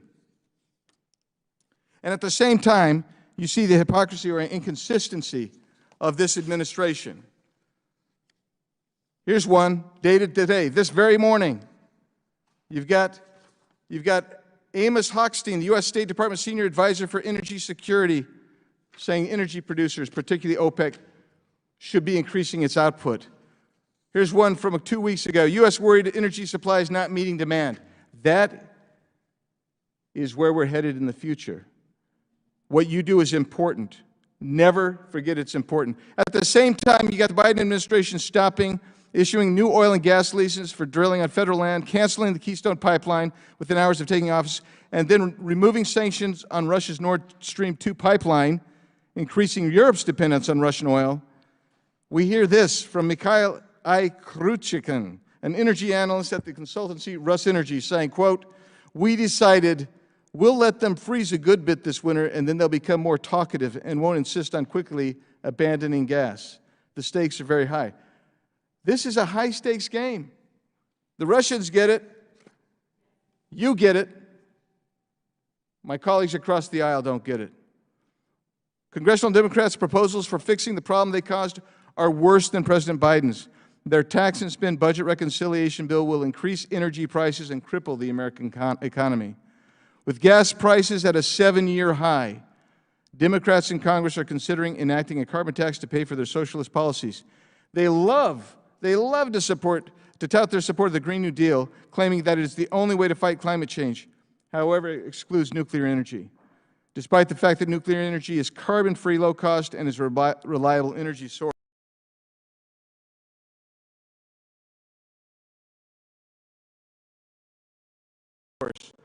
Democrat member's former chief of staff, Saikat Chakrabarty, stated, quote, "The interesting thing about the Green New Deal is it wasn't originally a climate change thing at all, because we really think of it as a how do you change the entire economy thing," close quote.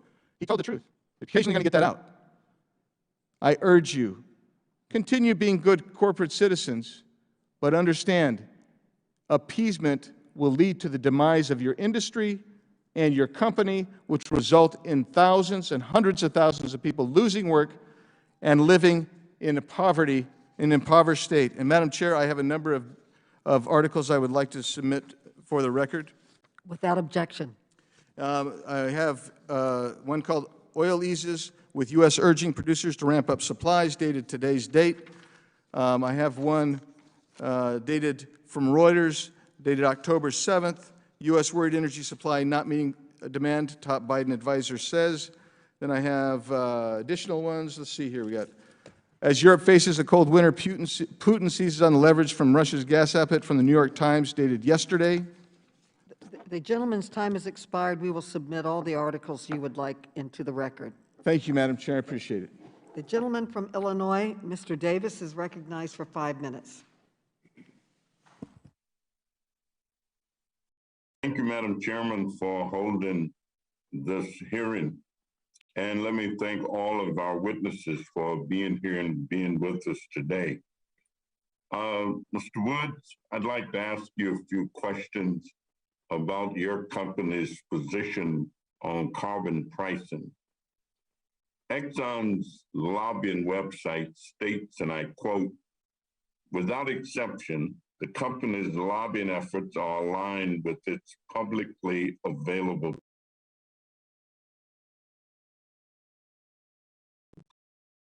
positions." Is that correct? Yes, it is. This reflects and refers to carbon pricing on carbon taxes. Is that correct? I'm sorry. Could you repeat the question, please? It relates to carbon pricing or carbon taxes. Is that correct? We do advocate for a carbon tax or a price on carbon, yes. So is it fair to say that Exxon has taken a public position in support of a price on carbon? Yes.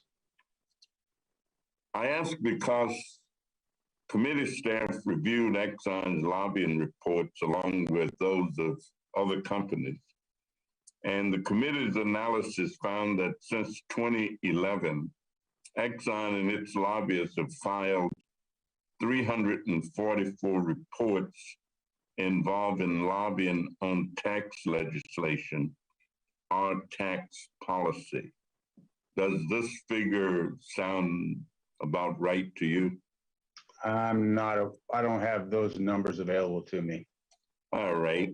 Well, according to your company's filing, these lobbying efforts focused on a variety of legislative and policy issues, including protecting oil and gas tax breaks and preserving the corporate tax benefits in President Trump's signature tax spending bill. Since 2011, 46 bills have been introduced in the House and the Senate to deal with carbon pricing. Mr. Woods, would you take a guess at the number of Exxon's lobbying reports during this time that referenced a tax or price on carbon? I haven't seen the report, so I don't know what that number would be. Well, thank you. Our information says that 12, and that Exxon reported only 12 instances of lobbying on federal legislation that would tax or price carbon. Mr. Woods, your company's lack of action on an issue it says it supports sends a rather interesting signal. And this goes for all the organizations represented here today. Over the last decade, Exxon, Chevron, BP, Shell, API, and their outside lobbyists filed nearly 6,000 lobbying reports. The committee identified only 34 times that these companies and API reported lobbying on any of the bills that address carbon pricing. Meanwhile, they lobbied 77 times just on President Trump's tax cuts. If you do the math, it pretty much means that Exxon, Chevron, BP, Shell, and API reported lobbying 150 times more frequently to carve out corporate giveaways in President Trump's tax cuts and job action than on all carbon pricing legislation. So if it wasn't for the analysis that the committee released today, none of us sitting here would know what their pledges and that their pledges don't hold up under scrutiny. So I thank you for your answers and appreciate your being here. And Madam Chairman, I yield back. The gentleman yields back. The gentleman from Kansas, Mr. LaTurna, is recognized for 5 minutes. Thank you, Madam Chairwoman. Climate change is an issue that we need to be serious about addressing properly. The concern of this committee today, however, is climate misinformation. As it turns out, there's a lot of misinformation surrounding the energy crisis facing our nation. The truth is, Americans are experiencing the highest gas prices since the Obama administration. Record high inflation and spiking natural gas prices as we approach the coldest months of the year. It's no secret that as energy prices skyrocket, the cost to ship goods and keep the lights on for manufacturers goes up. And that increased cost is then passed down to the consumer. According to the Wall Street Journal's Market Watch, the latest monthly numbers indicate a 5.3% increase in the Consumer Price Index. In my home state of Kansas, farmers have to pay for this administration's short-sighted and counterproductive policies in the form of record-high fertilizer prices, which have surpassed even the previous peaks of the 2008 global financial crisis. Instead of combating this crisis, the White House has doubled down on progressive policies that created this perfect storm of inflation in the first place and forced hardworking Americans to dig deeper into their pockets to pick up the tab. It's misinformation to suggest that these rising prices and taxes are a necessary evil in achieving our long-term environmental goals, especially when the U.S. is forced to outsource our crude oil and raw materials from countries with less stringent emission standards than us. The administration's policies also undermine our energy independence. The White House could have made it easier for American companies to increase domestic production and hire more U.S. workers. But instead, the President begged OPEC and Russia to increase global output to combat the spiking fuel prices. Dependence on Russia and China to fuel our country's base load and power our electric grid is a national security threat and does nothing to mitigate carbon emissions globally.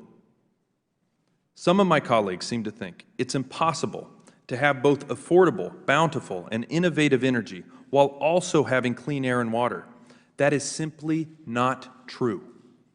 Oil and gas produced here in America is among the cleanest and safest in the world. The United States has been a world leader in reducing carbon emissions over the past 2 decades without socialist policies or complete reliance on inconsistent sources like wind and solar. The data proves that the private sector is tackling climate change without burdensome federal regulation, and Congress should continue to allow them to do so. Mr. Summers, can you describe some of the ways that the Green New Deal policies, particularly included in the reconciliation proposal, would affect your industry? Congressman, thank you for your question. We as an industry have taken on the climate challenge. And in fact, API released earlier this year our Climate Action Framework, which is a 5-step plan to address the climate challenge as an industry. That includes 3 of those actions are actually things that we're going to do even if Congress doesn't act on climate change in this Congress or in the future, because we know it is a challenge and we know it has to be addressed. And we know that this industry has the technological know-how and the engineers in place and the scientists and geologists in place who can tackle this challenge from the private sector. Notwithstanding that, we do believe that Congress should also act on climate change. And because we disagree with some of the provisions in the reconciliation package, doesn't mean that we don't take climate change seriously. We do have some concerns about what is currently in the package, and we've worked to educate lawmakers on those concerns. One of the concerns that we have is the proposal of a natural gas tax that would potentially increase costs on consumers during a time when energy prices are already spiking. One of the original proposals also included a clean energy performance payment plan that did not include natural gas. As we've talked about earlier in this hearing, one of the real reasons that we've been able to cut emissions over time is because of natural gas. We need to continue to incentivize that fuel switch from coal to natural gas so that we can continue on that road to progress of cutting U.S. emissions. Thank you. Thank you, Madam Chairwoman. I yield back. The gentleman yields back. The gentlelady from Florida, Ms. Wasserman Schultz, is recognized for 5 minutes. Thank you, Madam Chair. As we all know, Congress and President Biden are hard at work to pass the Build Back Better Act to take bold, aggressive, and long overdue action on climate change. But many of the witnesses today vigorously oppose key climate provisions in the Build Back Better Act. I find that offensive, being from ground zero in the state of Florida, where climate change and its impact is not a someday thing, it's a right now thing. And according to Influence Map, for example, BP, Shell, Exxon Mobil, and Chevron collectively spend more than $150 million every year on lobbying and policy influence activities. But they do this to protect their trillions of dollars in revenues. Ms. Clark, my first question is for you. How much has the Chamber of Commerce spent to defeat the Build Back Better Act? Sorry, I don't have that number off the top of my head. Well, give me a ballpark. I really couldn't. You have no idea how much the Chamber of Commerce has spent on lobbying targeted at the Build Back Better Act? No, I don't. You're not doing your job very well if you don't know that answer, but I'll just give you an idea. Just in September, the Chamber launched a 6-figure ad campaign just to pressure House Democrats to try to vote down the reconciliation package. And, you know, for a while, the Chamber actually participated in House GOP leadership strategy calls to defeat the reconciliation package. Perhaps you weren't aware of that either, but that's something that actually happened. The Chamber released a statement earlier this month that said that the Chamber is continuing and expanding its efforts to defeat the reconciliation bill and opposes efforts to link the infrastructure bill to the reconciliation bill. That's just grossly irresponsible and what you should be doing is working towards trying to find compromise, not just spending millions of dollars to defeat something and work against our progress on climate change, on addressing the climate change issue. Mr. Summers, what about the American Petroleum Institute? What did API spend to defeat the Build Back Better Act? Congresswoman, we've worked to influence the process, particularly on issues that would affect oil and gas. Reclaiming my time, my question is, to the tune of how much money? Congresswoman, I don't have those numbers at my fingertips.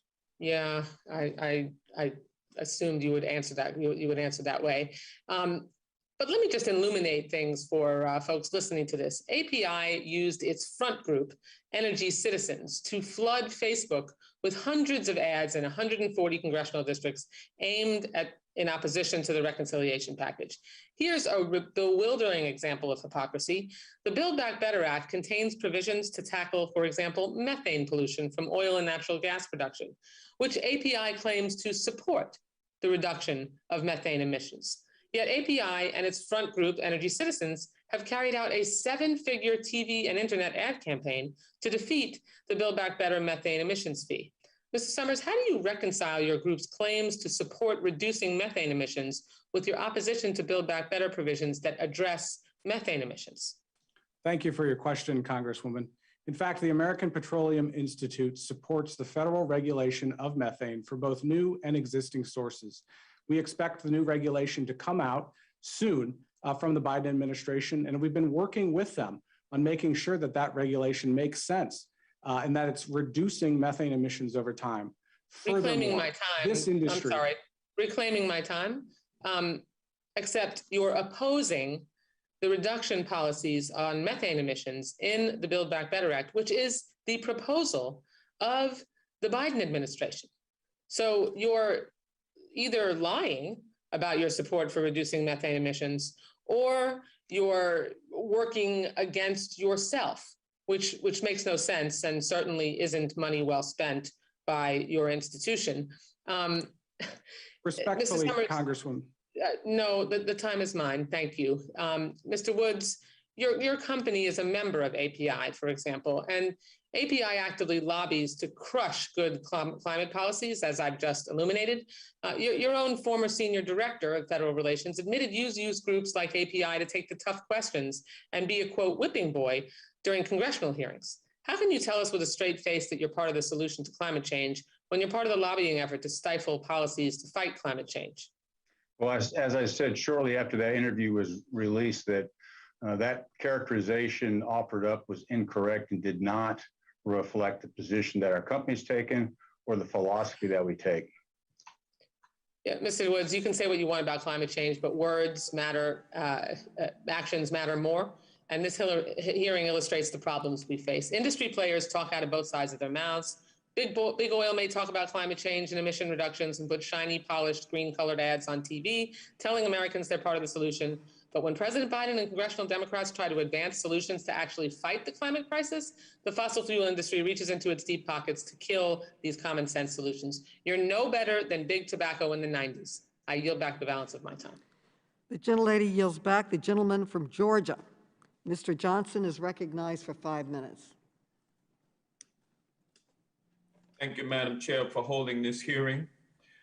Mr. Woods, ExxonMobil Corporation now publicly acknowledges the climate crisis while privately funding organizations that promote climate denial or misinformation. Isn't it true that between 1998 and 2017, ExxonMobil Corporation spent $36 million with think tanks promoting climate denial? I can't comment on the figure that you've offered up, but I would tell you that our position that we've taken. Well, you would not disagree with that amount, would you? I don't have the number, so I can't confirm or deny the amount. What I would tell you is the position that we take with the groups we work with is consistent with the position that we take publicly. We don't have to deny climate change is being connected with CO2 emissions, correct? Pardon? I'm sorry, I missed your question. Yeah, you spent a lot of money to get across the false point that CO2 emissions do not impact climate? No, I don't agree with that characterization. We do not spend money. We have long acknowledged the linkage between CO2 emissions and the risk of climate change. Well, let me ask you this question. Back in 1979, ExxonMobil commissioned a groundbreaking study that discovered that fossil fuels released carbon emissions that would, quote, endanger humanity, end quote. However, isn't it true, Mr. Woods, that no operational changes were made to respond to the horrifying findings that the company's business operations and products were endangering humanity? Congressman, I'm not aware of any unique understanding that we had in the science. We engaged with the broader community and worked with them to advance our own understanding. And as time passed and scientific understanding evolved, so did our position and the approach that we took to addressing emissions. Well, let me ask you this question, sir. The American Petroleum Institute has known since as early as 1957 that carbon emissions were dangerously warming the atmosphere, and multiple studies published by ExxonMobil and BP found similar results in subsequent years, only to be publicized for the first time in 2015 and 2018, respectively. Mr. Woods, when did you first learn that CO2 emissions cause climate change? Our company from the very early days have worked with the outside scientific group, and our understanding and our public position has been consistent with that understanding. Well, let me ask Mr. Lawler the question. Mr. Lawler, when did you first learn that CO2 emissions cause climate change? Thank you for the question. So BP was aware early on, very early on, that there was... Was it before 2018? I would say before even in the 90s and 80s, we were aware of reports that were out there. There was a lot of science. There was a lot of debate that was published during that time period. But I would say that BP focused on the landmark IPCC study in 1996. And in 1997, our then CEO, John Brown, acknowledged that the scientific community I want to break in right here. Research shows that between 2010 and 2018, only 2.3% of your investments per capital expenditures went to low carbon energies. Is that true? Yes, sir, it's true. But what I would say is that... And isn't it also true, Mr. Lawler, that BP earned $183.5 billion in 2020? I'd have to check that figure. I know in... that means you could not tell me how much of that $183.5 billion was reinvested in clean energy production? Well, are you speaking to revenue or profit? That number seems... Well, you would know better than I. Well, we had a... You actually profited $183.5 billion in 2020. Well, we had something called a replacement cost profit of around $4 to $5 billion in 2020. Well, my question is, how much of that was reinvested in clean energy production? So in the last 2 years, we've spent $2 billion on clean energy projects. $2 billion out of 183.5 billion. For the people suffering from the impacts of wildfires, floods, and hurricanes right now, 30 years is too long to wait for your company to change. How do you square the reality of facts on the ground with your 2050 date to decrease carbon emissions? Congressman, I have a project that I can share with you right now that's amazing. We've installed a 300 megawatt solar facility that's powering the only steel mill in the world with green energy. We are in action. We spent $1.1 billion to join an offshore wind farm just offshore New York. We'll spend billions behind that. And we are in action. We have very clear targets. And again, we have stepped forward that we would be reducing our overall production, our absolute production on a worldwide basis by 40% by the year 2030. So we are in action. Can't wait. The gentleman's time has expired, and the gentleman may continue answering the question, but his time has expired. I would just add, Congressman, that we do have near-term targets that are significant to cut methane, to cut emissions. 15% of our executive compensation pay is linked to sustainable emissions reductions. And I can just assure you that we're sincere, we're in motion, and we're taking action on a number of projects. And again, by 2025, we'll be spending $3 to $4 billion, $5 billion in 2030. So we are sincere. Thank you. Thank you so much. Thank Okay. you. The gentleman yields back. The gentlewoman from Massachusetts, Ms. Presley, is recognized for 5 minutes. Thank you, Chairwoman Maloney. We must treat this climate crisis like lives depend on it, because they quite literally do. In my district, the Massachusetts 7th, the sea level rise caused by an increase in global temperatures, which is a direct result of the continued operations of the oil and gas companies before this committee, will destabilize families and sink entire communities. From Cambridge and Chelsea to the Fenway and East Boston, my constituents are living in regions that will be completely underwater if we do not take bold action to transition to 100% renewable, zero-emission energy sources as outlined in the Green New Deal. And as I fight for the livelihoods of my neighbors, I'm clear-eyed that my opposition is the massive lobbying campaign by the billion-dollar corporations appearing before this committee today. Your companies invest hundreds of millions of dollars in lobbying efforts each year, some of which is disclosed and reported. But the truth is, these amounts represent only a fraction of what is actually spent against our efforts to save lives and our planet. We know a key part of Big Oil's disinformation campaign is funding and backing so-called shadow groups to fight against our climate justice efforts. Shadow groups are think tanks, pressure organizations, and other groups who receive funding from industry to engage in advocacy the industry doesn't want its fingerprints on.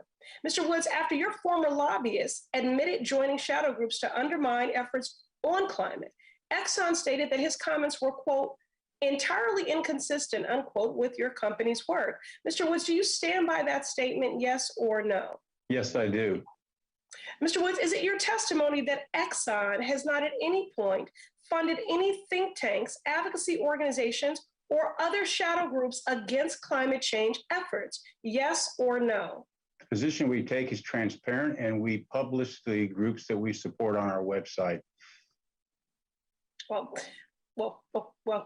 Whatever your statements are now, I think the truth is clear here that for years, Exxon has funded dozens of these shadow groups, like the Heartland Institute, for example, a leading climate science denial group, which has stated that global warming is actually good for the planet. Mr. Woods, do you commit right here to stop funding organizations that reject the science of climate change, yes or no? We do not support the Heartland group, so.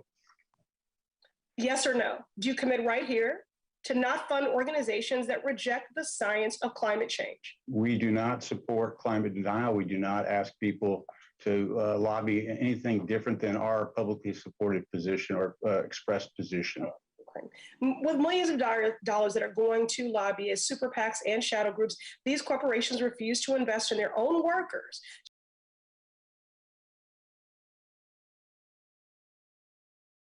to ensure they have a fair and renewable energy economy. A just transition from pollution-based profits to healthy green living means that no worker will be left behind. Mr. Woods, what percentage of ExxonMobil's annual revenue is being used to train your workers for jobs in renewable energy sectors? What percentage?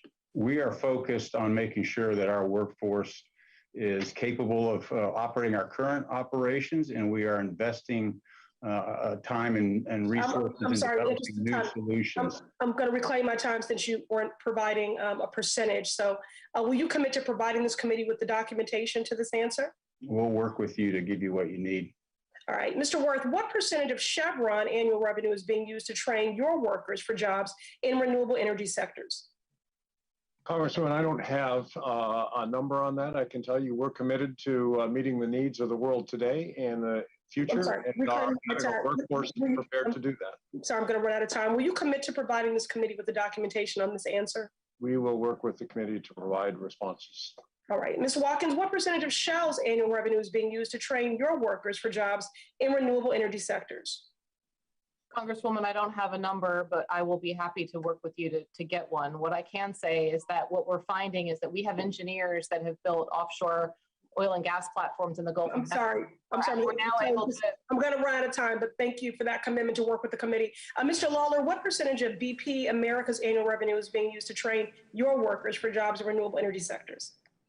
I'll need to review what that number is, but what I can say, we're creating entire business units for the renewable sector, entire business units, spending up to $5 billion a year by 2030. Will you work with the committee to provide us with those actual percentages? Yes, we will. Okay, so I think the point here is that putting profits before people like those in my district and the workers in their very own companies is the reason this crisis is so dire. One climate scientist said, quote, "What we do in the next 10 years will matter for 10,000 years," unquote. I believe that what we do in the next 10 days on infrastructure investments will be the true predictor of our planet's future. The Build Back Better Act is a climate justice bill and a workers' justice bill. We can and we must act with urgency. Thank you, and I yield back. Okay. The gentlelady yields back. The gentleman from Kentucky, Mr. Comer, is recognized. Thank you, Madam Chair. Mr. Summers, what do you predict the global demand for oil will be as the United States and the world recover from the coronavirus pandemic? Thank you, Congressman, for your question. What we're already starting to see, as I mentioned in a previous answer, is that world oil demand has already risen significantly. Pre-pandemic, so in 2019, the world was consuming 100 million barrels of oil every single day. During the worst part of the pandemic in April of 2020, the world consumed about 81 million barrels of oil every single day. We are close back now to the 100 million barrel of oil use every single day. So, and as the economy continues to grow, we expect that to expand as well. So if the industry does, as some of my Democrat colleagues have suggested and asked you to pledge to cut production, what would that do to the price of oil for everyday working Americans? Well, if the demand is going up? Congressman, we're already starting to see that, because of worker shortages, because of concerns about future and current government regulations. Because of the Biden policies, because of the Biden energy policy is why we're seeing energy prices go up. And what my colleagues on the left are proposing is only going to make it worse. Sir, despite some of the rhetoric from your critics, the oil and gas industry has taken meaningful steps to reduce emissions from operations. Can you describe briefly some of the efforts underway and some of the planned industry initiatives to address this challenge head on? Absolutely. Thank you, Congressman, for that question. The American Petroleum Institute since 2017 has had a program called the Environmental Partnership. This is a program that is all about how do you reduce methane emissions within our own operations. This program has seen tremendous success. It is a program that primarily works with our member companies and non-member API companies to replace products within the oil and gas industry that are leading to methane emissions. And as a consequence of this, we have big operators and small operators working together to ensure that our methane emissions continue to go down. In fact, as a consequence of this program and other programs like it, we've been able to reduce methane emissions by 70% in 5 of the largest oil and gas producing regions, like the Permian Basin. Yeah. We're proud of the work that we have done, and we know that we have to continue that work to respond to consumers that want to make sure that their energy continues to come affordably, reliably, but also cleaner. Absolutely, and that gets lost in translation. The industry's made significant investment already. You plan on making significant investments in the future. We're seeing a reduction in emissions, and I think that has been lost in translation with the rhetoric on the other side. Now, and briefly, I'm going to shift gears. Mr. Crabtree, you are a member of the union, right? Yes, Congressman. So when a few years ago when I started out in the Kentucky State House of Representatives, the union was pretty Democrat, but I've seen in Kentucky the the union, especially the United Mine Workers, and so many other unions that have been just devastated and put out of work by Democrat policy, starting with the Obama administration. And now we see your union put out of work because of the Keystone Pipeline. I mean, what's the general thinking now with the policy from the Democrat Party with respect to energy production in the United States? Well, I mean, it's always been in my opinion that I don't care if you're a Democrat or Republican or independent, I'm going to vote for who's going to put me to work. And right now, the president has decided to put us out of work. So, of course, I'm not going to support him. I wish that President Trump could have won re-election. That's an honest statement. Well, I think a lot of people share that, share your sentiment. My last question to you, sir. If the United States went totally green tomorrow, as some of my colleagues on the left dream about, and eliminated all oil and gas jobs, would Americans be able to power their homes or get their families to work or school? I think you know the answer to that question, Congressman. I know it, but I don't think my friends on the left here know it, so maybe you can answer that for them. There's so many things that we use that are made from petroleum products. It's just, I can't conceive living in a world where we're going to be carbon neutral or free. Thank you, sir. Madam Chair, I yield back. The gentleman yields back. The gentlelady from Missouri, Ms. Bush, is recognized for 5 minutes. St. Louis, and I thank you, Chairs Maloney and Khanna, for convening this timely hearing. Thanks in large part to those testifying today and the corporations they represent. St. Louis has 11 more 90-degree days per year than when I was born. Mr. Lawler, are the overwhelming majority of fossil fuel CEOs Black or white? No, I don't have the exact numbers, but I would assume they're white. Yes. Ms. Watkins, is an oil refinery more likely to be situated in a Black community or a white community? I'm not sure how to answer that, honestly. We've got oil refineries along the U.S. Gulf Coast, and we're very proud to be community members there. It's Black. Yeah, it's Black. Mr. Wirt, are the impacts of climate change more likely to hit a Black neighborhood or a white neighborhood first? Congresswoman, I have not seen studies that would allow me to give you The answer is Black. The facts are clear. A 2017 NAACP and Clean Air Task Force report found that Black Americans are 75% more likely to live next to company, industrial, and service facilities that directly harm us. For years, you all have continued to promote fossil fuels despite knowing that promoting them means promoting environmental racism and violence in Black and brown communities. You all are still promoting and selling fossil fuels that are killing millions of people. This is a striking example of white supremacy. Your profit-driven choices threaten my life, the lives of my family, my neighbors, and our communities every single day. I sit before you as a Black congresswoman with asthma caused by fossil fuels and the tear gas you fund. I have a lot of questions, let me say. Mr. Woods, as CEO, are you responsible for what Exxon does? Yes or no? It's just a yes or no. For what ExxonMobil does, yes, I am. Thank you. Thank you for that answer. It's not a coincidence that toxic waste is frequently dumped in Black communities like mine. When toxic waste combines with fossil fuel flooding, the impact is unspeakable. My old basement in St. Louis County in a predominantly Black neighborhood used to regularly fill with potentially radioactive waste next to my son's bedroom due to floods made more frequent and intense by your production and burning of fossil fuels. Public school playgrounds in St. Louis regularly flood with radioactive water. Mr. Woods, would you send your children to one of these schools? Yes or no? I'm sorry, could you repeat the question, please?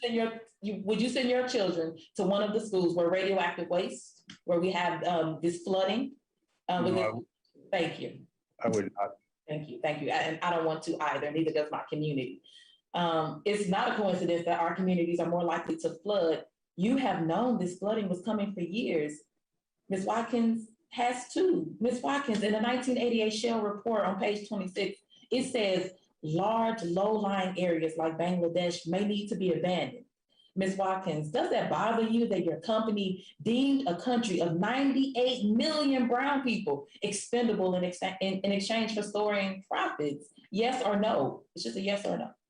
Actually, Congresswoman, I'm glad my company's been involved in the science research and involved in these discussions for decades. And we have been open and engaging with communities. And I feel what you're saying. And we are very active in the communities in which we operate and looking to make ourselves very much members of the community and invest in communities, especially where there is risk of climate change hitting harder than in other places. Thank you very much, because it bothers me. Let me just say that. You didn't say it, but I'll say it. It bothers me. It bothers me too.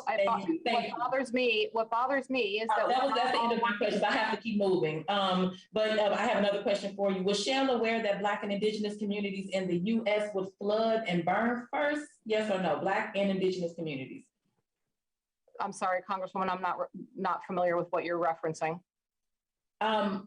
Let me ask you this. Are Black communities like mine in St. Louis expendable to you? Of course not. Communities are not expendable. We work every day hand in hand with our communities. And in fact, climate change is such a pressing issue that we have to, as companies, we have to work with the communities and with societies and with the government if we're going to be able to get to net zero by 2050. Thank you. And you know, your companies for decades have been misrepresenting information and redirecting attention to solutions you know to be false, and that's continuing even in this hearing. But I thank you for speaking up and saying what you said. We appreciate that. But we're at a tipping point. Developing fossil fuels now, given the escalation of the climate crisis and its harm on Black and brown communities, is unconscionable. Given each of your roles in these attacks on our humanity, you all should resign. Thank you, and I yield back. The gentlelady yields back. The gentleman from California, the Vice Chair, Gomez, is recognized for 5 minutes. And after his questioning, there will be a 5-minute quick break at the request of the witnesses. Mr. Gomez. Thank you, Madam Chair. I want to just continue a little bit on Ms. Bush's line of questioning. I was in the California State Legislature for about 4.5 years. And during that time, we were able to pass the greenhouse gas reduction goals. We were able to pass cap and trade, and we were able to pass a lot of the bills that oil opposed. And you opposed it every step of the way. You believe that you're gonna upend and get us to stop, and we were able to win those fights. And I get it. You guys have you're in your own business model. That's what you're protecting. But we're fighting across the board for communities in California, but also in the country, especially when the fact that the climate crisis disproportionately impacts communities of color. Those are the ones that are most likely to not get the jobs in the oil fields. They're the most likely the ones not to see the direct benefits, but also get the dirtier air, the dirtier water. They're the ones that are always in the path of the destruction from the oil industry. So one of the things I want to really kind of focus in is like I said, Cori Bush's questioning. Let's start with Mr. Worth. Do you agree the impacts of climate change are worse for vulnerable communities or communities of color and low-income communities? Well, Congressman, this is a very important issue, I think, for society. So I appreciate you allowing us to continue the conversation. Yes or no? I mean, do you agree that climate change is worse for low-income and communities of color? Congressman, there are many different studies, opinions, and assertions on where and how climate change will manifest itself. I know. I mean, literally, Mr. Worth. I mean, listen. I know people that work for you, and I respect them very well. Just simple. This was a fight that we fought in California. Yes or no? If you can't answer that, then there's no really reason to ask you the other questions. Do you believe climate change is worse for communities of color and low-income communities? Yes or no? Congressman, I don't have the ability to answer that. I think the manifestation of climate change. Yeah, I'll take that as you're a no. Okay, Mr. Worth, Chevron's business code of conduct includes the following principle, quote, protect people and the environment. So when Chevron states that the company has an ethical obligation to protect communities, does that include communities of color? Yes or no? Congressman, absolutely. Chevron strives to be a force for good in the communities in which we operate, and we're committed to continually improving our environmental and social performance, especially in communities that are most vulnerable. Thank you. I'm glad that you see that. Low-income communities and communities of colors are on the front lines of coping with climate change and the legacy of fossil fuels. Ms. Ward, do you believe Chevron has a moral obligation to prevent the negative health conditions and impacts and death caused by your products and the use of your products? Congressman, I think we have an obligation for doing our part to respond to this great challenge that we've spent all day talking about. Can you answer yes or no on that question? Yes or no? Just yes or no, if you see that you have a moral obligation to prevent the negative health conditions and impacts caused on people by the use of your products. Congressman, we have an obligation to support people in their livelihoods with affordable, reliable energy, with good jobs, and doing our part to reduce the carbon intensity of the energy system. Thank you, Mr. Worth. Ms. Watkins, I want to kind of go over to you. Shell has said that they have a goal of offsetting 120 million tons of CO2 by 2030. Is that correct? We have a goal that we just announced today of reducing our scope 1 and 2 emissions that we control by 2030. Okay, if Shell is committed to reducing its environmental impact, then why does your plan to appeal a recent court ruling in the Netherlands mandating Shell to reduce its emissions by 45% by 2030? Yes, we're appealing that court ruling because we feel that that is not something that should be decided in the courts. And we are actively looking at accelerating, we are accelerating our Powering Progress strategy as evidenced by the new target that we put out today.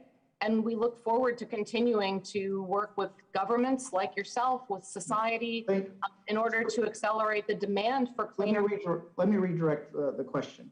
You mentioned scope 1 and 2, but you leave out scope 3. And scope 3 emissions are 90% of your emissions. So how do you plan on reducing it by 120 million tons by 2030 if you're not targeting the 90% of your emissions? The gentleman's time has expired, but the gentleman may answer his question. Yes, so our scope 1 and 2 emissions by half by 2030. I don't know the exact tonnage of that. That number is not familiar to me, but what I can say around scope 3, and you're right, it is the vast majority of the emissions is created from the products, the use of the products that we sell. We will be net zero, including scope 3 by 2050 in step with society. That is our target for 2050. It includes scope 3. Okay. Your press release says 100. The gentleman's time has Thank you. expired. And I now am calling for a quick 5-minute recess. It is a request from the witnesses. We stand in recess.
The meeting will come to order. Without objection, Mr. Caston is authorized to participate in today's hearing. Mr. Caston, you are recognized for 5 minutes. Thank you, Madam Chair, and thank you to all our witnesses for I know it has been a long day. I want to just start by saying as a chemical engineer by training who spent a while as an engineer and then running some energy companies, I love chemical engineering. It's a lot of fun. I'm sure you have a lot of fun with it. I always thought it was cool that you can look at the temperature in a heat exchanger on one side and predict with amazing accuracy how the yield's going to change on the other side of your refinery, or slight change in inputs changes the temperature. And I think it's no surprise that, it's organizations like yours who employ a lot of smart people like that. We're actually pretty good at understanding how changes in chemistry affect temperature. And in fact, James Black, back in 1978, as you of course know, did this presentation to Exxon where he said that he predicted that we'd have a doubling in CO2 based on current growth rates around 2025, and that would lead to a 1 to 3 degree increase in temperature, which is basically exactly where we are. So, Mr. Woods, kudos. You hire exceptionally talented people. You retrain them. That's one of the talents of a CEO. I commend you. We know that in the light of that information, you denied, you funded the Global Climate Coalition, you funded Willie Soon's research that was in contrarian climate science. And I don't want to go into that. You've had those conversations already.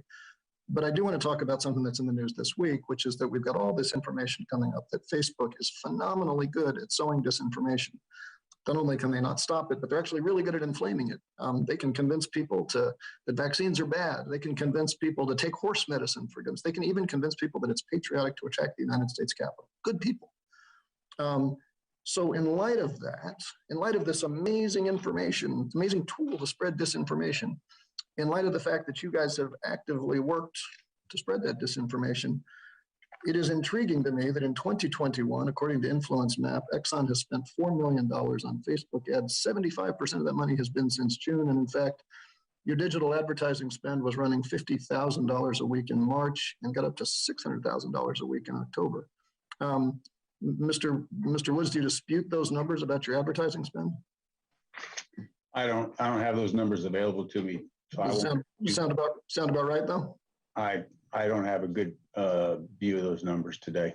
Could you speculate on what might have been going on in the last month that would cause you to rapidly increase your spending on a platform that's designed to amplify disinformation?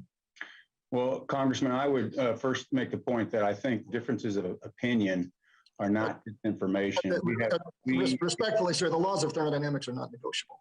We're not going there. I just want to know, do you know why you are amping up your spending on Facebook in the last few weeks by a factor of 12?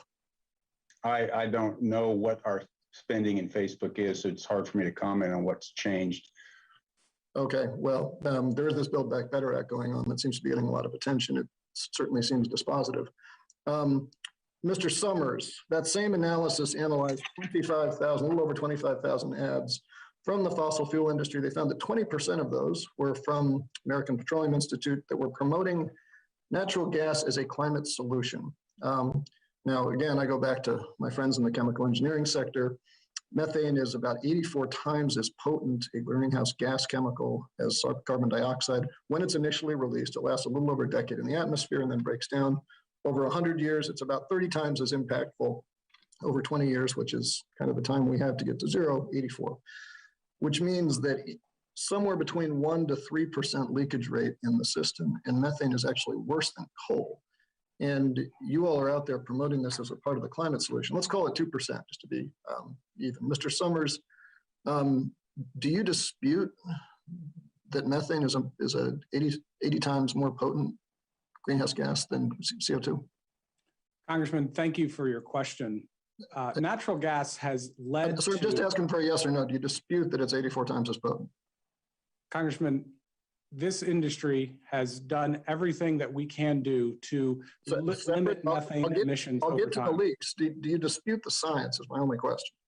Congressman, we trust the climate science. Okay, good. Do you believe that the natural gas system today has less than 2% leaks from wellhead to burner tip? Congressman, we don't dispute the science in this space. As about the leakage rates, I get that we don't want to have leaks, but is it your position that there's less than 2% leaks from wellhead to burner tip? Congressman, we have programs at the American Petroleum Institute to work to limit methane emissions. Okay, but you're ducking the question, sir. If you don't have that, you've got to ask why you're calling something a climate solution that, as we sit today, is warming up the planet. I will leave you both with an observation. Former board member of mine, who is an idol of mine, used to tell us when we got in board disputes that the only thing that matters in this life is whether our grandchildren are proud of us. The West is on fire. Floods are coming. So ice is melting because of analysis you had in 1978. My question for all of you, which you can submit for the record, is, are your grandchildren proud of you? I yield back. The gentleman yields back. Without objection, Mr. Jones is authorized to participate in today's hearing. Mr. Jones, you are recognized for 5 minutes. Thank you, Madam Chair. You know, if you listen to our witnesses today or read their company's climate plans, you might conclude that carbon capture is nothing short of a miracle, a technology solution so impactful that it will save us from the catastrophic effects of climate change. Exxon, for example, is promoting a proposed carbon capture and storage hub in Texas designed to capture emissions from industrial facilities and power plants. A way, at least according to Exxon's own ads and marketing materials, to have the best of both worlds. Continue to burn fossil fuels with reckless abandon, but pay none of the climate price. Mr. Woods, at an investor meeting earlier this year, you were quoted as saying, carbon capture and storage is going to be needed to reduce emissions. And your written testimony reflects that sentiment as well. Today, there are 13 active commercial carbon capture and storage sites in the US, according to the Global CCS Institute's 2020 report. One of those sites belongs to Exxon, correct? A simple yes or no will do. I'm not familiar with that report, but we do have a facility in the US, yes. In Chute Creek, Wyoming.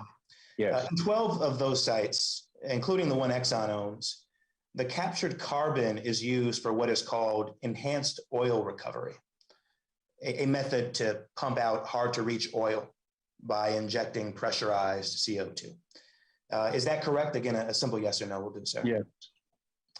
In fact, 95% of the carbon being captured at these US sites is used for extracting more oil. To be clear, Exxon and others are using captured CO2 to extract more oil and calling this a climate mitigation strategy. Mr. Woods, yes or no, when Exxon promotes carbon capture as a climate solution, does this include carbon capture used for enhanced oil recovery? Congressman, I would suggest that you're confusing the technology with its uses. Carbon capture is a proven technology to concentrate CO2. And then the question is what you do with that concentration. We can store it. Our Houston hub is to capture that CO2 and then store it in aquifers offshore. It would not be used for enhanced oil recovery. So there's a difference between the technology and then what you use the technology for. So Mr. Woods, I'm sorry, I do have other questions. I just want to get a yes or no answer. When Exxon promotes carbon capture as a climate solution, does this include carbon capture that's used for enhanced oil recovery? Or yes or no? Our focus has been to capture CO2 and sequester it, not for EOR. Okay, so even though the overwhelming majority of existing carbon capture technology deployed is ultimately used to extract even more fossil fuel, Exxon plans to increase investment in carbon capture as a way to, quote, be consistent with the goals of the Paris Climate Agreement. But the truth is, carbon capture might help the fossil fuel companies extract more oil, but it won't do anything to prevent us all from paying the catastrophic costs of the climate crisis. To make enhanced oil recovery work from a climate perspective, Exxon, and to be fair, the rest of the fossil fuel industry as well, would need to capture and store an ever-increasing amount of carbon, for which there is neither the technological capacity or infrastructure at scale to meet our 2030 or even 2050 obligations under the Paris Climate Agreement. The US, as you know, is committed to reaching net zero emissions by 2050. But Exxon's carbon capture facility has only been able to capture and bury less than 20% of the carbon produced by the single plant on which it operates. Mr. Woods, how do you expect to capture enough of Exxon's future emissions from extraction, transportation, and other company operations to remain consistent with the country's net zero obligation? Congressman, that's the big challenge we all face, moving from one energy source to another, and it has been widely recognized in order for society to be successful by the IPCC and the IEA that carbon capture will play an important role in that, and the policy to support implementation of carbon capture will be important to achieve society's objectives. So no matter what solution we go to, there's going to be extensive need for additional investment in infrastructure as well as the technology to replace today's energy system. So it's not a question of spending more money, it's where you spend that money. And I would make the point that a number of solutions are required and a number of large investments in those solutions are required across our economy and across the world as a whole. Thank you, Mr. Woods. I understand that to mean that you don't know yet how you can capture enough of Exxon's future emissions from extraction, transportation, and other company operations to remain consistent with our country's net zero obligation. And with that, Madam Chair, I yield back. The gentleman yields back. Without objection, Mr. Levin is authorized to participate in today's hearing. Mr. Levin, you are now recognized for 5 minutes. Thank you so much, Madam Chairwoman, and thanks to all the witnesses. I want to shift our focus to the oil refinery workers your companies employ. Mr. Woods, I'm going to ask you a few yes or no questions and then get into one issue in more detail. Does ExxonMobil educate workers on possible job loss from climate change? And have you advised workers that you believe addressing the climate crisis may cause some of them to lose their job? What we've talked about with our organization is the opportunity to address the risk of climate change through investments in technologies and solutions. All right, but I'm asking about people's jobs, sir. Yeah, and I'll get to that too. So, well, I don't have a lot of time. So do you talk to them about that they may lose their jobs, yes or no? we believe that the transition will involve capabilities and skill sets that are consistent with our existing businesses. So there's an opportunity to evolve those jobs into different applications like carbon capture, like biofuel. So do you have specific programs in place to retain and protect the workers that you currently employ? Is that what you're kind of saying? No, what I'm saying is as the world transitions and as the solutions that are going to be required, like hydrogen and biofuel and carbon captures, those investments will require workers to operate those facilities, and the skills of those workers are very okay. I understand. So would you say that from your perspective, the company considers the well-being of your workers when you're making new business decisions? We believe our workers are fundamental to the value proposition of our company, so they're very important to the equation. Okay, well, I really have to question a lot of what you consider as your workers are making, how much you really consider them when you're making these decisions, given reports coming out of the Beaumont refinery. Can you confirm that on May 1st, your company escorted 650 oil refiners in Beaumont, Texas, in the refinery there off the job, replacing experienced members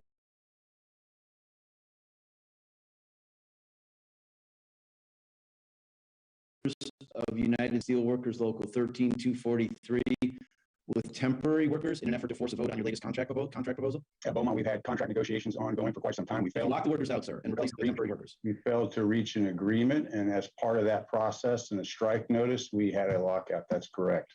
Well, Madam Chairwoman, ExxonMobil states in its guiding principles for employees, quote, "We're committed to maintaining safe work environment enriched by diversity and characterized by open communication, trust, and fair treatment." I fail to see how that is true based on today's hearing. ExxonMobil and other fossil fuel companies have sold this untrue narrative that they're acting out of concern for their workers while simultaneously undermining them, as in the case with the lockout in Beaumont, Texas. We have evidence that their workers aren't their primary concern in their business decisions regarding climate change. As many have referenced earlier, former ExxonMobil senior advisor Keith McCoy was caught on camera defending ExxonMobil's early efforts to fight against climate science stating that there's nothing illegal about doing that, and we're just looking out for our investments. We're looking out for our shareholders. He didn't mention the workers. And now when these companies can no longer hide from their climate denialism and disinformation, they work behind the scenes to shift climate liability away from profit margins and onto the backs of their workers by refusing to give them a seat at the table or to be clear about the long-term impacts that climate change has on their livelihoods. I am tired of oil industry-backed groups opposing efforts to address climate change in the name of protecting good jobs and workers. Let us remember, it was not the CEOs and big bosses of this companies that made oil refinery jobs good jobs. It was unions and workers who fought for decades and are still fighting for these benefits. We can save life on Earth as we know it and support our workers to have good jobs. I implore all the witnesses testifying today to give oil refinery workers a seat at the table, and I remain steadfast in my commitment to ensuring that workers are held harmless and supported in this transition, while corporate polluters pay for the climate disinformation they have peddled for decades. With that, Madam Chairwoman, with 10 seconds to spare, I yield back the balance of my time. The gentleman yields back without objection. Ms. Omar is authorized to participate in today's hearing. Ms. Omar, you're recognized for 5 minutes. Thank you so much, Madam Chair. I am glad to join this discussion. I know there has been a lot of conversations around the coordinated efforts that the fossil fuel companies have put together to create and spread this information about climate change.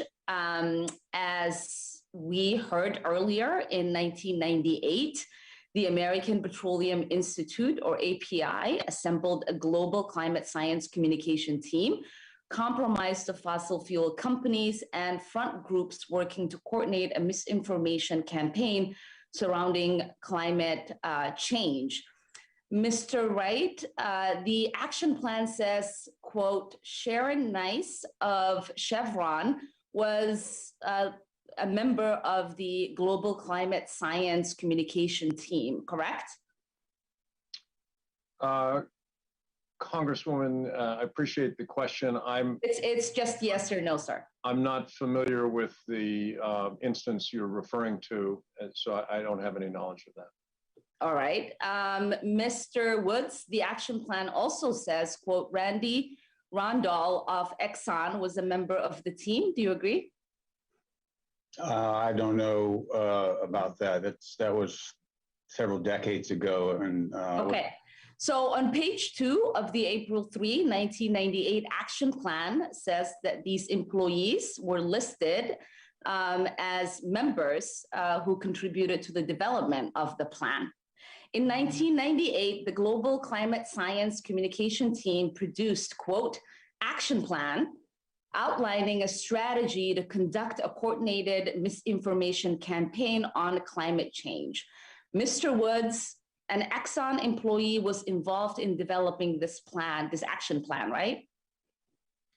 As I said, I'm not familiar with that activity. It was 20 years ago. So okay, and Mr. Wright, is that the same for you? Do you know if these employees were involved in creating this action plan? I don't have information about the instance that you are making reference to, Congresswoman. Okay, again, on page 2 of that action plan lists these employees.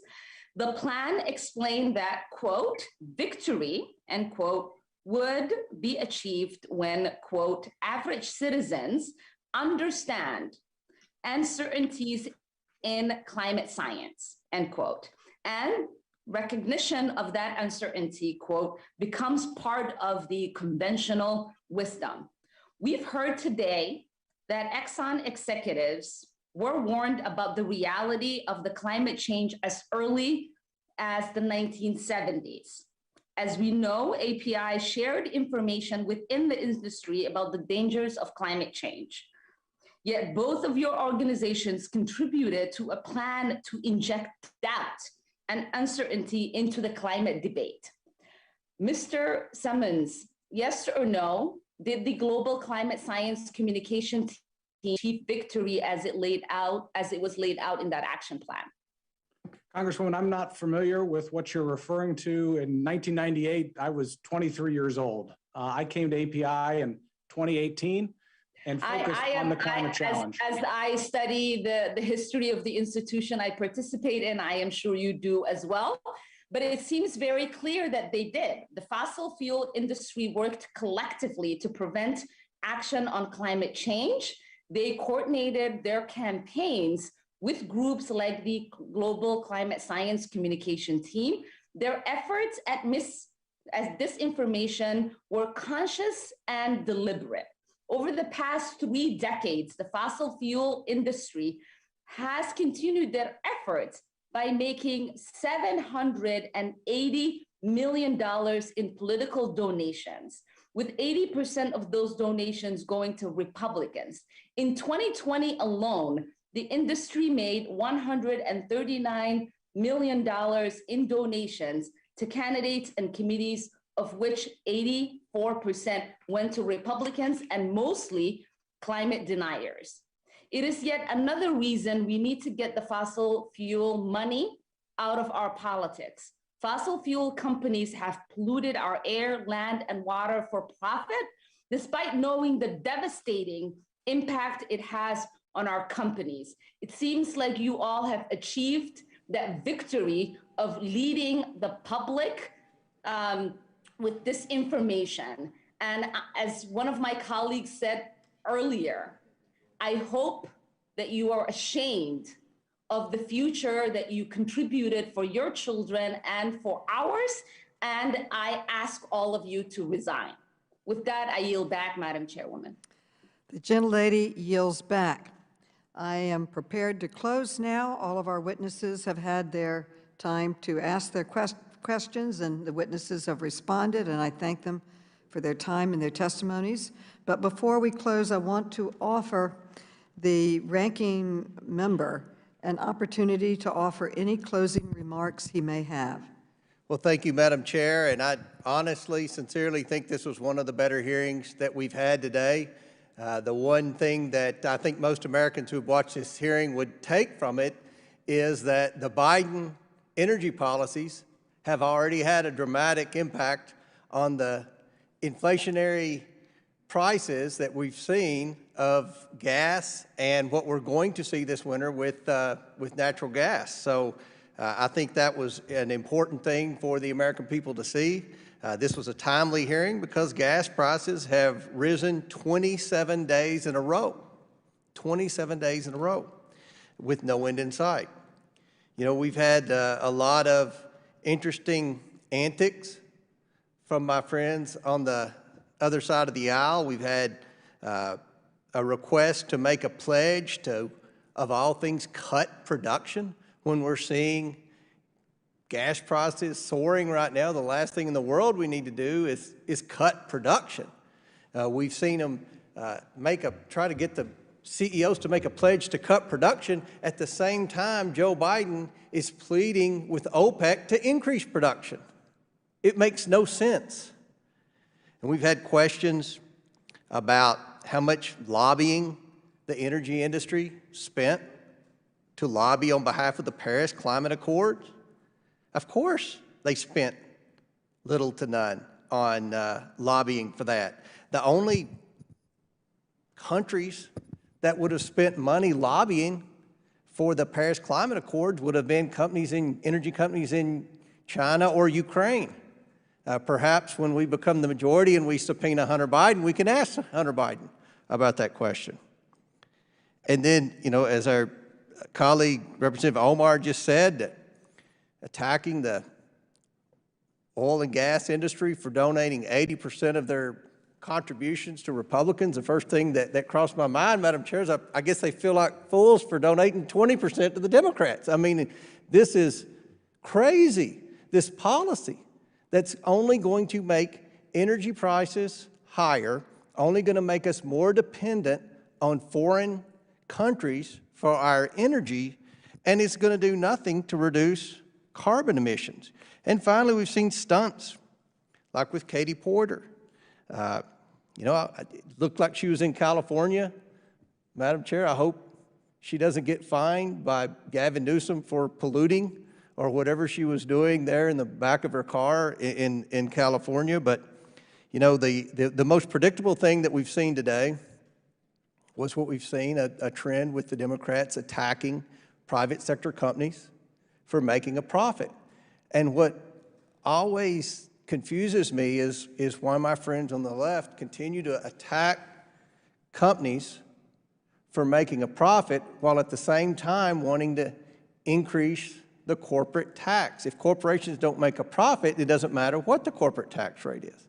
So I think there's a lot of differing opinions that the American people have seen today from this hearing. I want to thank our witnesses who came here today. I want to thank the investment that you've made in creating good-paying jobs, in doing your best to see that we are less dependent on foreign oil. I want to also thank you for your investment to reduce carbon emissions. The climate's very important to Republicans as well. We just want to work with the private sector to reduce our carbon footprint while at the same time reduce our dependence on foreign countries for energy, and at the same time create and maintain good-paying jobs. So that's a hallmark of the Republican policy. We care about the climate, but we also want to work with the private sector to reduce carbon emissions and continue to create good-paying jobs. With that, Madam Chair, I yield back. The gentleman yields back. I want to thank all of the witnesses for appearing today and thank all of my colleagues on both sides of the aisle for their participation in this important hearing. I've been listening carefully to today's testimony. As I said earlier, I had hoped today would be a turning point for the oil industry. I was grateful to hear the top fossil fuel CEOs finally admit that climate change is real, that burning fossil fuels is causing it, and that we must act urgently to fix it. But I was disappointed that we also heard much of the same denial and deflection we have heard before. Today's witnesses refuse to take responsibility for Big Oil's decades-long disinformation campaign. And even after agreeing that we are, in fact, in, quote, code red, end quote, crisis, they refuse to stop funding groups like the American Petroleum Institute that are still blocking reforms like expanding the use of electric vehicles. So I see no choice but to continue our committee's investigation until we see the truth. We requested documents from each of these companies 6 weeks ago, which were due on September 30th. We followed up before the due date to identify categories of documents that were of particular importance to be produced quickly. After they missed the deadline, we sent warning letters to all 6 companies urging them to complete their productions by October 25th or face further action. Unfortunately, none of the 6 entities have produced a substantial portion of the key documents the committee requested. Instead, they produced reams of other documents, many of which were publicly available. One entity sent in 1,500 pages printed from their own website, available publicly, along with 4,000 pages of newsletters filled with industry press releases. Others sent us thousands of pages of publicly available annual reports and the company's postings on Facebook and LinkedIn. Now, let me tell you what the fossil fuel companies have not produced. These organizations have not produced the detailed funding information that we requested and that we need to understand their payments to shadow groups and to over 150 public relations companies and advertisements on social media, payments that today's witnesses seem intent on continuing. Nearly all the companies have failed to turn over board materials the committee needs to examine corporate strategies on climate change. And with only a few limited exceptions, the fossil fuel companies have not produced any internal documents or internal communications from senior executives about their company's role in climate change. I have tried very hard to obtain this information voluntarily, but the oil companies employ the same tactics they used for decades on climate policy: delay and obstruction. Well, that ends today. I am formally notifying the ranking member and members of the committee that I intend to issue subpoenas to the fossil fuel entities represented here today. I have draft subpoenas here. Please know that I do not take this step lightly. When Republican Dan Burton was chairman of this committee, he issued more than 1,000 subpoenas without a single complaint from my Republican colleagues. I have been much more selective, but we are at code red for climate, and I'm committed to doing everything I can to help rescue this planet and save it for our children. We need to get to the bottom of the oil industry's disinformation campaign, and with these subpoenas, we will. Madam Chair, point of order, point of order. What is the gentleman's point of order? Just want to publicly say I object to the issuance of subpoenas. The oil and gas executives here today have provided over 100,000 pages of documents, and we feel like that's an infringement upon their First Amendment rights. Well, Mr. Chairman, they produced documents, but they were not the documents that we requested. Most of it was like this, completely publicly available on their website, their annual reports. And as you know, Chairman Khanna and I wrote you a letter yesterday highlighting our serious concerns that the fossil fuel organizations were not fully complying with our request and were obstructing and delaying our investigation. I also noted that we gave these organizations multiple opportunities to produce them voluntarily. We requested it in writing, in phone calls, and reaching out to their offices. In fact, Chairman Ro Khanna and I wrote to them just last week and warned them if they did not comply voluntarily, that the committee would be forced to consider additional steps to obtain compliance. So we have been true to our word, and we spent a great deal of time trying to obtain these documents. We were not able to obtain them. They are important. We are now requesting them with a subpoena. I have draft subpoenas here. I'm willing to share them if you'd like them. And we strongly, Madam Chair, we strongly reiterate the fact that we feel this is an infringement upon their First Amendment rights. This is the government, this is the Oversight and Government Reform Committee. We're supposed to focus on waste, fraud, and abuse in the federal bureaucracy. Agreed. The meeting is adjourned. Before we close, in closing, I want to thank our panelists once again for their remarks, and I want to commend my colleagues for participating in this very important conversation.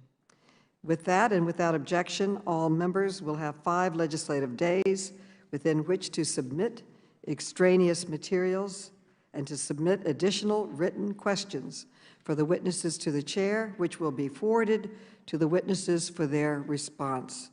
I ask our witnesses to please respond as promptly as you can.